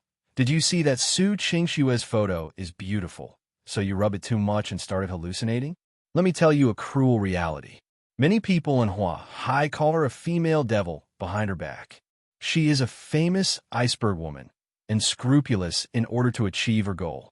Many people call her an emotionless money-making machine." Yi Fan frowned and replied, "Is there a need to be so exaggerated? The machine is already here. Besides, how did you know?" This princess is after all a small socialite in the upper class of Hua Hai, and Su Qingxue is an influential figure in the business world. I've heard this kind of news a lot. Although she brought huge profits to the company, he didn't know how many people were jealous and scolded him. Although she had brought huge profits to the company, he didn't know how many people were jealous and cursed at him. In the end, after Yi Fan's repeated reiteration, Mu Mu Mu helplessly accepted reality and agreed to let Yi Fan practice online. Yi Fan's salary was not low, but earning money while playing games had always been something he liked to do, so he was happy to accept a job that cost 500 yuan. However, before playing the game, Yi Fan planned to finish translating the information for the next 3 days so that Su Qingxue wouldn't deduct his salary. He flipped through the thick document and glanced at it. It was not difficult to translate in French. It was all common business words, and there were no unfamiliar scientific terms. It was not difficult at all to translate. Yi Fan looked at the French document while typing blindly on the keyboard with both hands at the same time, inputting the translated information into the file. It only took Yi Fan 2 hours to complete the 3-day mission. He even made a cup of coffee and went to the toilet. After completing the mission given by Su Qingxue, Yi Fan started to play the game. Unknowingly, it was already 11 in the afternoon. Yi Fan had just played around when Chunya's shout came from outside the office. Yi Fan, open the door. What are you locking it for? Yi Fan quickly closed the game and ran over to open the door. Hee, Assistant Chun. Is there something you need from me? Chunya walked into the office and smelled the thick smell of smoke. Seeing the table full of cigarette butts and ash, her face darkened. Who allowed you to smoke in the office? Yi Fan scratched his head. No one told me I couldn't. You. Chunya glared at him. Next time, go to the smoking room on the 55th floor. Yi Fan agreed, but he didn't take it seriously. He had to run more than 10 floors to smoke a few cigarettes. How could he still live? Chunya glanced at the computer screen and sneered. Where are your games? Why aren't you playing anymore? Continue playing. Yi Fan was stunned for a moment. You should have hidden the game icon well. How did Chunya know about it? As if seeing Yi Fan's shock, Chunya disdainfully said, what do you think the technical department of our brocade is doing? The employee's computer generated abnormal traffic, and there were game files downloaded. We are all aware of it. Don't think that we really don't know when you're playing games in the office. Yi Fan wanted to cry, but no tears came out. This was too ruthless. He was actually monitoring the employee's computer. He had never been a white-collar worker before, so he had no idea that there was such a thing. I will report this matter to CEO Su. Instead of working hard, you play games. According to the company's rules, 20% of your salary will be deducted. After Chunya finished speaking, she turned around and was about to leave. When Yi Fan heard 20%, wouldn't that be 10,000 yuan? How could this work? He hurriedly shouted, wait, I've already finished my work. You can't deduct my salary. It's not like I have anything else to do. Chunya turned her head and sneered. What are you talking about? You completed the translation task for those 3 days? Yeah. Yi Fan picked up a document that had already been printed and handed it to Chunya. If you don't believe me, look, I just haven't had the time to give it to you yet. At first, Chunya felt that Yi Fan was talking nonsense. But when she thought about how Yi Fan had passed Su Qingxue's test in the morning, her heart started to beat like a drum.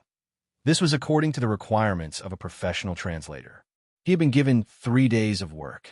Could it be that he had really finished it in just one morning? Chunya hesitantly took the document and flipped through it. The more she looked, the more she frowned. Why does it seem like it's really finished translating? However, this was really inconceivable. So Chunya still ran to the computer and opened a French translation software. She began to randomly pick out some words and confirm the translation. After picking out more than 20 words and discovering that all of them had been translated accurately, Chunya's expression stiffened. She pushed up her glasses, her eyes filled with confusion and surprise as she carefully sized up Yi Fan. How did you do it? Chunya felt that it was inconceivable. Could it be that when this guy translated, he didn't even need to look up information and think? This would only be possible if he could turn French into his mother tongue, right? Logically speaking, even if it was a commercial document in Chinese, one would have to spend a lot of effort to think about it. Li Fan Xian said with a relaxed expression, is this very difficult? I'll just look at it and translate it. All right, there's a word in this document that the French company might have written wrongly. I marked it out and directly changed it. You can confirm it. Chinya felt that her brain couldn't wrap around it. This guy even found the wrong words used by the French. He couldn't help but ask in a daze, where? On the 7th page, it's written that the color of the camel's fur is brown. Châtain is brown, and they want to use yellowish brown. It should be John Brun. These two are not the same color. Do you think so? Yi Fan said. Chinya took a deep breath and looked at Li Fan with a complicated gaze. After a long silence, she said, "It's already lunchtime. You can go down and eat. I'll give the materials to Director Su." Yi Fan was indeed hungry, but he still asked nervously, "Assistant Chun, then my salary. Forget it this time. If you play games again, I'll still deduct it for you." Chunya coldly snorted and walked out like a gust of wind. When Yi Fan heard that he wouldn't deduct the money, he was in a good mood. "Assistant Chun, it's already noon. Aren't you and Director Su going to eat? Let's go together?" Chunya said without turning her head. "I'm on a diet. Director Su doesn't eat lunch at the company. You just take care of yourself." Yi Fan thought to himself, "You're already at the airport, yet you're still trying to lose weight. If you lose any more, you'll become a basin." However, he didn't care about Chunya. It was just that Su Qingxue actually didn't even eat lunch while working, which made his heart ache a little. Especially after hearing what Mu said before, he felt that women were even more pitiful. It was one thing for this woman to work hard, but how could she not even eat? Aunt Jiang definitely didn't know about this. Otherwise, she would be worried to death. While thinking about these things, Yi Fan took the elevator downstairs and arrived at the Brocade staff cafeteria. As a listed company, there was naturally no need to talk about the treatment of its employees. The restaurant was also an elegant environment. It was a combination of Chinese and Western buffets, allowing the employees to choose what they wanted to eat. After Yi Fan filled a plate with food, he looked around. Almost all of the embroidery group were female employees. Although there were many beauties, he also wanted to find a place where beautiful girls gathered. Since he was already here, it would be a waste if he didn't take a look. At this moment, a female voice suddenly called out to him from behind. Chapter 25. 0025. Yi Fan turned around and discovered that it was Lu Xiaoyan and Yu Yingying, whom he had met at the bar before. The two white-collar workers from the sales department were also looking for a seat with a plate in their hands. Seeing someone he knew, Yi Fan was naturally happy to greet them. "Hello, is Sister Yuing not here?" "TCH, you only have your big sister Yuing in your eyes, right?" Lu Xiaoyan pretended to be jealous. Yi Fan nodded seriously, yes. The two girls were stunned for a moment before they started giggling. Department head Feng hasn't returned from his business trip yet, but we heard from a department head that you actually became our CEO's second assistant. You're so amazing. We'll need you to take care of us in the future, Yu Yingying said with a smile. Yi Fan smiled bitterly in his heart. He was only a temporary worker for 3 months, so who would he take care of? Thus, he said, "I don't even know how long I can work for. Maybe I'll be fired after a while. To be able to catch CEO Su's eye, you must have quite a bit of ability." CEO Su is very strict with people, Yu Yingying said very seriously. "Aya, let's not talk about this for now. In the future, we will all be in the same company, so there will be plenty of opportunities to chat. Let's find a seat first. It's almost full," Lu Xiaoyan said. Yi Fan glanced around and discovered that there was an empty table near the window. There was only a woman sitting there eating. The key point was that he knew this woman. She was the captain of the security team, Su Lingshan. "Let's go there." Yi Fan felt that Su Lingshan's looks were quite good. Compared to the other beauties in the restaurant, she had a different kind of wild charm. However, the two women's faces stiffened. Lu Xiaoyan whispered, "Captain Su is sitting there. Let's not go." Yi Fan felt strange. Why? It's not like she'll eat us. "I heard that Captain Su is a soldier and is very strict. You can't talk too much when eating with her, and you can't say the wrong thing. If you make her even the slightest bit dissatisfied, you'll be taught a lesson. She is very fierce to female employees, let alone male employees." The key point was that she was CEO Su's trusted aide, so normal higher-ups didn't dare to provoke her. In the past, there were many young talent from the company who wanted to pursue her, but they were all humiliated by her. A few of them even took the initiative to resign. Yu Ying explained in a low voice. Yi Fan suddenly understood. No wonder the other places were all filled, leaving only 2 empty tables beside Su Lingshan. So everyone was afraid of her. Firstly, it was indeed crowded elsewhere, and secondly, he wasn't afraid at all. So he said, "Then you guys continue searching. I'll go and sit first." Under the astonished gazes of the 2 girls, Yi Fan walked straight to Su Lingshan's table and sat across from the female security captain. This scene fell into the eyes of many people in the restaurant, and many people immediately guessed that another guy was going to be unlucky. This is a rose with thorns, the crowd thought. Su Lingshan also frowned, as if she didn't expect someone to sit over. When she raised her head and saw that it was Yi Fan, she was even more surprised. "It's you. Hello, Captain Su. We meet again," Yi Fan said as he started to eat the fried rice on his plate. "Go to another table. I don't want to see you." Su Lingshan's eyes were filled with disgust. She only found out this morning that Su Qingxue had found a new assistant, Yi Fan. This also resolved some of her previous doubts. After all, if Su Qingxue and Yi Fan were dating, she wouldn't admit it even if she was beaten to death. However, this man's cowardly and shameless manner made her dislike him. She still didn't understand why Su Qingxue would find such a man to be her assistant. "Captain Su, you have to be reasonable. There's no rule that no one can sit at this table, right?" Yi Fan said. "Then go to the next table. That table is also empty," Su Lingshan said. Yi Fan shook his head. "I'm not going." "Why?" Su Lingshan frowned. Yi Fan replied, "Because I want to watch a beauty eat, and you're the prettiest here." Su Lingshan's face wasn't very white, but at this moment, it was obvious that it was already rosy. She had many suitors, but no one dared to talk about her appearance so straightforwardly and crudely. Usually, they would be more tactful. She gritted her teeth and scolded in a low voice, "Scoundrel." "Say that again." Yi Fan said innocently. "I said that you're the prettiest here. Can't you do that? If you say that again, I'll beat you up." Su Lingshan glared at him with her almond-shaped eyes. Yi Fan silently picked up a glass of orange juice and drank a mouthful. "Then I won't say any more. Don't hit me." When the man suddenly admitted defeat, Su Lingshan had no place to use her strength. She felt that she was being played by Yi Fan, which made her very unhappy. She lowered her head and ate a few mouthfuls of rice.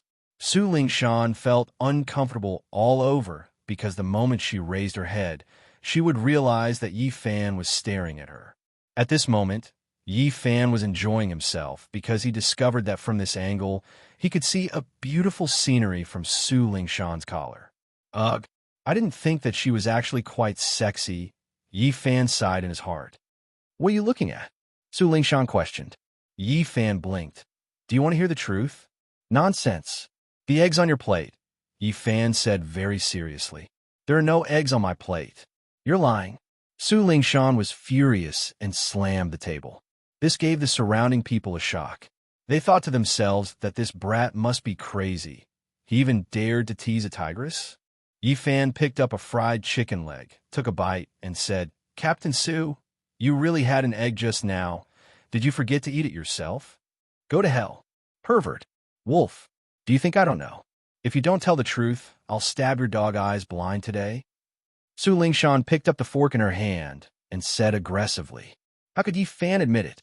He sighed and said, "I'm such an honest person. Why don't you believe me? Then what do you think I'm looking at? You still dare to quibble?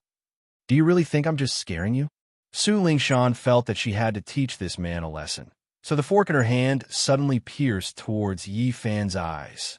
When many people saw this scene, they immediately turned their heads away.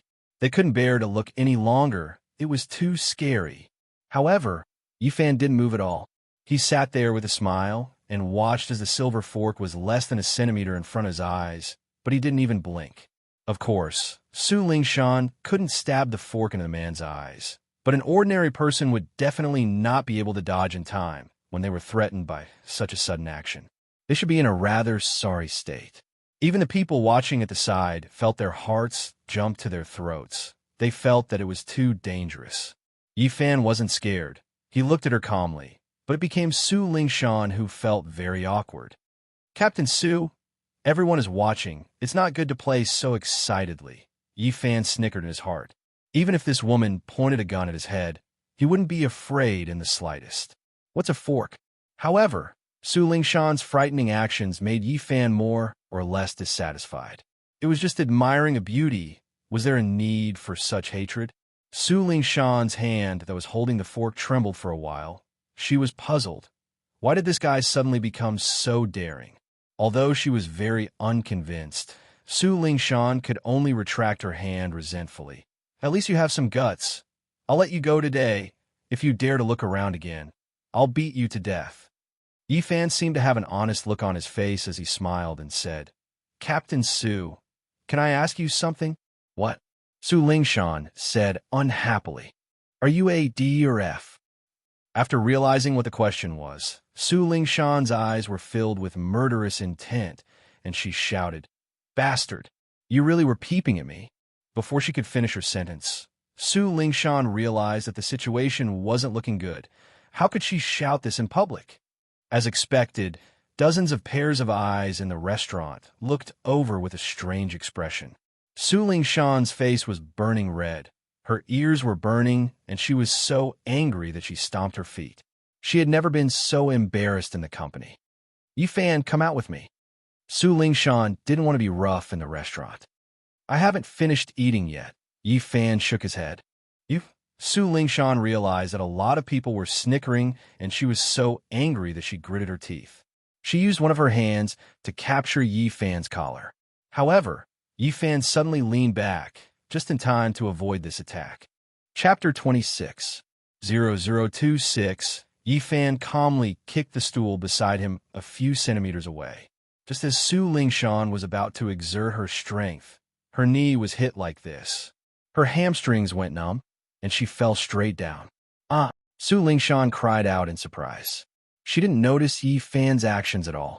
The moment she fell, she thought that she was too careless and bumped into a stool. Just when Su Lingshan was worried that she would fall in an ugly manner, a strong arm hugged her. Yi Fan's arm seemed to be very natural. First, it moved horizontally across Su Lingshan's chest, then it straightened the woman. When Su Lingshan was touched, it was as if she had been struck by lightning. Her delicate body trembled violently.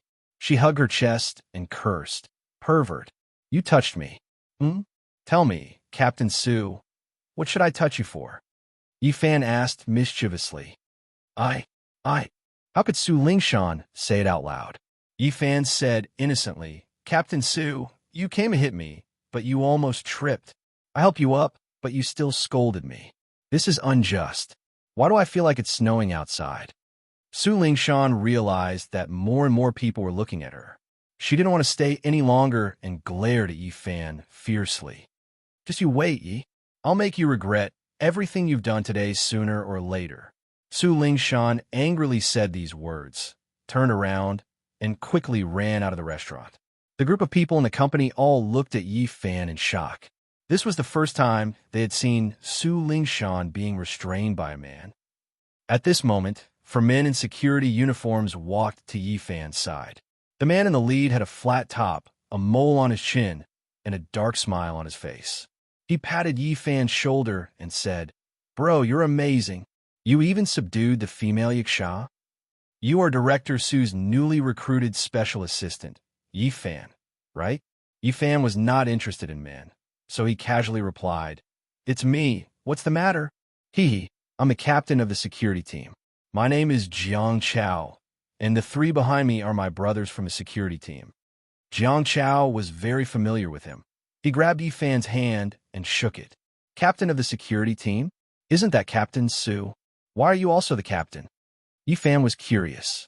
A few female employees in the cafeteria giggled. They are the water carriers. Isn't it the toilet cleaning team? Hearing these discussions, the male security guards couldn't help but lower their heads in embarrassment. Jiang Chao rubbed his nose and smiled bitterly. Our company's security team is divided into the male team and the female team. The female team is led by Captain Sue and is mainly responsible for security.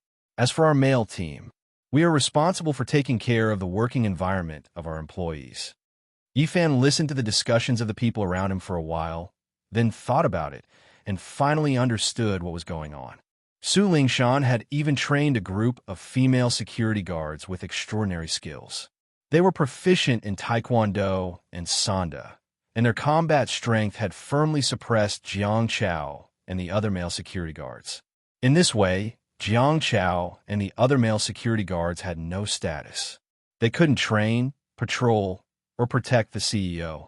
They could only help the company move the water dispenser buckets, take out the trash, and even clean the men's toilets. The most respectable job they could do was to be a doorman. Yifan quite admired this group of male compatriots. For the sake of the outstanding benefits of the embroidery group, they were really able to bend and stretch out. Captain Jiang, is there something you need from me? Yifan was almost done eating and was about to leave. Jiang Chao hurriedly pulled him back and asked with some anticipation, "Special Assistant Yi, there aren't many men in our company, and there are even fewer young men. We should unite and fight for our own interests together, right? What are you trying to say?" Yifan blinked. Then I'll get straight to the point. I saw that you were fearless in the face of danger and dared to fight Captain Su head-on. You have a lot of potential. So, I want to find you to join our company's basketball team and compete in the Huahai Industrial and Commercial Basketball Competition.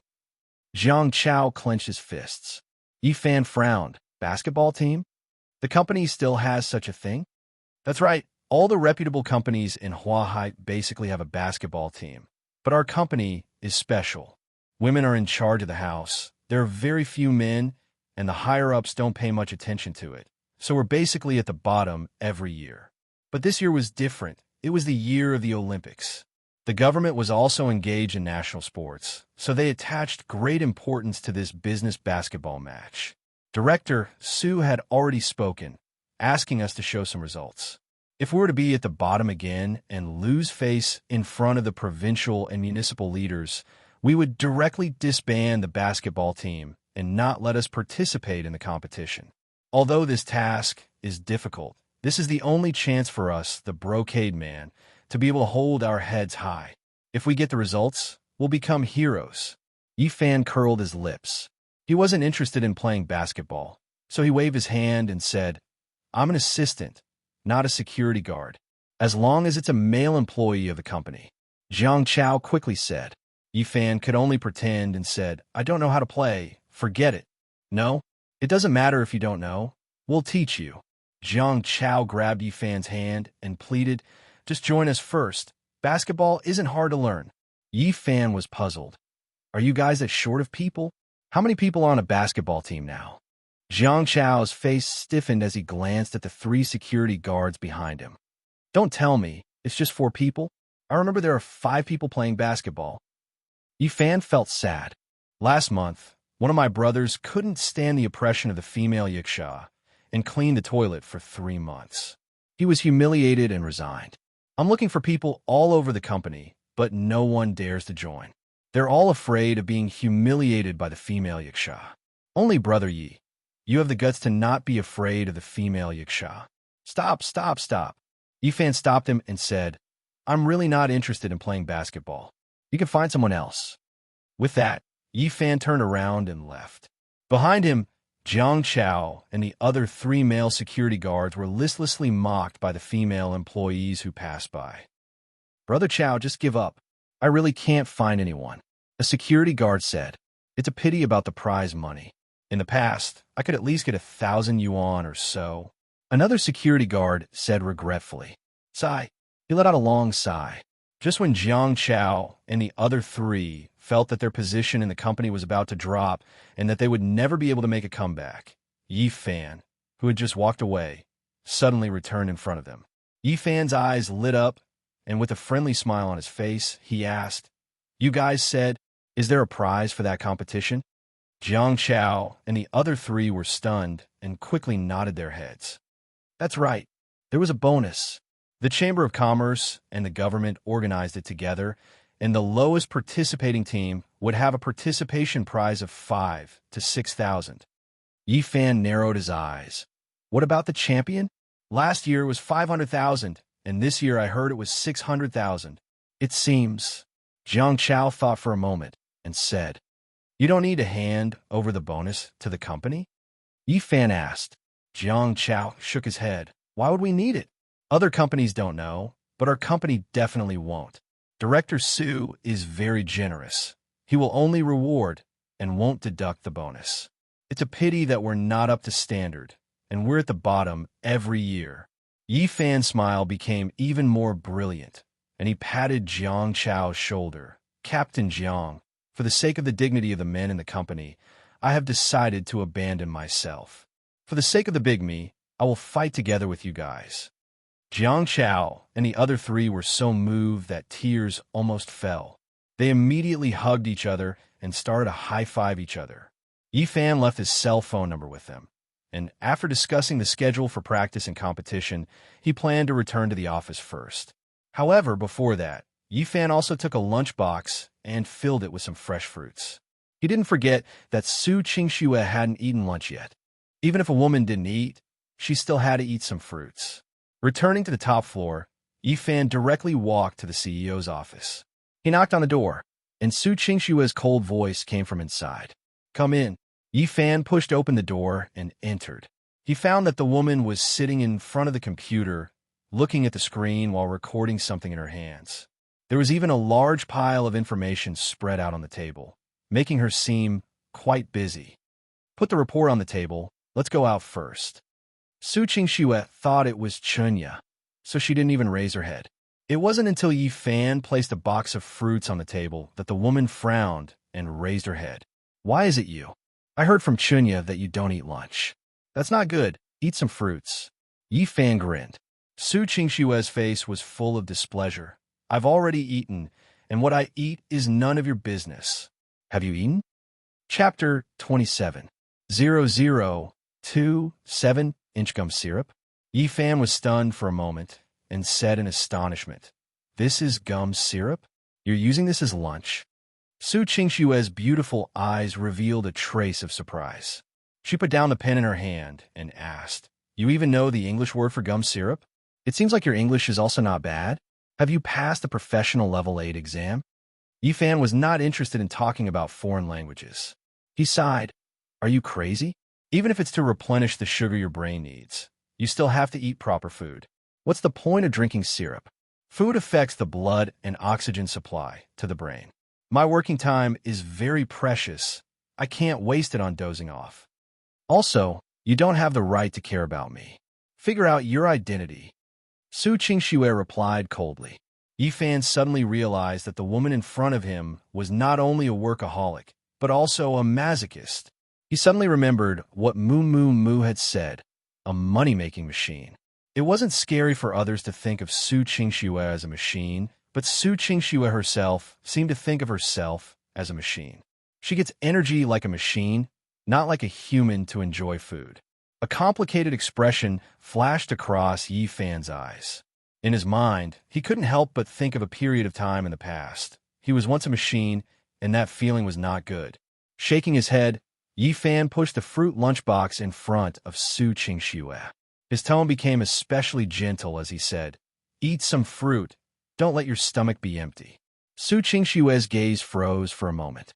She didn't know why, but listening to the man's voice and looking at the man's expression made her feel especially unfamiliar. It was as if for a moment, Yi Fan was not the Yi Fan she knew. If you don't want to eat, take it away. Su Qingxue was very stubborn. Yi Fan chuckled, took out his phone, and started to make a call. What are you doing? Su Qingxue frowned. She had a bad premonition. I want to call Annie Jiang and tell her that you don't even eat lunch at the company. It's like a car with gasoline. You only drink sugar water. Yi Fan said. Su Qingxue became anxious. Annie Jiang was an old nanny who had watched her grow up. She was one of the few elders that she cared about a lot. If Annie Jiang knew about this, the old man would definitely be very sad. You're not allowed to hit. Put down the phone. Su Qingxue slammed the table and stopped him. He knew that this woman wasn't really cold-hearted, So he continued to threaten her. Unless you finish eating this box of fruit, I'll beat you up. If Aunt Jiang finds out about this, I'm afraid you won't be able to make me compensate you. Right? You shameless, despicable. Su Qingxue was very angry. Her beautiful face was a little puffy. Yi Fan shrugged. A dead pig was not afraid of boiling water, whatever you say. What does it matter to you whether I eat or not? Why do you care about this? Su Qingxue didn't understand. Yi Fan didn't think too much about it and blurted out, seeing you hungry, my heart feels bad. There was a moment of silence in the office. Su Qingxue's bright eyes looked at the man, as if she had never expected such an answer. After a full 10 seconds, the woman snorted and pursed her pink lips. Her eyes darted left and right as she said, "Who would believe you? A liar with no integrity." Yi Fan also laughed and touched his neck in a self-deprecating manner. "Isn't it you? Why are you asking so many questions? It's so embarrassing. Speaking of which, are you going to eat or not?" Su Qingxue exhaled and took the lunchbox. "I'll just eat, it's so annoying." "Hee, that's more like it. I'll go to the sofa and watch you eat." Yi Fan was about to turn around and sit, but he heard Su Qingxue's distressed expression again. "What's wrong?" Su Qingxue pointed at the grapes in the lunchbox. "I don't like grapes." "Why?" "How good are grapes?" "With glucose and amino acids. They can help you fight fatigue and strengthen your stomach." Yi Fan asked. Su Qingxue's eyes dodged, and she seemed to be very embarrassed as she said, I'm too lazy to peel the skin." Yi Fan couldn't help but twitch the corner of his mouth as he muttered, "So you're actually this lazy?" Su Qingxue refused and frowned. "What are you talking about? I just don't eat grapes. You want to care about that?" Yi Fan also didn't want to argue with a woman about such trivial matters. He walked to her side, picked up a grape, and said, "Look, this grape doesn't need to be peeled. Just squeeze it and suck it." After saying that, Yi Fan even demonstrated and squeezed a grape into his mouth, leaving only a layer of skin. Su Qingxue said in disdain, "This way of eating is too ugly. I don't want it." "You still care about eating grapes? Is there a need, young miss?" This was the first time Yi Fan had heard of such a thing. Su Qingxue did not retreat in the slightest. "I don't care. I won't eat it anyway." Yi Fan had no choice but to sigh and take out a small bunch of grapes from the lunchbox. Only then did Su Qingxue pick up the toothpick and start to eat the remaining fruits and vegetables, such as hami melon, watermelon, and small tomato. Yi Fan took a cup of water from the water dispenser and sat down on the sofa. He peeled the grapes one by one and put them into the cup. His hand speed was very fast. After a while, a small bunch of grapes had already been peeled. The green and lustrous color was quite alluring. Su Qingxue was engrossed in eating the fruit. She wanted to finish it quickly so that she could continue working, but she didn't expect that there would suddenly be a cup of grapes on the table in front of her. The woman raised her head and looked at Yi Fan with a surprised expression. "What are you doing? Aren't you too lazy to peel it? I'll peel it for you, and you can just eat it. You can't be too lazy to even spit out the grape seeds, right?" Yi Fan asked. Su Qingxue looked at the man suspiciously. "What is your goal? Why do you have to let me eat grapes?" Yi Fan didn't know whether to laugh or cry. "Great beauty, Su. Do you have a persecutory delusion? I just feel that today's grapes are quite fresh, so it's a pity that you don't eat them. Why are you thinking so complicated? Do I have to say that I added medicine to the grapes, and that if you eat them, you'll be in lust? Will you believe me? Of course not, but you are very suspicious." Su Qingxue wanted to see something from Yi Fan. Yi Fan couldn't do anything to this woman. "Do whatever you want. I just think that eating some grapes is good for your body. If you don't want to eat it, then forget it." After saying that, Yi Fan went to the tea table and wiped his hands with a tissue. Su Qingxue looked at the round and jade-like grapes in the cup, then looked at Yi Fan, who was wiping his hands, and a strange feeling spread in his heart. It seemed like, after her mother passed away, she had never eaten grapes again. Even Aunt Jiang had never thought of helping her peel grapes. He picked up a peeled grape and put it in his mouth. A little sour, a little sweet. Yi Fan turned around to look at the woman and found that she was already eating. The corner of his mouth raised slightly as he sat on the sofa and silently watched the woman finish eating bit by bit. After Su Qingxue was almost done eating, She seemed to have thought of something and said, "I've seen the document you translated from the French company. It's even more accurate than the translation company we found before, and the grammar is also very smooth. Your French should have reached C2, right?" Yifan was puzzled. "What is C2? You don't know?" Su Qingxue asked curiously. "Didn't you take the DLS certificate?" C2 is usually the highest level of French. French is generally considered to be very difficult to learn, so it's not easy to reach C2. Yifan shook his head. "I learned it from the wild. When I was abroad, I chatted with some French guys, so I naturally learned it. I didn't learn it professionally." "You've even been abroad? Studying abroad?" Su Qingxue felt that it was necessary to get to know Yifan again. This guy's situation was completely different from when he submitted his resume on the internet. "When I was young, I was adopted abroad. I didn't like to go to school and fought all the time. Later on, I worked everywhere and came back when I couldn't earn any money. However, if you insist on saying that I'm a turtle, then I guess that counts as well." Su Qingxue looked at the man suspiciously. She always felt that Yifan was fooling her. How could a man who was proficient in French and English go to work repairing electrical appliances? If it wasn't on purpose, then he had other plans. However, Su Qingxue couldn't find any evidence at the moment, so there was no point in asking any further. After eating most of the fruits, they were so sweet that they were a little greasy. Su Qingxue got up and walked to the water dispenser, wanted to drink a cup of warm water. Seeing this, Yifan stood up and said, "You want water? I'll help you pour it." "No need, I'll do it myself." Su Qingxue didn't want to be taken care of by this man. Yifan didn't care and sat back on the sofa. Chapter 28. 0028. Yifan was very curious. What would the scenery under the skirt of such an iceberg female CEO be like? Involuntarily, Yifan fell to the side and looked up from afar. From a slanted angle, he could see the scene in the office. As the three sides of the office were covered with floor-to-ceiling windows, and the water dispenser was also in front of the floor-to-ceiling windows, the scene in the office could be reflected on the windows. Although it wasn't very clear, Su Qingxue had been keeping an eye out. She subconsciously looked through the floor-to-ceiling window and happened to see that the man behind her was tilting his body, opening his mouth, and staring at her. Su Qingxue let out a delicate cry, straightened her body, used her hands to press down on the corner of her skirt, and turned around. A pair of cold eyes stared straight at the man. She even had the heart to kill this guy. "Pervert!" Su Qingxue cursed loudly. What virtuous lady! What iceberg beauty! She couldn't care less about her demeanor at all. Yifan had already returned to his usual sitting position at lightning speed. With an innocent expression, he asked, "Director Su, what's wrong? Why are you scolding me?" At this moment, Yifan felt that he could win an Oscar. "Have you never seen a woman in your previous life? Are you crazy?" Su Qingxue was so angry that her eyes turned red. She had never seen such a shameless man before.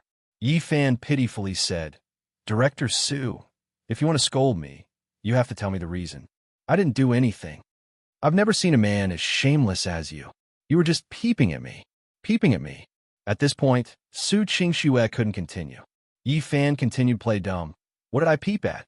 I was just enjoying the scenery of Huahai City. You might have misunderstood. You're still quibbling?" Su Qingxue turned around and poured a cup of steaming hot water into the cup, then turned around and rushed in front of Yifan. "Director Su, what are you doing?" Yifan was bewildered. "Do you believe that I won't pour hot water into your eyes right now? I'll turn you into a blind man." Su Qingxue raised a cup of hot water, wanting to ruthlessly cure this scoundrel. Yifan unswervingly said, "Director Su, you really misunderstood me. If you want me to be blind to satisfy you, then I can only run. You still want to escape?" Su Qingxue was agitated. Her hand trembled, and she accidentally spilled the hot water. Seeing that the hot water was about to spill onto Su Qingxue's white and tender arm, Yifan suddenly stretched out his hand. In a split second, Yifan's hand blocked all of the hot water. Su Qingxue was alarmed and stared blankly at the man. When she came back to her senses, she quickly put down the cup of water. "How are you?" Yifan grinned, shook off the water on his arm, and said, "My skin is rough and my flesh is thick. This little bit of water is fine." Su Qingxue looked at Yi Fan's arm. It didn't seem to be scalded, so she felt a little more at ease. She didn't expect that Yi Fan would help her block the hot water at such a critical moment. She felt a little touched in her heart, and it was very difficult for her to be angry at a man again. "I'm sorry, I didn't do it on purpose," Su Qingxue said softly, not daring to look at the man. Yi Fan, on the other hand, gave a simple and honest smile. "What's wrong with that? I can't let a beauty get burnt. As long as you don't misunderstand me, it's fine." Seeing Yi Fan's calm and honest appearance, even Su Qingxue herself wondered if she had wronged the man. "Are you really not peeping?" Su Qingxue hesitated and asked with a frown. Yi Fan sighed. "Director Su, since you don't believe me, I can't explain anything. I'll go back to the office first." After saying that, Yi Fan walked out of the office, leaving Su Qingxue in deep thought. Just as Yi Fan was about to leave, he cleared his throat and said, "Director Su, before I leave, I want to ask you something." Su Qingxue was stunned.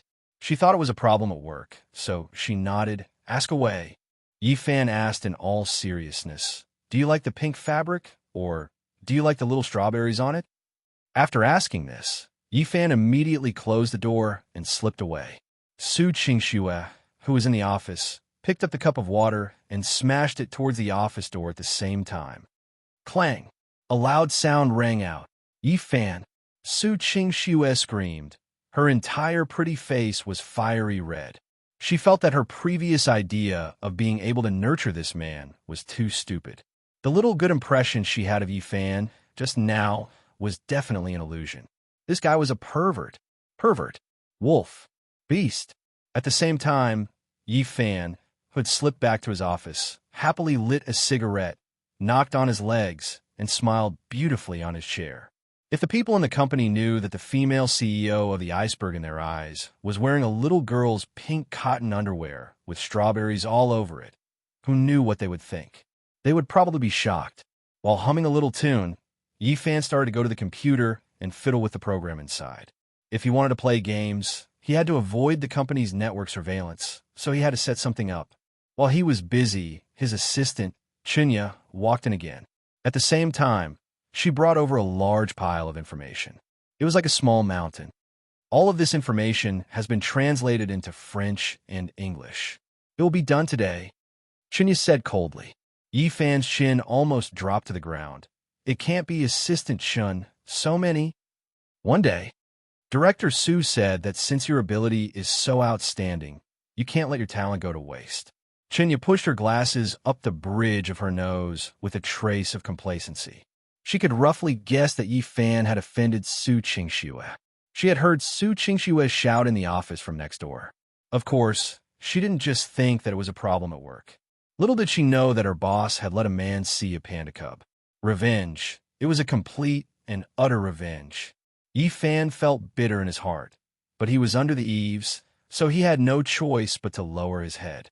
He was worried that his salary would be deducted, so he could only work. If he had known earlier, he wouldn't have said anything and just pretended not to see it. Yi Fan regretted it too late. After working until evening, with Yi Fan's efficiency, he was still barely able to translate half of the information. Yi Fan's entire face turned green. How was this work? This was torture. He had to think of a way to escape from the sea of suffering, but when he thought of being deducted his salary, he was unwilling.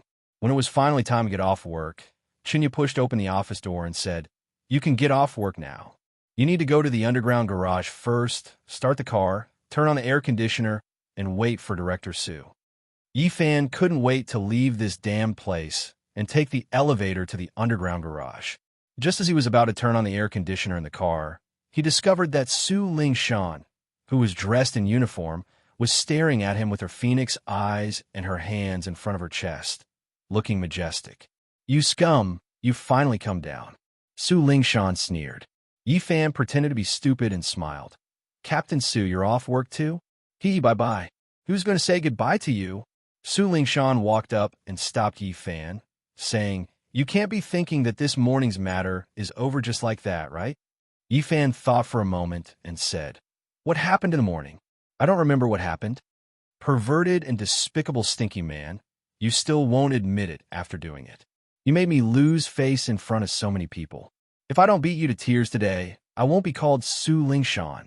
As she said that, Su Lingshan suddenly swung her long leg, as fast as lightning, towards the bend of Yi Fan's leg. Yi Fan retreated and quietly dodged. Captain Su, if you continue like this, I'll get angry. A good man doesn't fight with a woman. I'm a good man. You're a good man? You're just a coward. Scoundrel. If you have the guts, then come and hit me, coward, Su Lingshan said, and was about to attack again. Coincidentally, the elevator door opened and Su Qingxue walked out. Seeing this scene, Su Qingxue was stunned and frowned. Lingshan, what's going on? Director Su Lingshan didn't back down and said boldly, I seriously suspect that there's something wrong with this man's character. He was in the dining room at noon, and he was staring at me with a lecherous look, causing me to make a fool of myself. I was about to teach him a lesson. Otherwise, it would ruin the atmosphere of the company. Yi Fan thought that it was over. This woman really dared to say it. So he quickly explained, I didn't, Director Su. Don't listen to her nonsense. I'm just sitting opposite her to eat. I said she's beautiful, and she got angry. Who am I going to reason with? Unfortunately, at this moment, Su Qingxue and Su Lingshan were in the same boat. She was gnashing her teeth in hatred towards Yi Fan, but she didn't expect that not only did this man peep at her, he even didn't let the female security guards in the company go. For a moment, Su Qingxue had the thought of fighting against a common enemy. This kind of bad man should be punished and told to take care of his thieving eyes. Thinking of this, Su Qingxue immediately nodded. Since that's the case, then I won't interfere with your personal grudges. Just don't let him enter the hospital. He still has to work tomorrow. Chapter 29. 0029. Su Lingshan was already rubbing her palms together. She raised her eyebrows and looked at Yi Fan playfully. Don't worry, CO Su. I know what I'm doing. Su Qingxue thought about it again. Although there was no one here for the time being, it wouldn't be good if an employee passed by and saw the security captain beating up the CEO's assistant. Thus, she said, Wait a minute. Let's go to the security training room on the second floor. I'll let you guys spar. Spar? Yi Fan had a bitter face. Is there a need for that? CEO Su, what grudge do you have? Su Qingxue thought that the man was afraid and felt proud of himself. She said expressionlessly, I heard from department headphone that you helped her chase away the White Sharks gang members at the Splendid apartment. I think you should have some skills, so it's a good opportunity to experience it. Him? Chase away the White Sharks gang members? Su Lingshan mocked. That day when he went back to his rented house to get his luggage, he was like a mouse seeing a cat when he saw a group of hoodlums. If it wasn't for me, he would have been beaten half to death. I don't believe it. When Su Qingxue heard that there was such a thing, she looked at Yi Fan with even more disdain. No matter what, you'll know after you practice. Yi Fan had no choice. He couldn't run away first. So he followed the two women up to the second floor unwillingly. Because the majority of the Splendid group was female, they needed protection, so the security training was very strict. Although the majority of the female security guards were female, they were all retired soldiers or special police officers or had a foundation in martial arts. With so many strong women training here, the facilities were naturally very complete. There are all kinds of things needed for sanda, taekwondo, boxing, and traditional martial arts. Half of the entire second floor was provided for the daily training of the security guards. It was time to get off work, so there weren't many people around. Su Lingshan forced Yi Fan to stand on the stage and assumed a military fighting posture. This posture made her figure appear exquisite and well-proportioned. Her upper body was ample, but she was also valiant and awe-inspiring. She was full of vigor. You really want to fight? Yi Fan looked troubled. Humph, don't worry. I will help you loosen all the bones in your body, but I won't take your life, Su Lingshan said. Yi Fan grinned. All right then, fists and legs have no eyes. Captain Su, let's be careful. Coward, you should worry about yourself. As soon as Su Lingshan finished speaking, she rushed forward with a single whip-straight punch, chopping towards Yi Fan's shoulder joint. But at this moment, Yi Fan, with a speed that was just that fast, squatted down and passed through Su Lingshan's fist path. At the same time, Yi Fan's left hand turned around without anyone noticing. Su Lingshan let out a delicate cry. She felt a hand touch the front left side of her body. Stinking rogue, Su Lingshan scolded, looking at Yi Fan with a murderous look. Yi Fan hid in the corner of the arena with an innocent look on his face. Captain Su, why are you scolding me again? You touched me. Touch. Hey, you can hit me, but I can't even touch you? You might as well let me eat arsenic and die on the stage. Nonsense. I mean, you touched me there. Su Lingshan's face turned red. Where is that? Yi Fan pretended not to understand, but he was secretly pleased in his heart. Of course, he couldn't really touch it. That would be too much. It was enough to punish this swift and fierce female security guard a little. Su Qingxue, who was below the stage, didn't understand what was going on at all. Because Yi Fan was too fast and the angle was hidden, she couldn't see it clearly. Su Lingshan found it hard to speak, so she could only continue to rush over. This time, she used her long legs and kicked towards Yi Fan. F***CK, didn't I just touch it a little? And this woman wants me to die without descendants? Isn't this too ruthless? Yi Fan muttered in his heart, but his body wasn't slow. Seeing that he was about to be kicked, he moved to the side at just the right time, then bent over and rushed forward. Su Lingshan kicked out, only to realize that he had disappeared. When she turned her head, she realized that Yi Fan was already behind her. How did this guy escape so quickly? Su Lingshan was astonished. But at this moment, she was so angry that she couldn't be bothered to care too much. She turned around and made a few consecutive fighting moves. Her fists were like a tiger, and her attacks were even more ferocious. Yi Fan pretended to be very nervous and ran around the stage. He seemed to be in a very sorry state, but in reality, it was like he was taking a stroll in the park. He wasn't touched at all. Su Lingshan chased him back and forth dozens of times, but she was the one who got tired first. Surnamed Yi, do you have to be so cowardly? Running around, are you born the year of the mouse? If you're a man, let's fight fair and square. Su Lingshan clenched her teeth. Yi Fan spread out his hands and laughed. Captain Su, aren't you making things difficult for me? How would I know any formal martial arts? I only know how to run. Don't you have any pride as a man? Su Lingshan shouted. Even Su Qingxue, who was below the stage, couldn't stand it anymore. This guy was too good at hiding. She said, Yi Fan, can't you be a little braver? Yi Fan shook his head. No, bravery can't be eaten.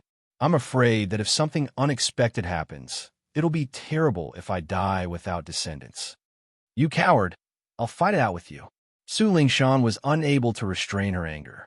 She rushed up and threw another round of military punches. Unfortunately, in Yi Fan's eyes, not only was the woman's fist not powerful, it was also very slow. Yi Fan dodged in advance every time. He was like a slippery loach that couldn't be caught no matter what. Su Lingshan gradually realized that this guy was definitely hiding something. Otherwise, how could a normal person have this kind of stamina? After running for so long, he didn't even pant? What was even more despicable was that this guy was just putting on an act and wasn't willing to show his strength at all. This made Su Lingshan feel even more humiliated. After she missed again, Su Lingshan came up with a plan. She suddenly knelt on the stage, covered her pretty face with her hands, and started sobbing. The woman's cry was filled with grievance and helplessness. It was as if she was a little wife who had been abandoned by a man. Anyone who saw it would feel sad, and anyone who heard it would cry. In this way, Yi Fan became embarrassed. He thought gloomily, sparring with women is really boring. If you can't beat them, you'll cry. How can you play? When Su Qingxue saw this, she was incomparably shocked. This was the first time she saw Su Lingshan being beaten to tears. The key was that Su Qingxue didn't see Yi Fan hit Su Lingshan. On the contrary, Su Lingshan had always been very brave. Yi Fan was just hiding here and there. However, as a woman, Su Qingxue naturally helped Su Lingshan and loudly reprimanded. Yi Fan, why aren't you apologizing to Lingshan? You're a man. Don't you know when to stop? Yi Fan felt very wronged. He didn't even hit her once. However, Yi Fan was also afraid that women would cry. He could only walk in front of Su Lingshan, squat down, and comfort her. Captain Su, don't cry. I was wrong, okay? Without waiting for Yi Fan to finish, Su Lingshan suddenly slapped Yi Fan's left cheek. Pa! After a crisp sound, Su Lingshan punched Yi Fan's stomach again. Yi Fan let out an "oh" cry in pain. He hugged his stomach and started rolling on the stage. It hurts, it hurts. Captain Su, spare me. Su Lingshan coldly snorted and stood up. She finally let out a sigh of relief. Lowly bastard, coward. I told you to hide. Su Qingxue, who was below the stage, frowned. So Su Lingshan was purposely showing weakness and looking for an opportunity to sneak attack Yi Fan. These two hits seemed to have hurt Yi Fan quite a bit. She didn't know how the man was, and if he was injured. Thinking about it, Su Qingxue immediately shook her head and scolded herself for thinking for that guy's sake. Who told him to be lecherous? Squinting at women? Finally, she successfully defeated Yi Fan, but Su Lingshan didn't feel the slightest bit of joy or accomplishment. She knew very well that she had actually lost. This man, the more she looked at him, the more extraordinary he became. Maybe Su Qingxue also realized this. That's why she hired him as an assistant. Su Lingshan thought to herself as she walked down the stage. Director Su, I'll get off work first. Goodbye. Su Qingxue nodded. And it's been hard on you. Very quickly, Su Lingshan left the training room, while Yi Fan was still lying on the stage, looking half dead. Su Qingxue coldly looked at him for a while and said, Are you done? If you're not dead, quickly get up.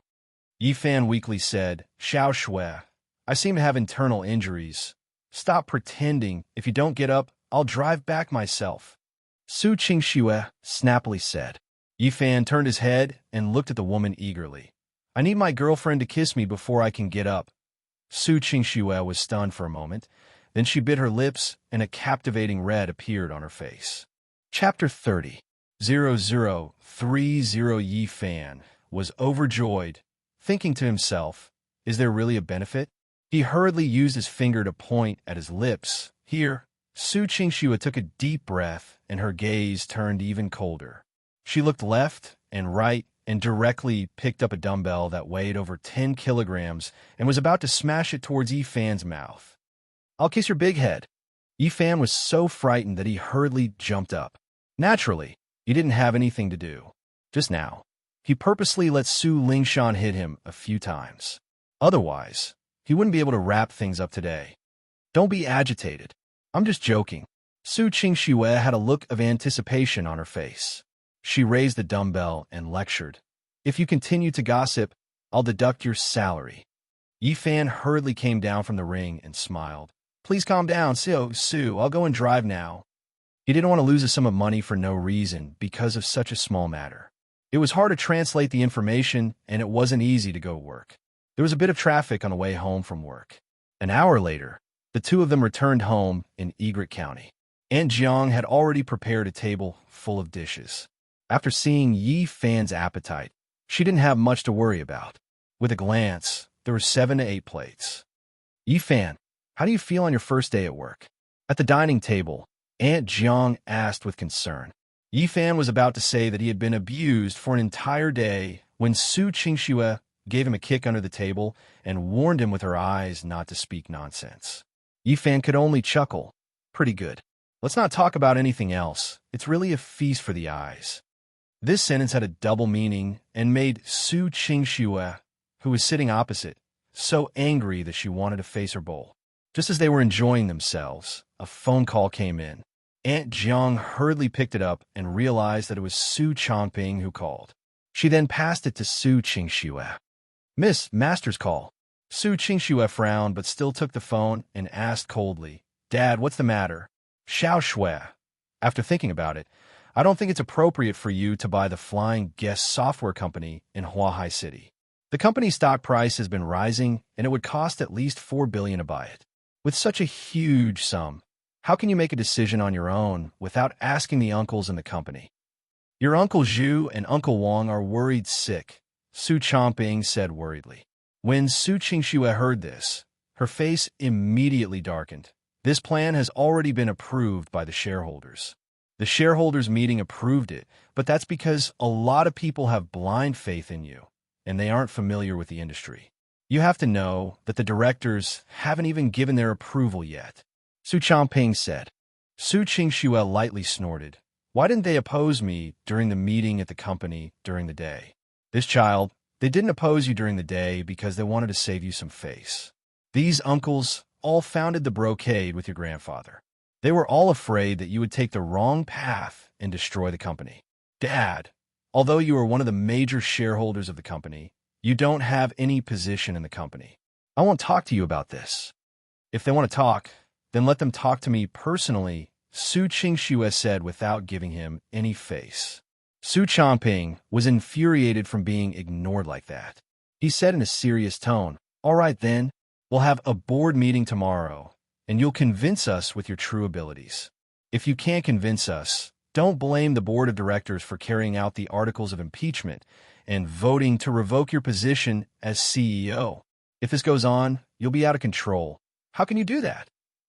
The father-daughter pair didn't say much, and the conflict had already intensified. This made Yi Fan, who was at the side, speechless. Aunt Jiang was even more distressed. According to Yi Fan's guess, Uncle Zhu and Uncle Wang mentioned in the phone call should be the two vice-OS of the company, Zhu Wanghua and Wang Liren. They were both veterans of the company. Although Su Qingxue secured the position of CEO with her outstanding intelligence, some of the older people in the company had more influence, and it was hard to replace them all in a short period of time. After all, confidants like Feng Yuing, who could reach the company's top management at such a young age, were still rare. Therefore, it seemed like Su Qingxue was the one in charge of the company, but when it came to some important decisions, there would often be internal conflicts. Su Qingxue wasn't afraid. So be it. I'll see you in the company's conference room tomorrow morning. After she finished speaking, she immediately hung up. Aunt Jiang sighed bitterly. Missy, why are you doing this? You don't have to be so angry when talking about work. Aunt Jiang, don't bother about it. Su Qingxue stood up. I'm full. Yi Fan blinked. So fast? You've only eaten half a bowl of rice. Su Qingxue didn't bother with him at all. She frowned and walked back to the study room on the second floor full of worries. Yi Fan, don't try to persuade her. Missy doesn't want to eat anything when she has work to worry about. Aunt Jiang shook her head with a face full of pity. Yi Fan thought to himself that the company's operations didn't have much to do with him anyway, and he wasn't interested in it, so he just ate by himself. That night, in a private club by Qingshan Lake, the father and son of the Zheng family were drinking with two men in their 50s by the lake. For waitresses dressed in sexy, off-the-shoulder dresses with their fair legs exposed accompanied the men, pouring wine for them and satisfying the other needs of a few customers. Director Zhu, Director Wang, is Su Qingxue really planning to buy the flyer? Zheng Hongji asked with a smile. Zhu Wanghua, whose hair was sparse, was hugging a little girl and his hand were taking advantage of her. When he heard the question, he sneered. It's absolutely true, the shareholders' meeting has already been approved, but there will be a board meeting tomorrow. Old Wang and I, as well as a few brothers, pulled that brat Su Changping along. We plan to vote against Su Qingxue no matter what she says. Oh, Su Changping agreed? Zheng Hongji asked. Wang Liren laughed and said, That brat is just an idiot. He doesn't know anything. As long as we, the elders, say a few words, he will naturally believe it. Anyway, Su Qingxue won't take him seriously. And, as her father, he's not convinced either. Zheng Hongji took a sip of wine and narrowed his eyes. At the board meeting tomorrow, Su Qingxue will definitely take out some reasons and information to buy the flyer. At that time, I'll have to trouble the two of you to pass on the information. Don't worry, Director Zheng. After working together for so long, is there a need to say anything? Furthermore, we will definitely stop Su Qingxue and not let her successfully buy it. Zhu Wanghua expressed his understanding. Wang Liren also nodded and said, That's right. We are waiting for young Master Zheng to marry Su Qingxue in the future, so that the two families can join forces. Mother of Asterisker, the brocade that we old brothers built together, no matter what, we can't let it fall into the hands of a little girl. Zheng Junfeng, on the other hand, raised his wine cup and laughed. Thank you, Director Zhu and Director Wang, for your care. This cup of wine, I will first toast the two of you. In the future, when we merge with the embroidery group, your shares in the embroidery group will definitely not disappoint you. Zhu Wanghua and Wang Liren beamed. Is there a need to say that? Don't we know about the Zheng family's generosity? It's a world of difference from that heartless girl, Su Qingxue. After saying that, the four of them clinked their glasses and downed it in one gulp. Zheng Hongji signaled with his eyes to a waitress behind him. The waitress with phoenix eyes immediately hooked her arms around Zhu Wanghua's neck and said coquettishly, Director Zhu, it's so late, I'm so scared to go home. Can you send me back later? A mischievous smile appeared on Zhu Wanghua's drunken face as he touched the waitress's hand. No problem. Where's your house? If it's far, let's go back earlier. Director Zhu, you're so bad. So annoying. The waitress complained in a delicate voice, but she was already leaning on Zhu Wanghua's chest. On the other side, Wang Liren couldn't hold it in any longer.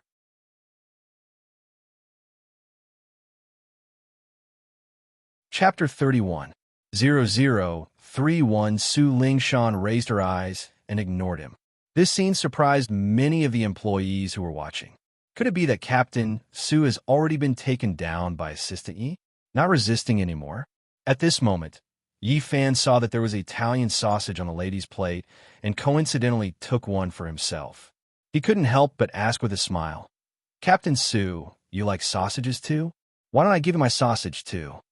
The moment he said that, he meant it to be polite, but why did it sound a little weird? As expected, a blush appeared on Su Lingshan's face. She stared at Yi Fan, obviously thinking that the man did it on purpose. Yi Fan said awkwardly, I'm talking about the one on my plate, not the one on my plate. The more he said, the darker it got. The nearby employees were secretly covering their mouths and laughing.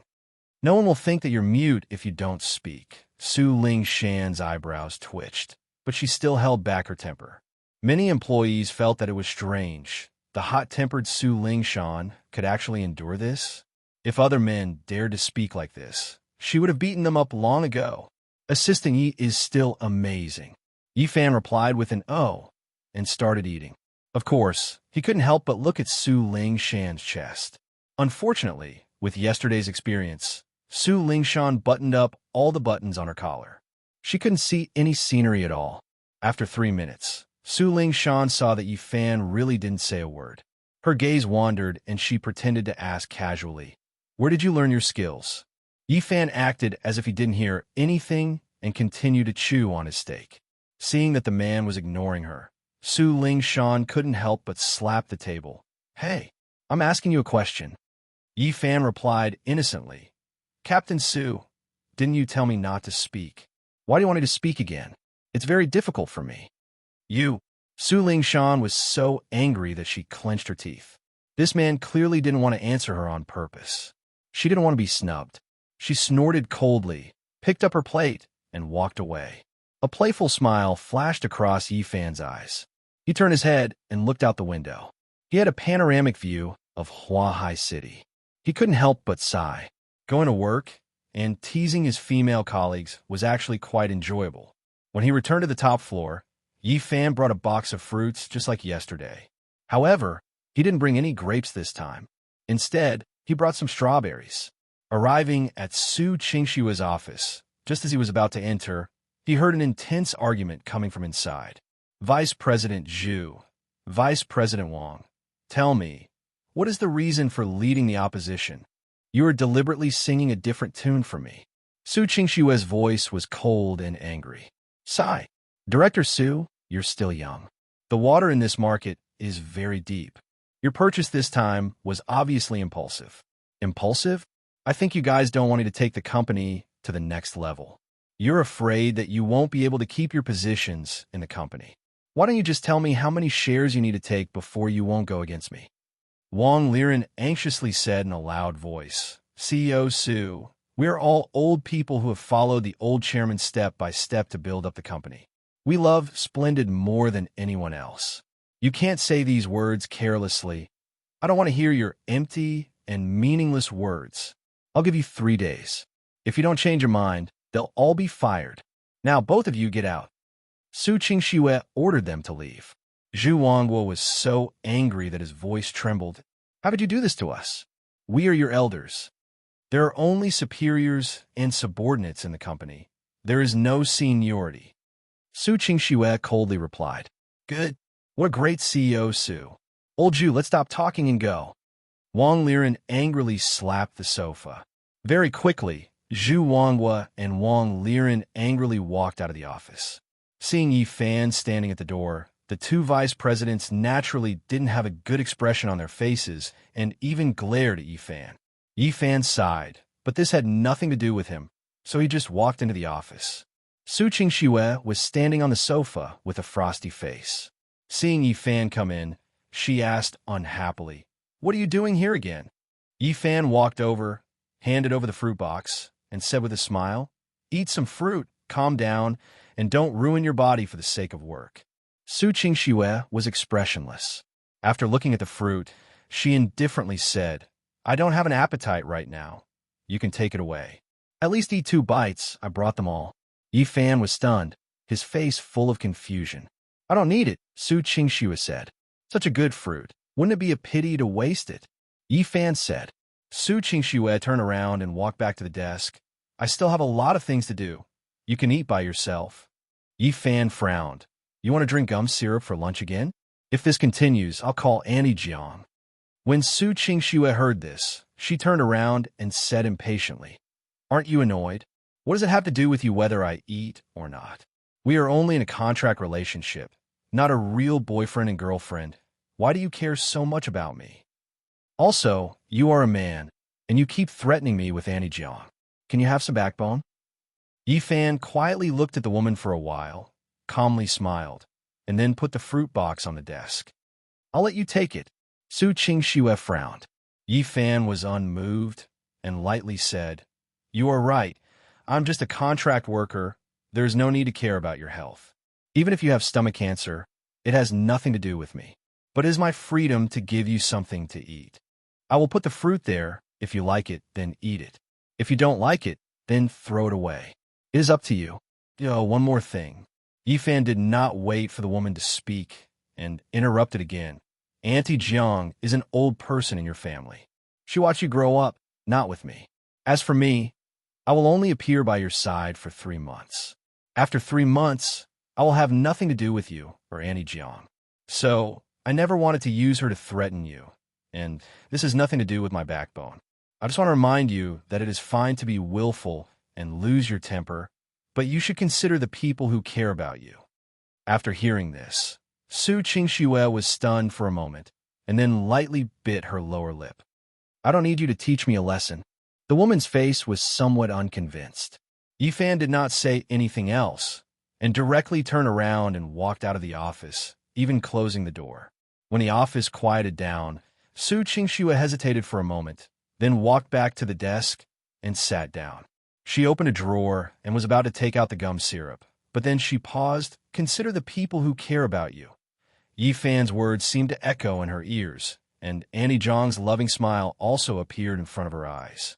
Su Qingxue took a deep breath, closed the drawer, and took the lunchbox full of fruits over. After opening it, she found that almost half of it was strawberries. Su Qingxue naturally understood why, and her pretty face couldn't help but turn red. Pervert, Su Qingxue whispered, picked up a strawberry, and stuffed it into her mouth. It was sour and sweet, and tasted pretty good. She wanted to finish eating quickly so that she could continue working, so she inserted a few pieces of watermelon and honeydew in her mouth. For a moment, Su Qingxue's cheeks were bulging, as if her entire face had become a little rounder. At this moment, the office door suddenly opened. Chapter 32. 0032 Inchug. Su Qingxue cried out and quickly covered her mouth, but she really couldn't take it anymore. Her mouth was full of fruits, and she couldn't swallow them all at once. Her face was as round as a bun, and there was even juice flowing from the corner of her mouth.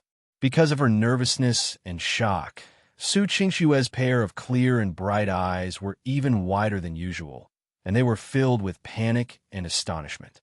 Seeing the woman reveal such a charming appearance, Yi Fan laughed even more happily. This was what a young girl in her 20s should look like. Haha, I knew it. My dear Xiao Shui is still very kind and sensible. Eat slowly. Don't choke. I'll take a picture of you first. Saying that, Yi Fan took out his phone, wanting to take a picture of the woman. Su Qingxue was about to go crazy. This bad guy was actually still guarding outside the door. Could it be that he had already guessed that he would take the fruit to eat? How could there be such a cheap person in the world? If he were to leave behind evidence like this, his image would be completely ruined. Su Qingxue covered her face with her hands and quickly ate all the fruits. Then, she slammed the table and shouted with a flushed face, "What are you patting? Do you believe that I won't deduct your salary? Hurry up and get out." Yi Fan had a wronged expression on his face as he waved the old man's phone in his hand. "Director Su, don't. This phone of mine doesn't even have a photo function. I'm just joking." Only then did Su Qingxue remember that the phone this guy used was given to her for charging. Thinking back to her loss of composure just now, she still blushed. She didn't know what was wrong with her, but she always lost control of her emotions in front of this man. She stroked her hair, cleared her throat, wiped her mouth with a tissue, and once again returned to the posture of an ice beauty. "If you dare to do this again, I will definitely deduct your salary." Su Qingxue had the dignity of a superior. Yi Fan grinned, nodded to show that he understood, and waved at the woman. Yes, then I'll be leaving first. Bye-bye." When the man left, Su Qingxue collapsed on the chair as if a heavy burden had been lifted from her shoulders. When she thought about the scene just now, she was both angry and wanted to laugh, especially when Yi Fan walked in from outside. She didn't even need to look to know how silly she was. However, thinking about it carefully, all of this was quite interesting involuntarily. A sweet smile appeared on the corner of Su Qingxue's mouth. For a moment, it was as if a snow lotus had quietly bloomed on top of a snow-capped mountain that had been frozen for 1,000 years. She was like an independent fairy, otherworldly and otherworldly. Unfortunately, no one was able to see this scene. While playing games in the afternoon, Yi Fan received a call from the male security captain, Jiang Chao of the company's basketball team. Jiang Chao said that the match was about to start, so he had to hurry up and train. There was a gym near the company, so he asked Yi Fan to go practice with him. Yi Fan naturally didn't want to go, but Jiang Chao's pitiful tone made Yi Fan feel that this brother was quite pitiful, so he agreed. When it was time to get off work, Yi Fan could only ask for leave from Su Qingxue. He couldn't go home with her at night. Su Qingxue was too lazy to ask what the man wanted, so she just drove home. It seemed that in a woman's heart, he was still such a small, dispensable character. He didn't know why, but even though he knew that he wouldn't have any future with Su Qingxue, after knowing this reality, Yi Fan still didn't feel good. Following Jiang Chao and the other 4 security guards, they arrived at the basketball court of the gymnasium. For the first time in Yi Fan's life, he touched a basketball.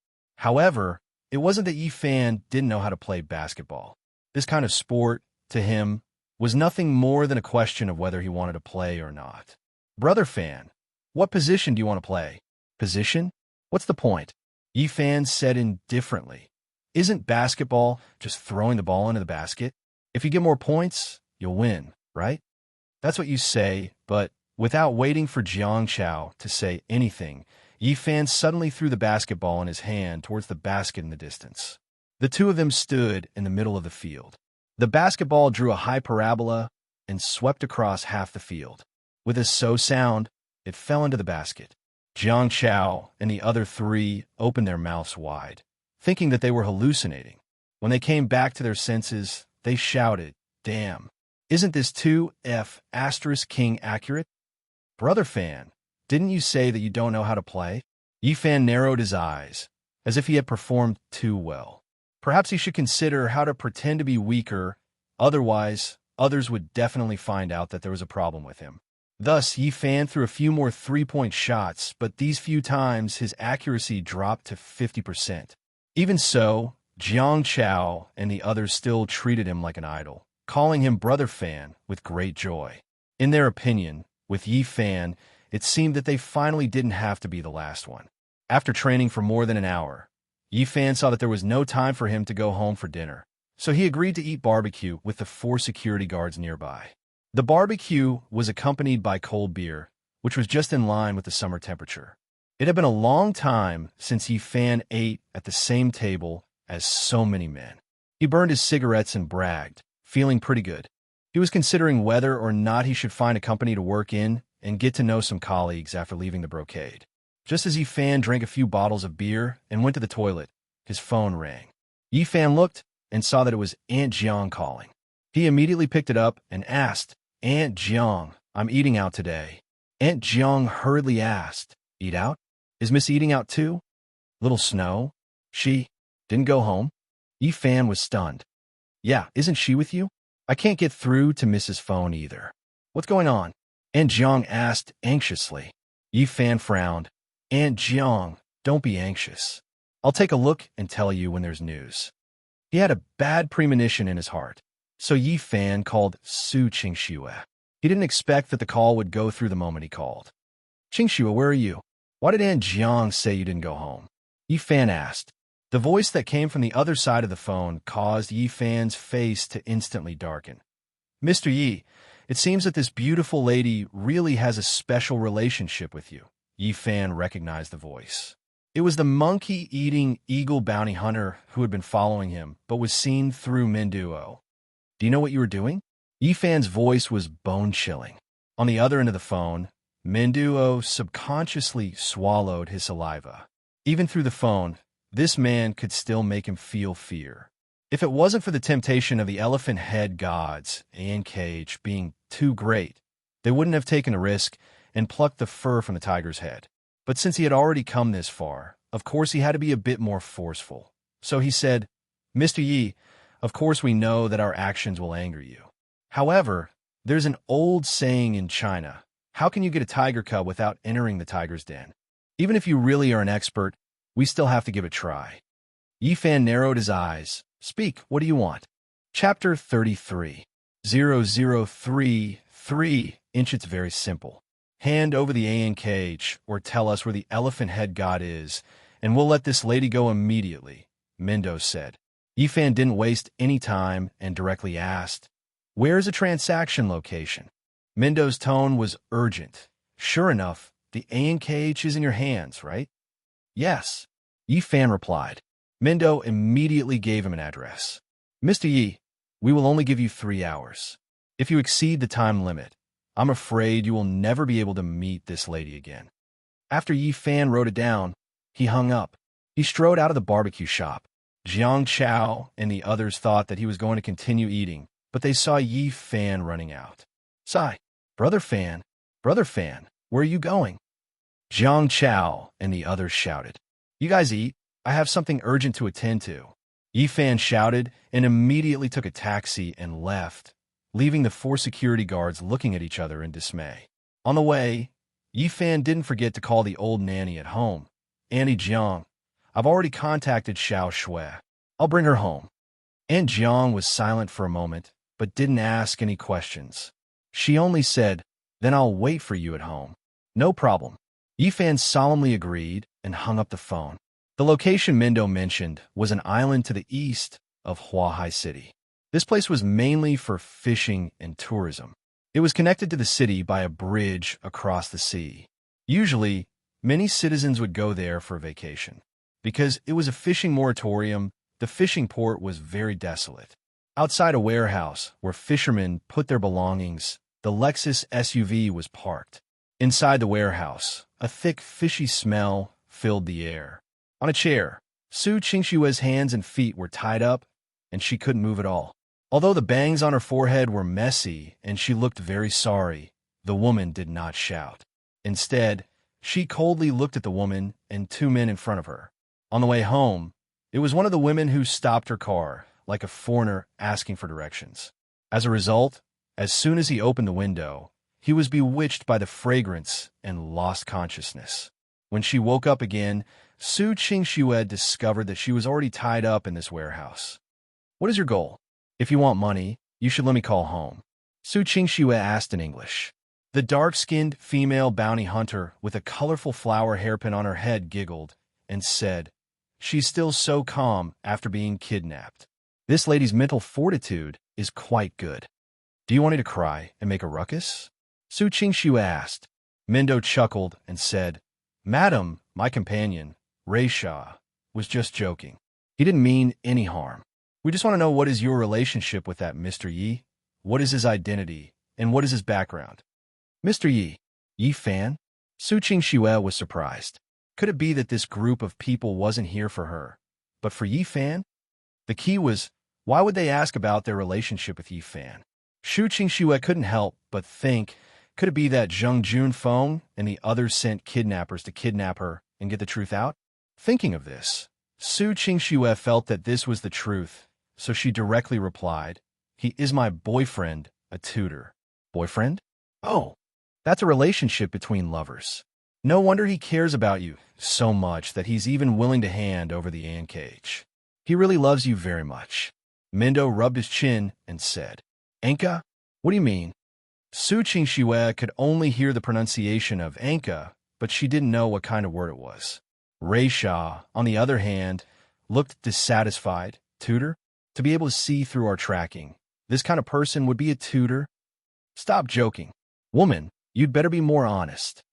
As she spoke, Raisha took out a silver knife and placed it under Su Qingshu's face, as if she was going to cut open her tender white cheeks at any time. Su Qingshu's pretty face finally showed a trace of panic. Although she usually didn't care about her appearance, which woman didn't like to be beautiful? If she were to be disfigured, she would be in great pain. "What I said is the truth. If you don't believe me, you can ask him." Su Qingshu gritted her teeth, and her heart sped up, but she still stared at Raisha. Mendo stretched out his hand and stopped the huntress. "Sigh, Raisha, perhaps Mr. Ye's usual job is to teach at home. It's normal for a person like him to have a few fake identities to hide his identity." "Fake identity?" Su Qingshu frowned.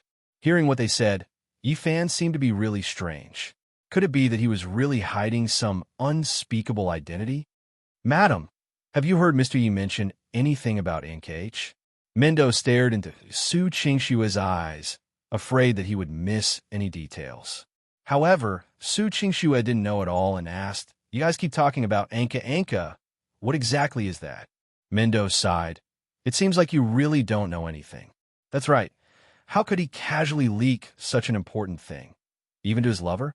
Hearing the main point of these people's discussion, it didn't seem to be about her and Yi Fan at all.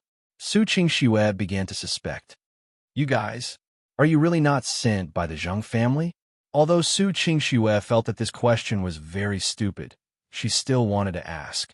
"Zheng family? What kind of family is that?"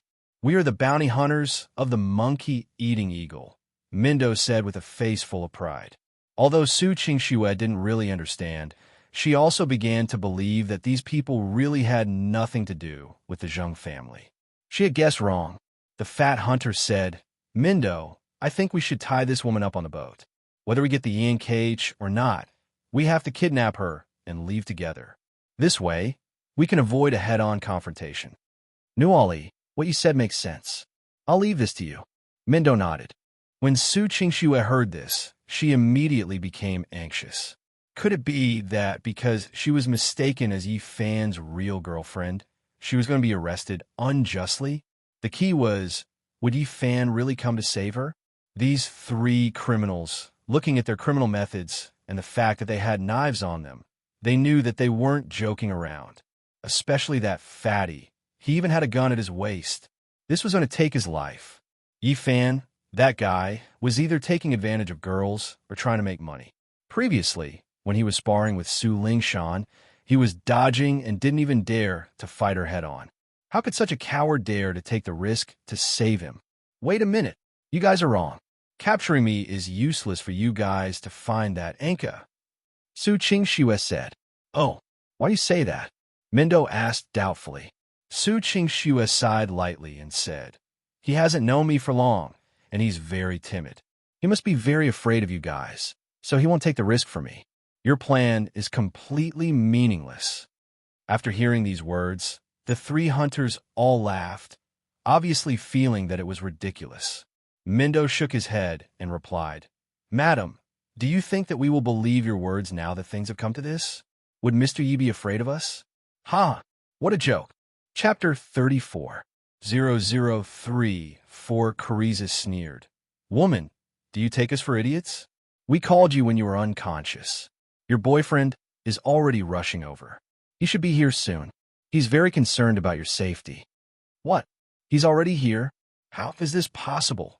Su Qingxue opened her watery eyes wide and froze. Could it be that she really blamed him wrongly? Thinking that Yi Fan was going to meet these three criminals, Su Qingxue started to worry again. This man couldn't really be so rash, right?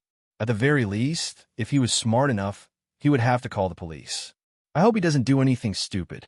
Actually, Su Qingxue couldn't be blamed for this. Yi Fan was usually afraid of deducting his salary, and he looked like a good-for-nothing. As a man, it was one thing to have no backbone, but he even peeked at her underwear and peeked at her legs through the rearview mirror. This was something that a normal man wouldn't do. Hoping that such a man would save her from danger, Su Qingxue naturally wouldn't take this risk. Thinking about it carefully, Yi Fan would occasionally have a serious and reliable appearance, and would also have a heartwarming performance. Su Qingxue didn't deny this, otherwise she wouldn't have been able to stand Yi Fan. But in general, this man didn't give her a good impression. The occasional flash of light wasn't enough to change the entire image. Just when Su Qingxue's mind was filled with confusion and she couldn't tell which one was the real Yi Fan, a knock on the door came from outside the warehouse. "He's here." Mindo turned his head and said, "Nu Ali, bring this woman onto the boat. I'll go talk to him about the deal." Seeing that the fat hunter was about to come over and grab her, Su Qingxue stubbornly twisted her body, not willing to give in so easily. "Don't touch me. Go away." Su Qingxue resisted. "Smelly woman, try this."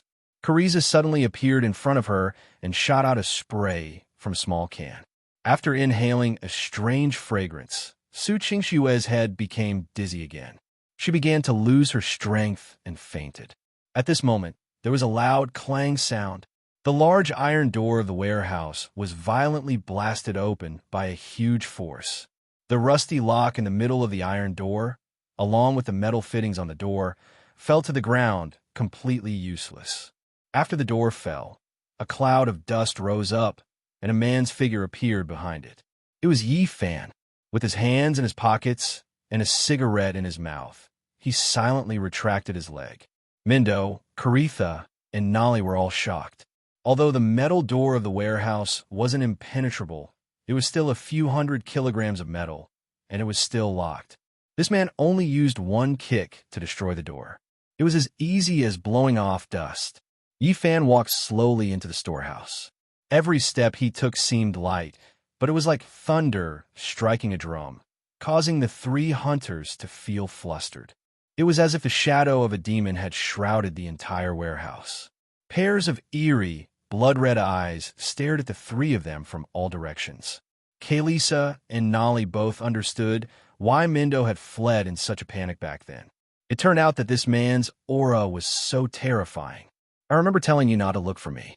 It seems like you didn't understand what I meant." Yi Fan spat out the cigarette, and approached the three hunters step by step. Kaelisa hurriedly placed the silver knife in her hand across Su Qingxue's neck and shouted with a murderous aura, "Halt! If you dare come any closer, I'll kill her."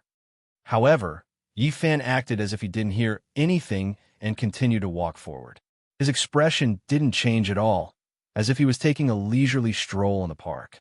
However, Yi Fan's eyes became colder and colder, causing people to feel a chill in their hearts. Being stared at by this gaze caused the three of them to break out in cold sweat. Fatty Nolly pulled out a Colt pistol from his waist and aimed it at Yi Fan. "Don't move. If you go any closer, I'll shoot." Nolly shouted. Yi Fan sneered, "Shoot. Don't you need to open the safety first?" Only then did he realize that because he was too flustered in his heart, he was so scared that he forgot to open the safety. This kind of low-level mistake was definitely not something he would make on a normal day. Although he had hurriedly opened the safety of the gun, Nolly's face and palms kept twitching, and his hands began to tremble. The pressure this man gave them was simply too strong. After all, Min Duo was the strongest, so he said, "Mr. Yi, what we want is Yi and Cage. As long as you hand over the item, we can guarantee that nothing will happen to this Miss Sue." Yi Fan expressionlessly said, "I don't have an A in cage at all." What? The three of them looked at each other in dismay, thinking that they had heard wrongly. Then, "Do you know where the elephant head god is?" Mindo asked again. Yi Fan continued to walk. At this time, he was less than 10 meters away from the three of them. Hearing the question, he shook his head. Mindo's face alternated between red and white. He knew that he had been deceived, so he was naturally furious. "Mr. Yi, you are underestimating us, the monkey-eating eagle. Do you really think that we don't dare to kill this woman?"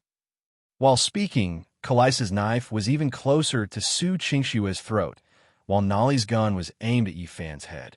Yifan stopped 6 to 7 meters away from the three of them and lightly replied, "Since you guys dare to capture people, of course you also dare to kill them. Then you should cooperate with us. Don't play any tricks." Kalisa sneered. The corner of Yifan's mouth slightly curled up. "Just because you dare doesn't mean that you can really do it." When the three of them heard this, they were still confused. However, in the next second, a terrifying pressure, a killing intent so strong that it made them feel suffocated, enveloped their hearts. Yifan's figure fiercely charged towards them. When the three of them reacted and realized that Yifan was going to attack them, they subconsciously took measures to resist. Nuali suddenly pulled the trigger and shot at Yifan's body. Bang, bang, bang. The bullets cut through the air, bringing with them a scorching heat. But the strange thing was that every bullet just happened to avoid Yifan, and all of them missed. Seeing that her companion was unable to hit Yifan, Kalisa's silver knife was about to ruthlessly slash towards Su Qingshue's neck, but she discovered that there was already a hand firmly grabbing onto her wrist. Yifan didn't know when, but he had already appeared beside Kalisa. The three hunters were shocked. They stared dumbfoundedly at Yifan, who seemed to have teleported in an instant. What kind of explosive power did he have to be able to cross a distance of several meters in the blink of an eye and even interrupt Kalisa's movements?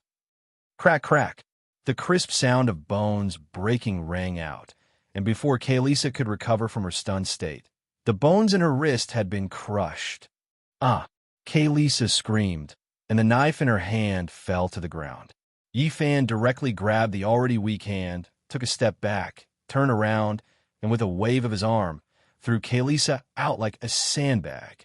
This power was unstoppable, like a human hammerball. Kalisa flew in a parabola and crashed into the concrete wall of the warehouse with a muffled thud. Chapter 35.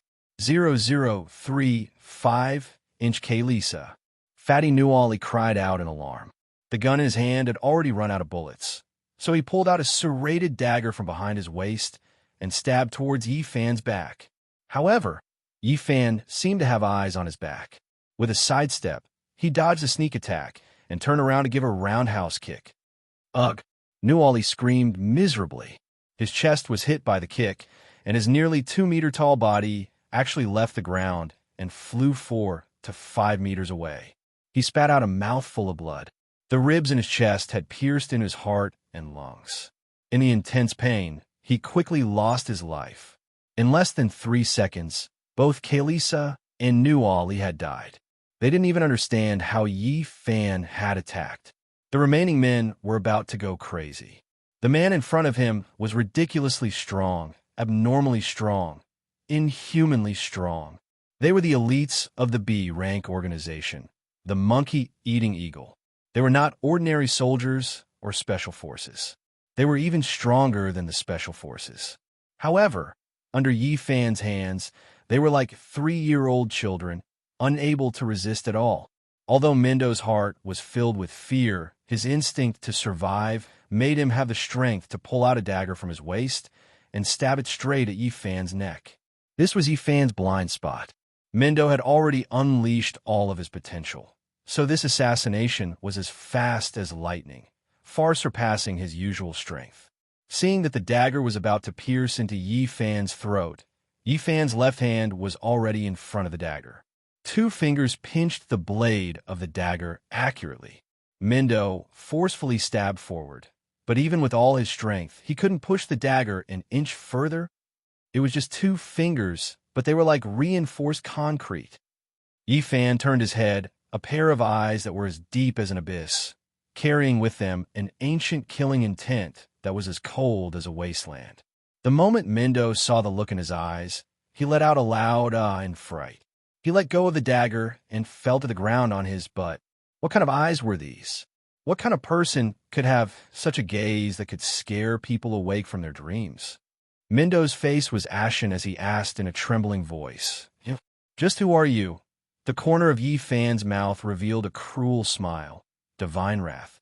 When the deep voice uttered these two emotionless words, the entire warehouse became so silent that even a pin drop could be heard. Min Duo's mind went blank for a moment before he suddenly realized what that sentence meant. No, impossible. Could it be that you are? Min Duo was already talking to himself, and his mind was not clear. Due to the excessive shock, there was even a wet stain on his pants. He was so scared that he peed himself. There was only one thought left in his mind. Was the monkey-eating eagle going to disappear from this world? Sir, Mendo thought of what this man represented, and without caring about the fact that he was still wet his pants, he directly fell to the ground. I really didn't expect that the address left behind by the elephant head god would find you. If we knew that you were his friend, we wouldn't dare to follow you even if we had 10,000 guts. Please don't vent your anger on our entire organization for the sake of the price we've paid. Menduo could no longer care about his own life. He only wanted the Lord in front of him to be magnanimous and not let their organization disappear from the face of the earth. At this time, Yi Fan had already restrained his aura, and his eyes were no different from usual. It was as if he had once again become an ordinary young man in the city. If your people don't come looking for me, I won't be interested in bothering with you. Yi Fan said indifferently. Yes. Compared to you, Yi, the monkey-eating eagle, are just ants. Min Duo was sweating profusely, and his lips were deathly pale as he asked, Sir, please allow me to tell our guild leader that if he knew that you were the resident of that apartment, our entire monkey-eating eagle would not dare to offend him in the slightest. Yi Fan didn't say anything else. He just looked at Min Duo expressionlessly. Min Duo was stunned for a moment.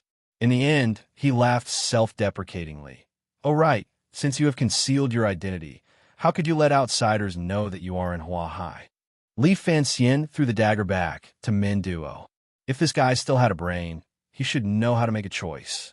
He didn't have the leisure to care about Min Duo anymore. He turned around and carried the unconscious Su Qingxue out of the store. Leaf looking at the man's back as he walked out, Min Duo picked up the dagger and aimed it at his heart. Only by committing suicide would he have a chance to prevent the monkey-eating eagle from being removed from a list. However, he was still in his prime after all. He was still unable to accept sacrificing himself just like that. Thinking of this, Min Duo became more and more courageous. Seeing that Yi Fan was holding a woman in his arms, his eyes narrowed, and he threw the dagger towards Yi Fan's back like a throwing knife. But at this moment, Yi Fan suddenly threw the woman in his arms into the air. At the same time that Su Qingxue's body soared into the air, Yi Fan spun on one foot.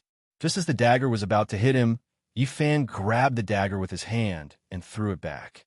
After Yi Fan finished this action, his body just so happened to turn back. He caught Su Qingxue with both hands and hugged her again. The entire action was done in one go, like a beautiful waltz spinning. Yi Fan strode out of the store. Leaf behind him was Min Duo, whose forehead had been pierced by the dagger, lying in a pool of blood. When Su Qingxue woke up in a daze, she found herself lying in the back seat of her car. She suddenly remembered what had happened earlier and sat up straight. Only then did she realize that the one driving in front was Yi Fan. Qingxue, you're awake? Is your head still dizzy? Yi Fan turned around and smiled at the woman. Su Qingxue's eyes flickered. After confirming that she was safe, she asked, You saved me. I guess so, but you don't have to be too grateful. After all, This matter started because of me, Yi Fan said. Su Qingxue became silent, her emotions complicated. This man, he really risked his life to save her. How did you save me? Su Qingxue had long since fallen asleep. She didn't even see how Yi Fan entered the warehouse. She really wanted to know the details. Yi Fan had already thought of an excuse. It's nothing. I want to beat up those 3 guys, and then they ran away. I saved you. Don't try to lie to me. Those people had knives and guns. You can defeat them all by yourself with your bare hands. Su Qingxue was a little angry. This man was simply perfunctory with her. Yi Fan continued to chuckle. Qingxue, you misunderstood. Those people are actually idiots, purposely trying to scare you. That gun is also fake. It's just a toy gun. Chapter 36. 0036. Yi Fan's gaze froze for a moment. Then he asked with a smile, what in Ka? Seeing that the man was still pretending to be stupid, Su Qingxue gritted her teeth in anger. Who the hell are you? Your identity as a tutor and maintenance worker, are they all fake? Hearing the woman's series of questions, Yi Fan sighed. With Su Qingxue's 180 IQ, even if she was a little slow in life and emotions, it was still very difficult to fool her with crucial matters. However, if this went on, if the woman knew too much, she might be in danger. Yi Fan felt that he really should think more about women to avoid any accidents. After the car drove into a street, Yi Fan parked the car by the side of the road, turned around and said, let's get out of the car and eat first. After we finish eating, I promise I'll give you an explanation, okay? Only now did Su Qingxue notice that they didn't go home. Instead, they were on an old city street filled with small restaurants. Why did you come here? A hint of nostalgia appeared in Su Qingxue's eyes. Yi Fan didn't know whether to laugh or cry. Great beauty, Su. It's almost 10 o'clock. It's so tiring to go home and eat. Just treat it as giving me a chance to apologize and treat you to a meal. Aren't you hungry too? Hearing this, Su Qingxue remembered Aunt Jiang and hurriedly said, oh right, does Aunt Jiang know about me? I called her and said that you and I were dating outside. No problem. Yi Fan blinked. Date your head. Who wants to go on a date with you? Su Qingxue glared at the man, but Yi Fan's attentiveness made her quite satisfied. She was indeed hungry. She touched her empty stomach and got out of the car. Come, there's a good pickled fish here. I'll take you to have a taste. In the past, I used to work as an online game trainer in an internet cafe nearby, so I often came here to eat. Yi Fan waved at the woman. Su Qingxue had the urge to beat a man to death. Substitute training? Just how many jobs have you done? Yi Fan smiled, thinking if the woman knew that he was still helping Moo with the 50,000 yuan she gave him in the office, would she go crazy? It was already past dinner time, and it wasn't time for supper, so the restaurant was deserted. The two walked into a restaurant called Aloof Pickled Vegetable Fish and found a quiet table by the window to sit down. Although the environment here wasn't very sanitary and the air was filled with a greasy smell, Su Qingxue didn't seem to dislike it. In fact, she felt quite comfortable. However, a few waiters in the restaurant and some passers-by couldn't move their gazes away when they saw Su Qingxue's appearance. It was obvious that they were shocked. Fortunately, Su Qingxue was used to being watched. Usually, when she went to the mall to buy something, she would often be asked to take a photo with someone. She had even met quite a few scouts. Yi Fan quickly ordered a large portion of pickled fish with pickled cabbage and chili, and then ordered 2 plates of stir-fried vegetables. The total cost was less than $200. This meal is on me, hee hee. Yi Fan's face was straightforward, and he was very pleased with himself. She looked at him coldly. You said you wanted to explain what happened just now, so say it now. Yi Fan curled his lips. Don't be in such a hurry. It's rare to have a chance to pass the time. Come, drink some water first. Saying that, Yi Fan poured Su Qingxue a cup of free barley tea and passed it to the woman. Su Qingxue let out a breath. She was indeed thirsty and tired. After drinking 2 cups of tea in one go, she looked at the street outside the restaurant and was lost in thought. Yi Fan had checked Su Qingxue's information, so he understood why this woman would fall into deep thought. After a while, Su Qingxue asked lightly, when you were young, which orphanage did you grow up in? Have you heard of Ivy? Su Qingxue nodded. The orphanage I stayed in is on the next street, called Star, but it has been demolished a long time ago. Yes, I know. Yi Fan drank a mouthful of tea. Su Qingxue's beautiful eyes moved. You have indeed investigated my information. Yi Fan did not deny it. You are so beautiful. Of course I have to check if you are a fairy. Su Qingxue rolled her eyes at him. Not a single word of truth. While the two were chatting, the pickled cabbage fish arrived. Su Qingxue was hungry, but after looking at it with anticipation, she frowned and did not move her chopsticks. Yi Fan was puzzled. What's wrong? You don't like it? There are green onions on it. Su Qingxue was not very happy. You don't like green onions? Why didn't you say so earlier? Tell the kitchen not to put it in. Yi Fan was depressed. I forgot. I usually eat at home. Also, why are you yelling at me so loudly? Su Qingxue pouted slightly. Yi Fan felt wronged. I didn't yell at you. Besides, if you don't eat green onions, just push them away. Su Qingxue shook her head. No, I can't stand the smell. Only then did Yi Fan remember that Aunt Zhang's dishes did not seem to have any green onions. So that was the case. Sigh. You young miss are really hard to serve. Yi Fan clicked his tongue. None of your business. I won't eat fish. When Su Qingxue heard this, she angrily picked up her chopsticks and ate the shredded potatoes at the side. Yi Fan smiled, thinking that this girl was quite stubborn, but compared to the icy female CEO, this appearance was a bit cuter. Yi Fan took a plate and started to use chopsticks to pick out the green onions from the big pot of pickled cabbage fish. What are you doing? Su Qingxue asked in astonishment. Yi Fan said, Of course it's to pick out the green onions. This way you can eat it, right? Don't worry, I will pick it up very cleanly. Su Qingxue stared blankly at the man, picking up the green onions back and forth, looking very attentive. She suddenly felt uncomfortable and said, Don't pick it up. I really don't want to eat anymore. Yi Fan smiled warmly. It's fine. Although the time we spent together was short, at least this was the last meal we had together. Let me, this boyfriend, do my duty. Su Qingxue's pretty face was stunned. She thought she had heard wrongly. What did you say? Yi Fan raised his head to look at the woman, smiled, and said word by word. I mean, after this meal, we will break up. Su Qingxue clenched her chopsticks tightly and pursed her red lips. After a moment of silence, she coldly asked, You said you wanted to give me a reasonable explanation, but in the end, you broke up with me?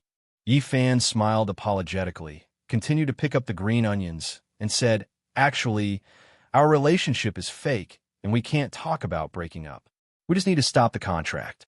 I thought about it, and in the future, there might be those messy people coming to cause trouble for me. At that time, the people who are closest to me will most likely be implicated. You and I are just pretending to be boyfriend and girlfriend. There's no need for you to take the risk for these things. You are innocent. Oh, of course, I will return the money for the contract to you. I don't want the salary from the company. I won't take the money if I don't work. Chapter 37. 0037-inch. If you leave now. How am I going to deal with the Zheng family?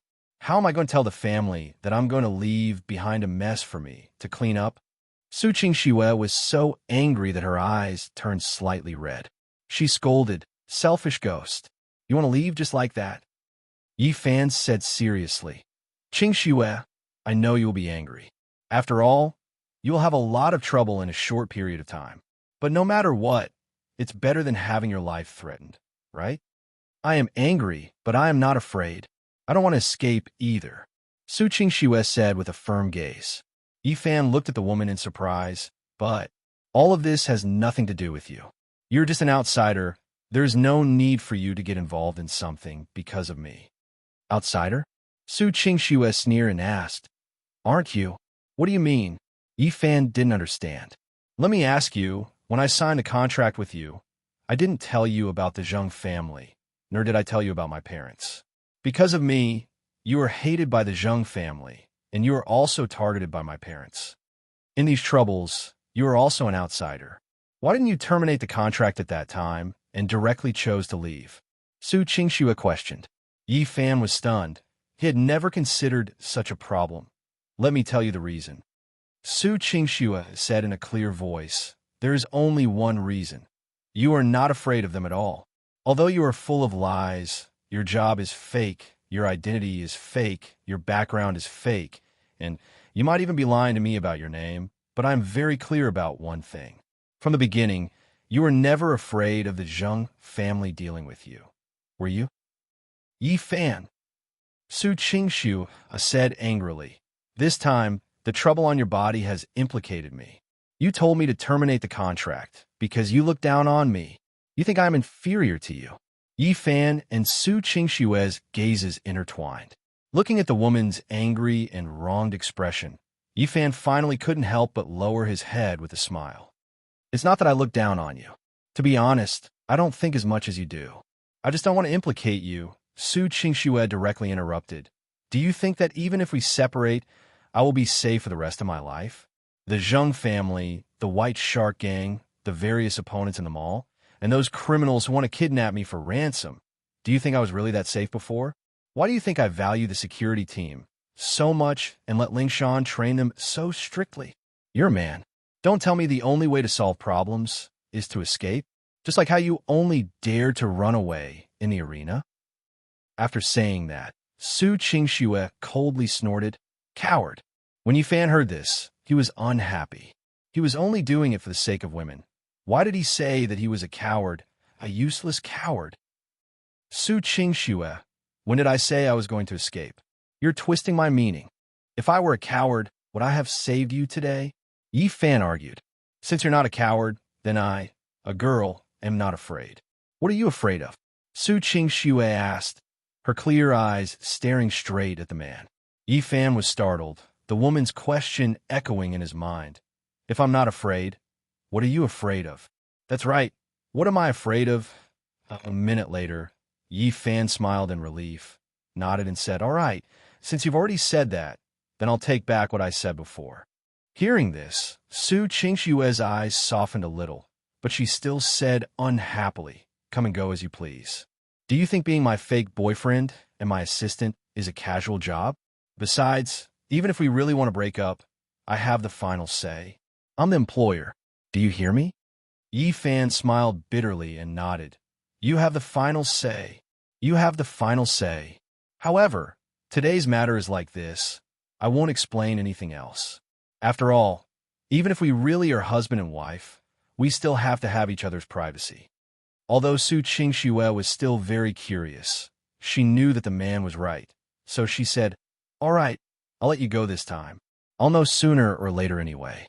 Right now, she was basically sure that Yi Fan had a lot of important secrets hidden on him. This made her subconsciously very interested. However, Su Qingxue didn't know that when she was curious about a man, it also meant that her feelings for him had begun to change. Li Fan Xian, on the other hand, looked at the woman who was like a proud white swan with a smile, her eyes filled with countless thoughts. This was the first time that this woman had attracted him so much, not because of her appearance, but because of something else. Yi Fan smiled with a face full of emotion, causing Su Qingxue, who was standing opposite him, to be a little puzzled. What are you doing, giggling by yourself? The woman asked. Yi Fan said, my name is real. I said, although I told a lot of lies, my name is real. My real name is Yi Fan. Yi Fan sincerely explained. After Su Qingxue understood, a captivating red appeared on her face. She turned her head to look out the window and muttered, idiot, who cares what your real name is? I know. Contract workers, don't worry too much, huh? Yi Fan enjoyed himself and continued to busy himself with chopped onions. Crazy, what's so funny? Su Qingxue grumbled. Hurry up. It's all your fault, wasting so much time and talking so much nonsense. The fish is about to turn cold, and you still haven't finished picking up the green onions. All right, I'll be right there. Yi Fan quickly moved his chopsticks as he muttered in a low voice. Luckily, it's only 3 months. Otherwise, it would be able to take it. What did you say? I didn't say anything. I want to deduct your salary? It can't be. Late at night, in the fishing port warehouse, the police surrounded the area. A group of on-site inspectors were collecting evidence. The chief of the Huahai City Defense Bureau, Yao Zhengong, was over 50 years old and had white hair on his temples. As a leader, he personally came to the scene and was discussing the 3 corpses in the warehouse with a group of experienced subordinates. At this moment, 4 men dressed in ordinary people's clothes appeared at the entrance of the warehouse. The policeman was about to stop them when a fair-skinned and handsome man shouted, "Bureau Chief Yao, let your men in." When Yao Zhengong heard the voice, he hurriedly turned around to welcome them. "You're here. Hurry up and let the officers in." When the group of policemen heard that it was their superior, although they were very puzzled as to who the other party was, they still dispersed. Yao Zhengong anxiously said, "All of you, leave the warehouse. No one is allowed to come in, including the technicians." This order confused many of the staff. Even if the higher-ups sent people over, there was no need to avoid them like this. They couldn't help but be curious about the origins of this 4-man squad. No matter what, under the director's driving, only 4 men and Yao Zhengong were left in the warehouse. "Captain Black Hawk, I thought you guys would only arrive tomorrow morning. I'm sorry for not welcoming you earlier," Yao Zhengong politely greeted. Black Hawk's face was narrow, but he looked very spirited. His eyes weren't big, but they were very sharp. Chapter 38. 0038. The head of the corpse had already shriveled up. Because the knife had pierced through the head, a lot of red and white things flowed out.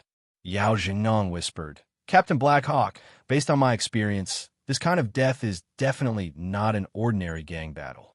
It should be an expert who killed them. Do you think my judgment is correct?" "Boss, this guy looks a little familiar. I think I've seen him somewhere before," a tall and sturdy team member said. Black Hawk's eyes flashed with a hint of coldness. "He is indeed an expert, this guy. It's an expert from the B-rank organization, Monkey Eating Eagle." "What? Bounty Hunter Door? Damn, this is considered a big shot in Southeast Asia. Even if our team were to come over, we might not be able to catch him. How could he die so miserably?" The tall and sturdy man continued. "If this person is Men Duo, then the other 2 are most likely Monkey Eating Eagle's men. To be able to kill them with a single blow with such great strength, just what kind of person is that? For this person to be able to kill the top experts of a B-rank organization so easily, he is naturally very dangerous." Black Hawk turned his head to look at Yao Zhengong and said, "Bureau Chief Yao, immediately seal off the situation here. We will secretly investigate and not alert the enemy." At this moment, Yao Zhengong also realized the seriousness of the situation. To be able to make these masters fear him, how could they, the people from the Defense Bureau, deal with him? Thus, with a pale face, he nodded vigorously. "I'll listen to you officers." The matter of the kidnapping seemed to have passed just like that. Shu Qingxue also had a big heart, so she wasn't affected at all. She went to work and got off work as usual. Not only that, Shu Qingxue seemed to have remembered the matter of putting on makeup. Every morning, she would put on some light makeup, causing her already enchanting face to become even more heaven-defying. It was as if she was born with a beauty effect. The woman's clothes also became more close-fitting. Whether it was a dark blue, close-fitting dress or a white dress with a thin veil on her chest, it outlined her exquisite and plump figure in an incomparably soul-stirring manner. This woman, how could she be so beautiful? If he had seen this kind of woman back then, he would have definitely driven the car to a deserted place and forced himself on the bow. Li Fan Xian's heart itched, thinking that with the friendship of the pickled fish, it wouldn't be too much to take a few more glances at the woman from the rearview mirror. "I won't touch you. I could just look, right?" Unfortunately, the woman had chosen to sit in the last row, not giving him any chance to peep. Yi Fan felt bitter in his heart. The 180 yuan dinner was treated for nothing. The CEO's tricks were really deep. Not only that, Su Qingshua's attitude towards him didn't change much. She was still cold and even spoke less. This made Yi Fan feel strange. Logically speaking, if the two of them had a heart-to-heart talk, their relationship should have become closer. He really couldn't understand what a woman was thinking. Could it be that Zhu Wanghua, Wang Liren, and the other old men had been causing trouble for the acquisition of the feet company, causing the woman to be in a bad mood? Yi Fan could only think like this. Unknowingly, it was already Friday of the first week. In the morning, in the car heading to the company, Su Qingxue, who was sitting at the back, took the initiative to speak. Yi Fan, don't go out and run around tomorrow. Fan was puzzled. Isn't tomorrow Saturday? Does he still have a job? There's a very important guest who can visit at any time tomorrow. He's from Enamel, and you're proficient in French. You're also my assistant, so you can come with me. Su Qingxue said. Li Fan Xian frowned. Actually, he was planning to do something on the weekend, but since the woman said so, he could only nod and say, all right. It was rare for a woman to take the initiative to speak, so Yi Fan couldn't help but ask, Qingxue, did I do something to make you unhappy? Su Qingxue was looking at the information when she raised her head and asked, what's wrong? Because I found out that after eating the pickled fish that day, you weren't willing to pay attention to me. I was wondering if you were angry with me again. Yi Fan said truthfully. Su Qingxue pursed her lips, and her face slightly heated up. Her eyes flickered left and right for a while before she asked, do you care if I'm angry or not? I still feel uncomfortable in my heart, Yi Fan said. Su Qingxue's beautiful face didn't show any expression, but in her heart, she was secretly delighted and said, guess. Yi Fan didn't know whether to laugh or cry. How could I guess that? Then go figure it out yourself. After Su Qingxue said this, she no longer paid attention to Yi Fan. Yi Fan's face was gloomy. If he had known earlier, he wouldn't have asked. After asking, he would have had a headache. After arriving at the company, Yi Fan played games as usual. However, when he was playing games, he was also thinking about what Su Qingxue meant. Unknowingly, it was lunchtime. Yi Fan went down to the dining hall, took a pile of food that was like a small mountain, and found Su Lingshan, who was sitting alone. It seemed that because they had been eating together for a few days, Su Lingshan had gotten used to it. She didn't put on a sour face for the man to see like she did 2 days ago. Because Yi Fan had something on his mind today, he sat in front of Su Lingshan and became a lot quieter. Seeing that the woman had covered her chest tightly, Yi Fan also minded his own business and ate. This silence made Su Lingshan feel uncomfortable. This guy was so active before. Why didn't he say anything today? Hey, what are you thinking about? Su Lingshan pretended to be casual and asked. Yi Fan raised his head and, Captain Su is asking me? Nonsense. Is anyone else here? Su Lingshan rolled her eyes at him. Yi Fan giggled. What? You're suddenly so concerned about me. Who cares about you? If you don't want to say it, then forget it. I'm just afraid that a pervert like you is up to something bad again. Su Lingshan snorted. Yi Fan wasn't angry and asked with a face full of emotion, Captain Su, you've known Director Su for a long time. You said that she's suddenly hot and cold. One moment, she's talking to me, and the next moment, she's extremely cold. I can't think of anything that offended her. If I ask her, I'll think about it myself. What's the reason? After hearing Yi Fan's question, a trace of astonishment appeared in Su Lingshan's eyes. After a while, the woman disdainfully said, You're thinking too much. How could Director Su possibly talk to you? It's just your own imagination. When Yi Fan heard this, he felt a little disappointed. Is that so? Sigh. You women's thoughts are really complicated. Yi Fan suddenly realized that although he had experienced something that many people would never be able to experience in their lives, and had reached a peak that countless people could not even think of, but in terms of relationships between men and women, he was extremely blank. In the past, he only treated women as playthings. Now that he had really settled down and lived together, he realized that it wasn't that simple.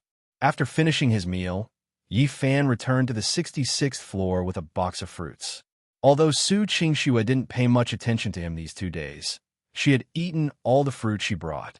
It seemed like this had become a small routine.